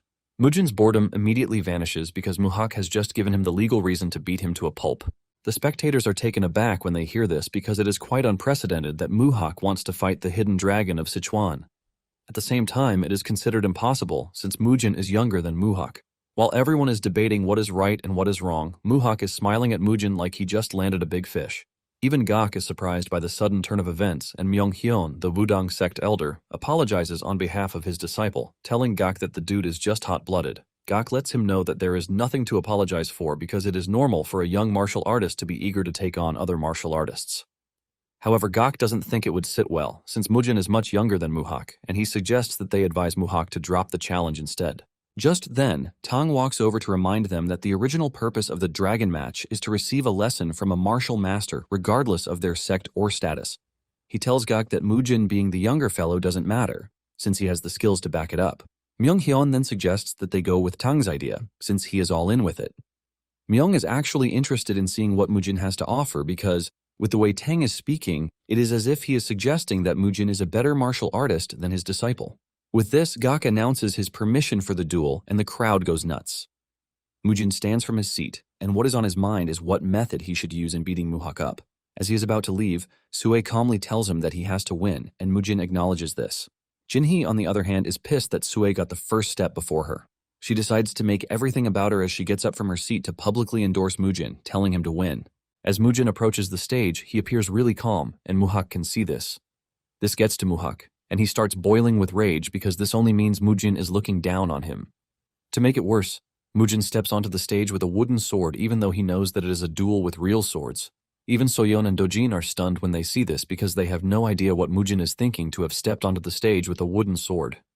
Muhak then asks Mujin if he is sure about his decision to use a wooden sword when it is a duel with actual swords. Mujin lets Muhak know that he is aware, but he is pretty sure that the wooden sword would be enough for a little brat like Muhak. This is enough to rile Muhak up, and he immediately takes his stance, ready to teach Mujin a lesson. He tells Mujin not to regret what is about to happen to him, but Mujin lets him know that he needs the words more than him. Mujin's arrogance pushes Muhak to make the first move, and he dashes toward Mujin with a powerful strike, but Mujin easily blocks his attack with his wooden sword. Mujin doesn't even move from where he is and still manages to block the attack with one hand, thus infuriating Muhak further. Muhak starts swinging like crazy, aiming to catch Mujin off guard, but Mujin calmly retains his posture, ultimately blocking all of Muhak's attacks. Dojin and Soyeon are blown away by how Mujin is able to move this way with just a wooden sword. Mujin proceeds to school Muhak on how bad his technique is as he dodges one of his attacks, which gives him access to his lower body. Mujin kicks him in the lower body, causing him severe pain, but while he is still trying to pull himself together, Mujin gets the better of him and delivers several strikes to his body. Mujin ends the combo with a thrust to Muhak's stomach to knock him to the ground. Mujin proceeds to give him a lesson, telling him that he is letting his sword lead him, while adding that emotions will only cost him. Instead of taking Mujin's lessons, Muhak tells him to shut his mouth. However, the situation is not looking good for Muhak, because everyone can see that Mujin is toying with him even without a real sword. Muhak turns to where Jinhee and Suai are seated, and he realizes that he is already screwing up in the presence of his crush. Mujin taunts him for looking away during a duel, and he further mocks him, asking him if he is embarrassed by the state he is in. Mujin further dunks on him, telling him that it is surprising that someone as weak as him managed to win. Mujin finishes off the roast by telling Muhak to just give up because there is no way he is defeating him. Mujin lets him know that his swordsmanship might get stronger, but he will remain ugly. This completely shatters whatever ego Muhak has left, and he comes charging in like a mad dog, yelling at Mujin. He swings frantically at Mujin, but Mujin easily dodges his strike. Muhak lets Mujin know that there is no way he is losing to him, and he angrily unleashes his enlightened Taiji sword art. This releases a bunch of strikes from different directions, and Mujin appears to be trapped. This results in a loud explosion covered in dust, and Mujin's siblings scream out his name in fear. However, Mujin had dodged everything, shocking Muhak since Mujin wasn't supposed to see the path of his sword. Before he knows it, Mujin already appears behind him while giving him a piece of advice that his movement arts are trash. Mujin tells him that taking an extra step before swinging makes his attack slow, and he urges him to keep this in mind. This is the last piece of advice he gives to Muhak as he delivers a powerful strike from behind to knock him to the ground. Mujin exerts an overwhelming force without even engaging his second arm, and Muhak is slammed into the ground with a destructive force that shatters the ground. Everyone is completely stunned after Mujin takes down the so-called champion of the Orthodox Murim tournament. As Mujin turns to leave, he tells Muhak that his enlightened Taiji sword art will remain trash for the rest of his life unless he fixes his movement techniques. Meanwhile, the audience is still in shock because of what they just witnessed. They can't believe Mujin achieved such a feat and even cracked the ground open with a freaking wooden sword. As Muhak struggles to get back on his feet, his sect elder, Myonghyun, rushes to his side to check on him amid cheers from the audience praising Mujin for defeating the Wudang sword dragon in a single blow. Tang telepathically tells Mujin that he showed Muhak mercy, and Mujin explains that he couldn't go too far since it was a duel. Nonetheless, Tang is grateful to him for avenging his grandson, whom Muhak defeated earlier during the tournament. The host then thanks everyone before announcing the end of the 19th Orthodox Murim tournament. He also informs them that they will see each other again in 5 years' time for the next tournament. After the closing speech, Mujin and his siblings decide to head down the mountain, but before they can leave, a man suddenly interrupts them to commend Mujin on the duel. He introduces himself as Jo Doyoung of the Qingcheng sect. After the introductions, Doyoung offers to treat Mujin to tea once they descend Mount Song. On their way down, they notice a large shield surrounding the mountain, which Doyoung reveals is actually an incredible heavenly net formation. He explains that waves of energy are constantly being emitted just to maintain the net. Doyoung also expresses his surprise that the monks will go to such lengths just to block something. Mujin asks Jinhwa if she heard anything about it, and Jinhwa confirms that she did hear about some unfortunate incident that occurred. However, she reveals that the details of the incident will only be shared later at the meeting of Pure Hearts in 3 days' time. Mujin is surprised to hear this and figures that what Hyunwoo told him earlier was a secret he probably wasn't supposed to know yet. Because of this, Mujin admits that Hyunwoo is truly being considerate to him. Just then, Jinhee blushes when she catches Mujin glancing in her direction. Having witnessed the whole thing, Nosak can't help but chuckle quietly. A few moments later, the group settles in a nearby restaurant for tea. Jinhwa remarks that the Orthodox Murim tournament was truly eventful. She points out that the reputation of Sichuan would have been ruined because all the contestants from that side were very mediocre. Jinhwa is grateful that Mujin stepped in on time to save their reputation. Mujin humbly brushes off the compliment before apologizing for causing more trouble. He tells them that he actually feels ashamed for making a fool of himself in front of his seniors in the Jianghu. However, Jinhwa assures him that what he did actually served as a clear warning to Yongwon of the Chiel Manor and Muhak of the Wudang sect. Jinhwa then angrily points out that the Kongdong sect ignored all warnings and public reputation just to act so gutsy at the Orthodox Murim tournament where everyone is watching. She explains that Mujin simply gave them a necessary warning and commends him for putting them in their place. Tang agrees with Jinhwa, then immediately changes the subject, asking whether they were truly attacked by the Crescent Moon Sword sect. Jinhwa confirms it, explaining that they were attacked by the Fire Shadow Twin Elders, along with 30 first-rate martial masters, all of whom belong to the Crescent Moon Sword sect. She tells Tang that they would have been utterly doomed if Mujin hadn't stepped in to protect them. Tang is furious when he hears this and angrily berates the Whip Emperor for pulling a stunt like this, declaring that such an act was practically a challenge to him. Jinhee is terrified by Tang's reaction and can't help but wonder if he intends to start a war between the Orthodox and unorthodox factions. Tang asks whether Mujin intends to let the attack slide, but Mujin firmly swears that he will never let the grudge go as long as he remains the clan head of the Flamehua clan. Tang agrees with Mujin's resolve and further adds that the matter must be addressed at the upcoming meeting of Pure Hearts. Jinhwa also adds that she already spoke to Hyunwoo about it and they decided to reach a conclusion on how to deal with the Crescent Moon Sword sect at the meeting. Tang then sternly warns them to tell the leaders of the 9 sects not to ignore the evil deeds of the unorthodox faction again by hiding behind empty excuses. He makes it clear that if the 9 sects continue shirking their responsibility, the 5 great clans and the beggar sect will sever ties with them. Both Jinhwa and Doyoung are a bit uneasy when they hear this. Tang continues, pointing out that in their attempt to prevent a repeat of the divine demon's destruction, the 9 sects have allowed the unorthodox faction to run rampant, even in Sichuan, which is practically the backyard of the orthodox faction. He then declares that they will take action themselves instead of sitting idly if the 9 sects refuse to do anything about the unorthodox faction. While the discussion is going on, Mujin quietly observes one of Jinhee's maidservants before slightly turning to a man sitting at another table behind them. Later that night, while everyone else is asleep, Mujin and Tang set out for a nighttime adventure in the middle of a nearby forest where they find 3 suspicious people gathered together. While watching from the shadows, Mujin telepathically tells Tang that it was indeed the same old dude he saw at the restaurant. He reveals that he knew something was up when he saw one of Jinhee's maids exchanging signals with the old man at the restaurant. Tang is surprised that Mujin noticed it too, revealing that he also saw the same thing. Mujin confirms that he did and soon notices one of the maids taking out a strange vial, which she props up in front of the old man, who immediately sniffs the vial's contents. After sniffing it in, the old man, called Elder Ho, staggers for a bit before swiftly jumping on a tree like some reptile. Mujin and Tang, who happen to be on the same tree, quickly dart to the other side, wondering if they have been discovered. They wonder how he managed to detect them from such a far distance. However, after thinking about it, Mujin realizes that the old dude isn't actually looking for them and tells Tang to remain silent. True to his prediction, after searching for a while, the Ho finds a sword hidden at the top of a tree branch. Realizing it is the demonic sword that was stolen from the monks today, Mujin instantly points out that they must have really put some kind of reagent on the blade, just as he thought. Mujin isn't pleased that he didn't even notice the sword, even though he was practically right above it earlier. At that moment, Tang also realizes that what the old man took was the demonic spirit sword. Meanwhile, Ho hands the sword over to one of the maids, a red-eyed girl named Ju Chaejin, whom he addresses with respect. Chaejin commends him for doing a good job, after which she unsheathes the sword, revealing that she plans to give it to her grandfather as a birthday present. As soon as the sword is unsheathed, a burst of demonic energy emits from it. Apparently, the demonic spirit sword is supposed to be the legendary sword that slaughtered 300 elite martial masters of the 9 sects in a single night. Chaejin proudly declares that her grandfather could easily surpass the so-called divine demon if he used the sword. She even claims that the divine demon probably became famous only because of this very sword. Meanwhile, Tang and Mujin, who have been watching the whole thing unfold, silently laugh at her foolishness. Satisfied with the success of their mission, the silly girl excitedly decides that it's time for them to leave. Despite the distance between them and the sword, Tang tells Mujin that he can sense a considerable amount of demonic energy emanating from it now that someone is holding it. Unfortunately, before they can make a move, the trio who stole the sword are suddenly surrounded by Hyunwoo and his monks. Ho is stunned by their sudden appearance as he hadn't sensed their presence at all. Hyunwoo sternly orders them to return the sword, declaring that it has been stained with far too much blood from the orthodox faction. Ignoring his warning, Ho tells Chaejin to stand back before immediately charging at Hyunwoo.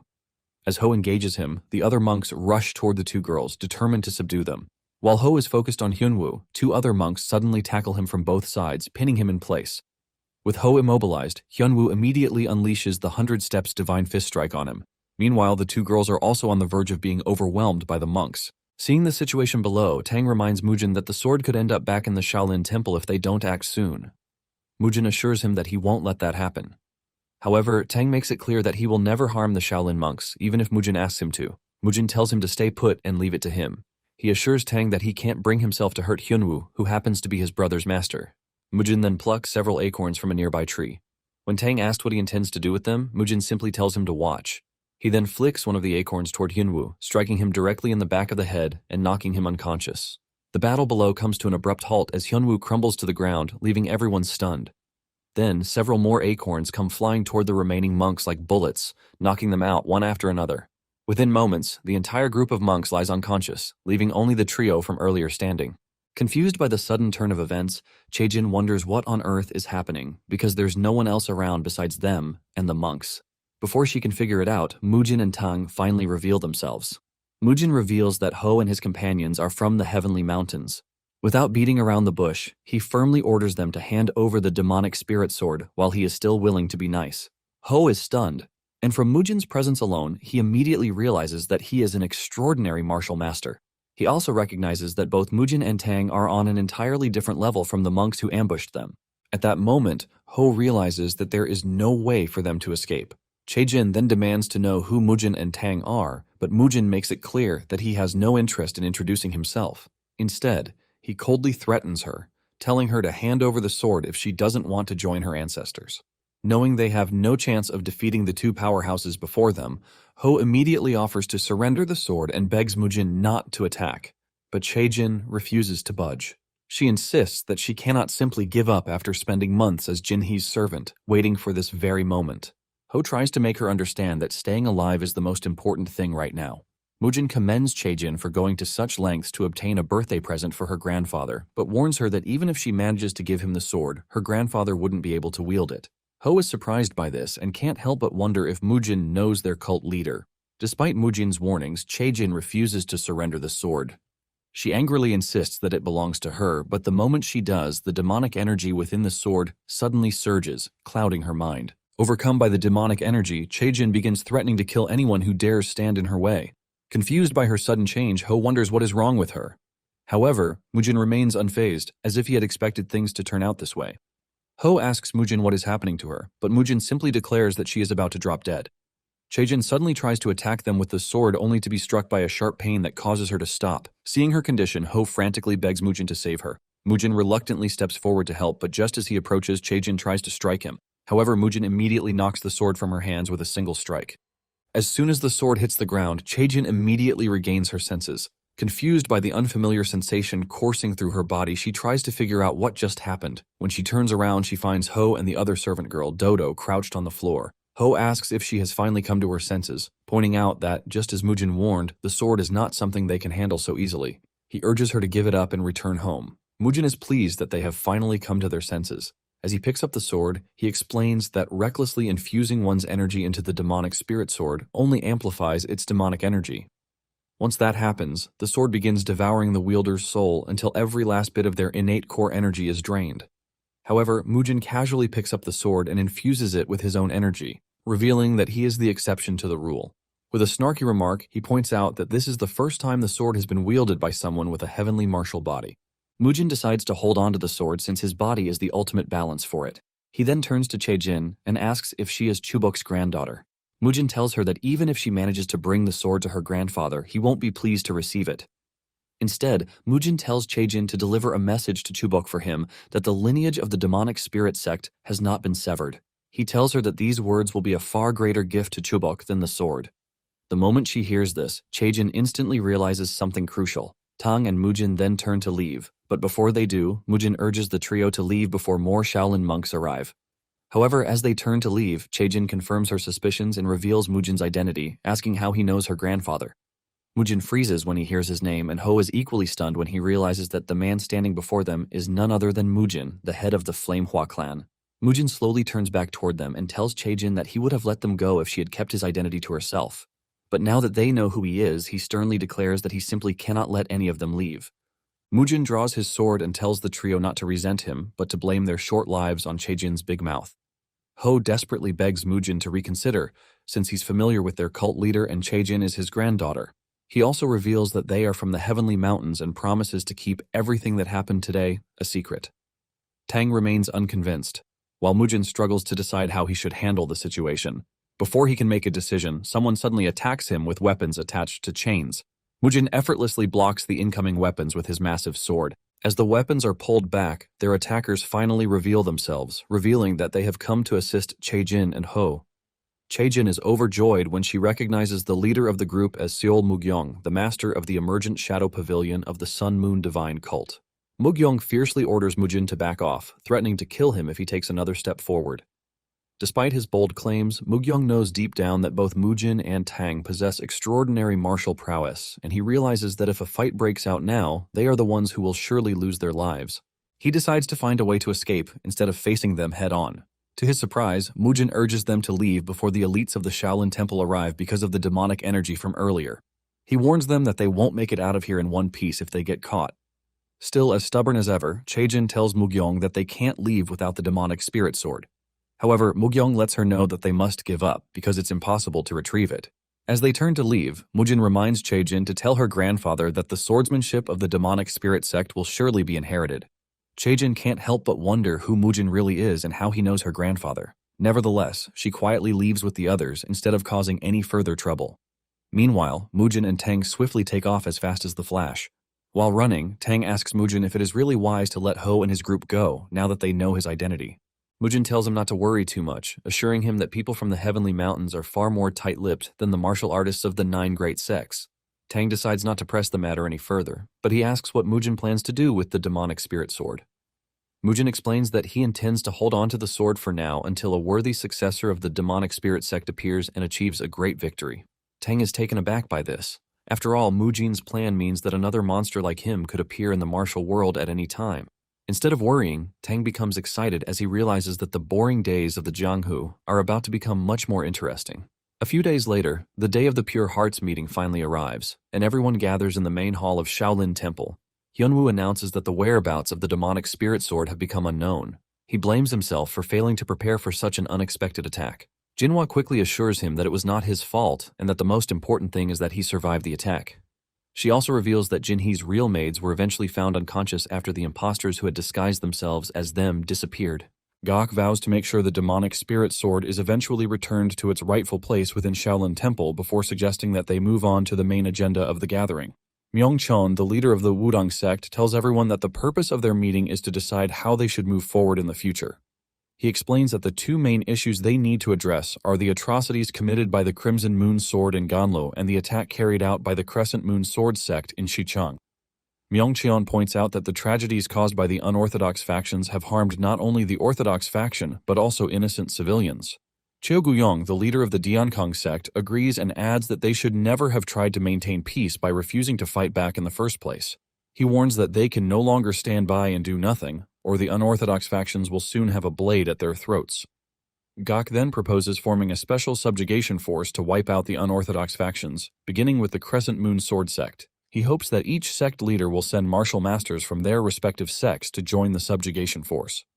Cheongjil, the leader of the Manhwa sect, asks if they should also contact the Kongdong sect and invite them to join the operation. However, Gok suggests leaving them out for the time being until they reflect on their actions. Myungcheon remains hesitant about launching an attack against the Crescent Moon Sword sect, pointing out that the operation would require them to go all the way to Guizhou. Another sect leader also expresses similar reservations, but Gok remains unfazed. He firmly declares that they can no longer avoid starting a great war between the orthodox and unorthodox factions. After the meeting of Pure Hearts, Mujin and his siblings return to Xichang. Dojin and Soyeon are excited to be back home, especially to see Steward Do and Elder Jo. Mujin is also quite pleased to be back home. He informs Dojin and Soyeon that they must stay home for a while to prepare for the special training in the second half of the year. Meanwhile, outside, Nosak's face twists when he notices something up ahead, and he quickly calls Mujin to come out of the carriage for a moment. Mujin and his siblings immediately pop their heads out at the same time to check it out. Mujin is left in complete shock while Nosak quickly rushes ahead. Mujin then orders Dojin and Soyeon to stay in the carriage before leaving. Upon reaching the gates of the Flame Hua estate, Nosak is met with a devastating sight. The Flame Hua clan estate was practically on fire, and it looked like a battlefield. Wondering where everyone has gone, Nosak frantically searches the yard while calling out his brother's names, but no one answers. Suddenly he hears a voice and quickly looks up to find Jaeul, the sect leader of the Kongdong sect. Mujin soon arrives and asks if Jaeul went this far simply to get revenge for their previous duel. Infuriated, Mujin slams his massive sword into the ground. A wicked grin spreads across his face as he decides that it is finally time to teach them a lesson, since they clearly never learned anything from their previous encounter. Overwhelming killing intent erupts from Mujin as he angrily lunges toward Jaeul, determined to settle the score. He blames himself for being too lenient in the past and declares that he no longer cares about anything. Mujin is completely consumed by rage and vows to wipe out the entire Kongdong sect, starting with its sect leader.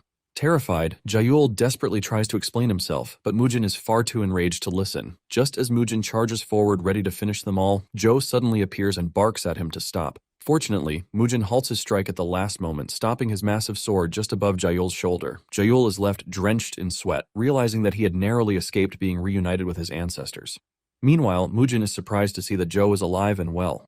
Jo explains that he only survived because members of the Kongdong sect rushed over to protect the Flame Hua clan. He then urges Mujin not to harm them before revealing that they were attacked by around 50 first-rate martial masters. Jo confirms that all 50 attackers were definitely warriors from the Crescent Moon Sword sect. Elsewhere, the sect leader of the Crescent Moon Sword sect is reprimanded by his boss for failing to wipe out the Flame Hua clan, despite sacrificing 6 elders in the mission. Desperate, the sect leader begs the mysterious man to lend him his strength. However, the man coldly tells him to clean up his own mess, adding that he will be watching to see how far the sect leader can go.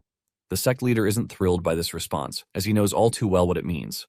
Meanwhile, things have finally settled down at the Flamehua clan. Mujin learns that 20 warriors were killed during the raid and 3 of the 4 demon brothers and steward Do were severely injured. The clan only managed to pull through the disaster because the Kongdong sect arrived at the nick of time to help them.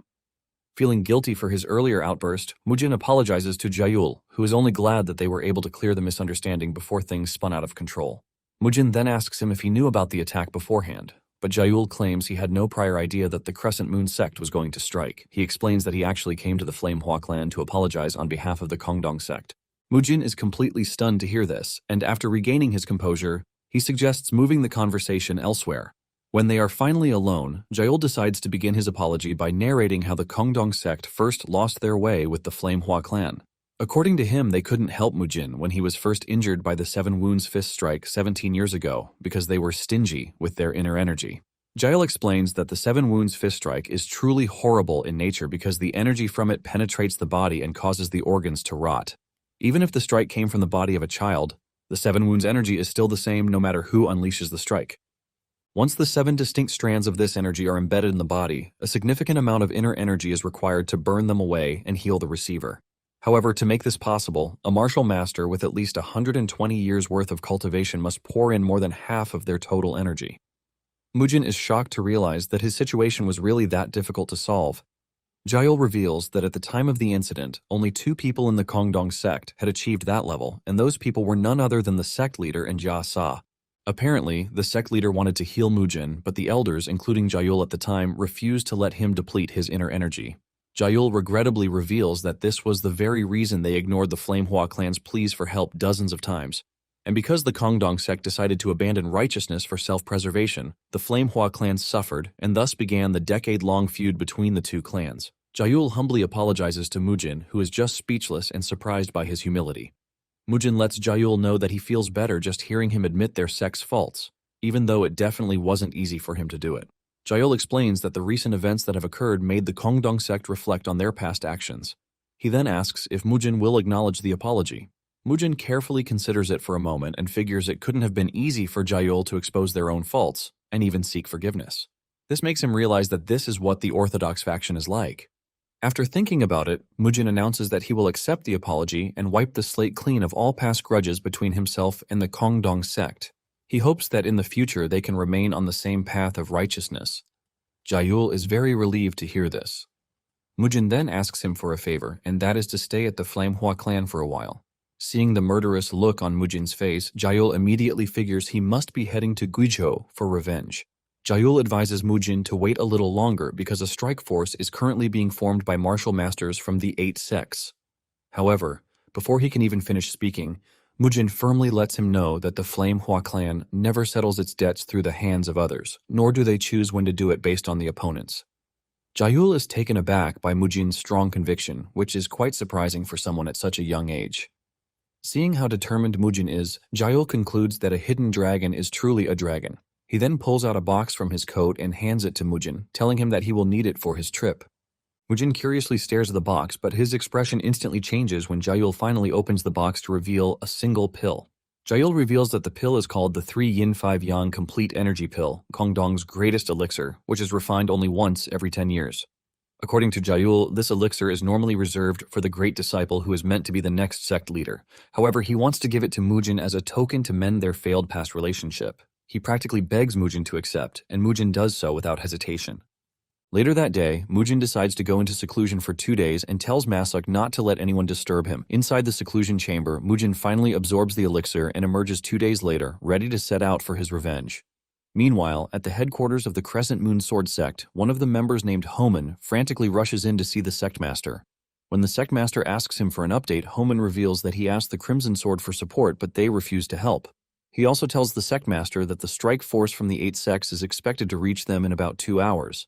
The sectmaster is infuriated to hear that their former allies have all abandoned them after all the help his sect has given them over the years. He is even more shocked when he learns from Homan that the Poison Emperor has also joined the strike force. Realizing his whole sect is completely finished, the sectmaster wonders what to do next instead of simply waiting for the end to come. However, Homan advises him to pack up and leave instead of wasting his time. Unfortunately, before the sect master can even respond, they suddenly hear voices outside the gate, trying to stop someone. Suddenly, the sect's gate is literally blown open and Mujin strides in, looking like the ultimate Grim Reaper. A few sect members immediately try to stop him, but Mujin effortlessly cuts them down without even sparing them a glance. Homan and the sect master watch in horror as the whole scene unfolds right before their eyes. In the blink of an eye, Mujin sinks his blade into Homan before he can even react. After taking him down, Mujin furiously turns his attention to the sect leader, declaring that he will show him exactly what happens when anyone messes with the Flamehua clan. The sect leader is absolutely terrified when he realizes that the Grim Reaper is actually Mujin. Shortly afterward, Mujin has completely laid waste to the sect, and he cuts off the sect leader's head as a trophy. Mujin considers the destruction of the Crescent Moon Sword sect as the price for the blood they spilled at the Flamehua clan.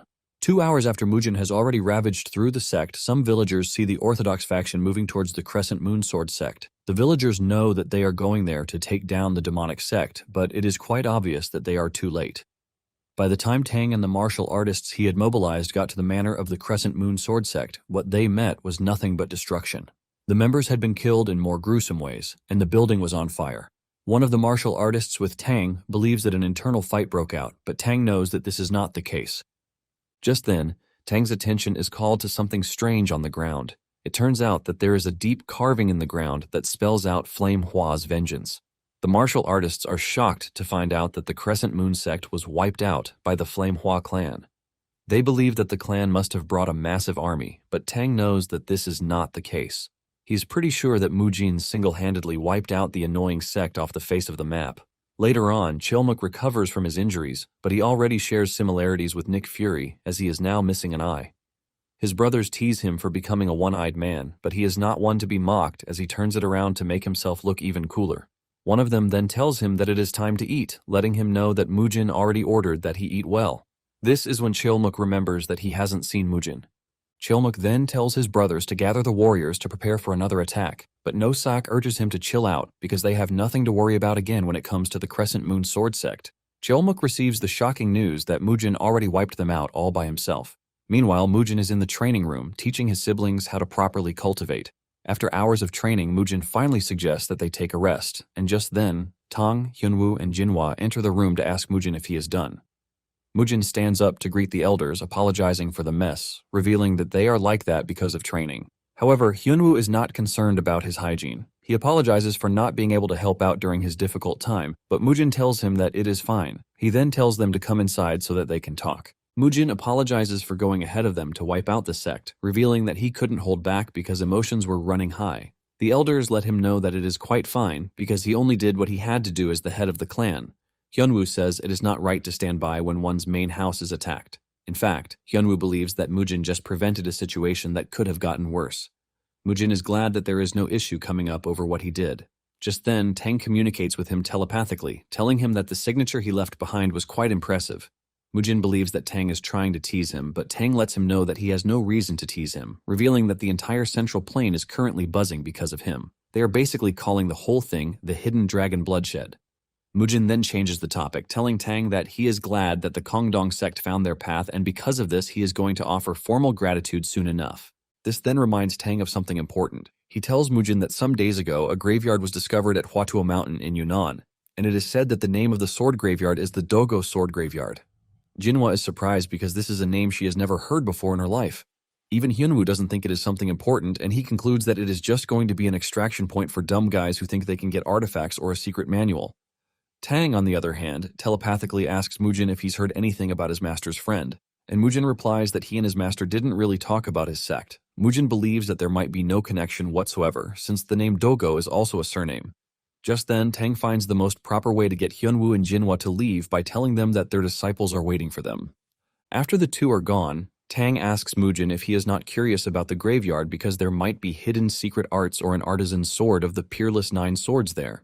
Mujin replies that there is no such thing in the Peerless Nine Swords, and as it stands, his current sword technique is enough for him. Tang talks about Mujin's technique, telling him that if someone using enhanced energy like the Whip Emperor suddenly shows up, he would find himself in trouble. Tang then reminds him that he is currently a target for the entire unorthodox sect because of what he did to the Crescent Moon sect. Tang tries to convince Mujin, telling him that he might get his hands on something comparable to the demonic spirit sword at the graveyard. Mujin cannot believe that Tang really wants him to go, and he asks him why he is itching to travel.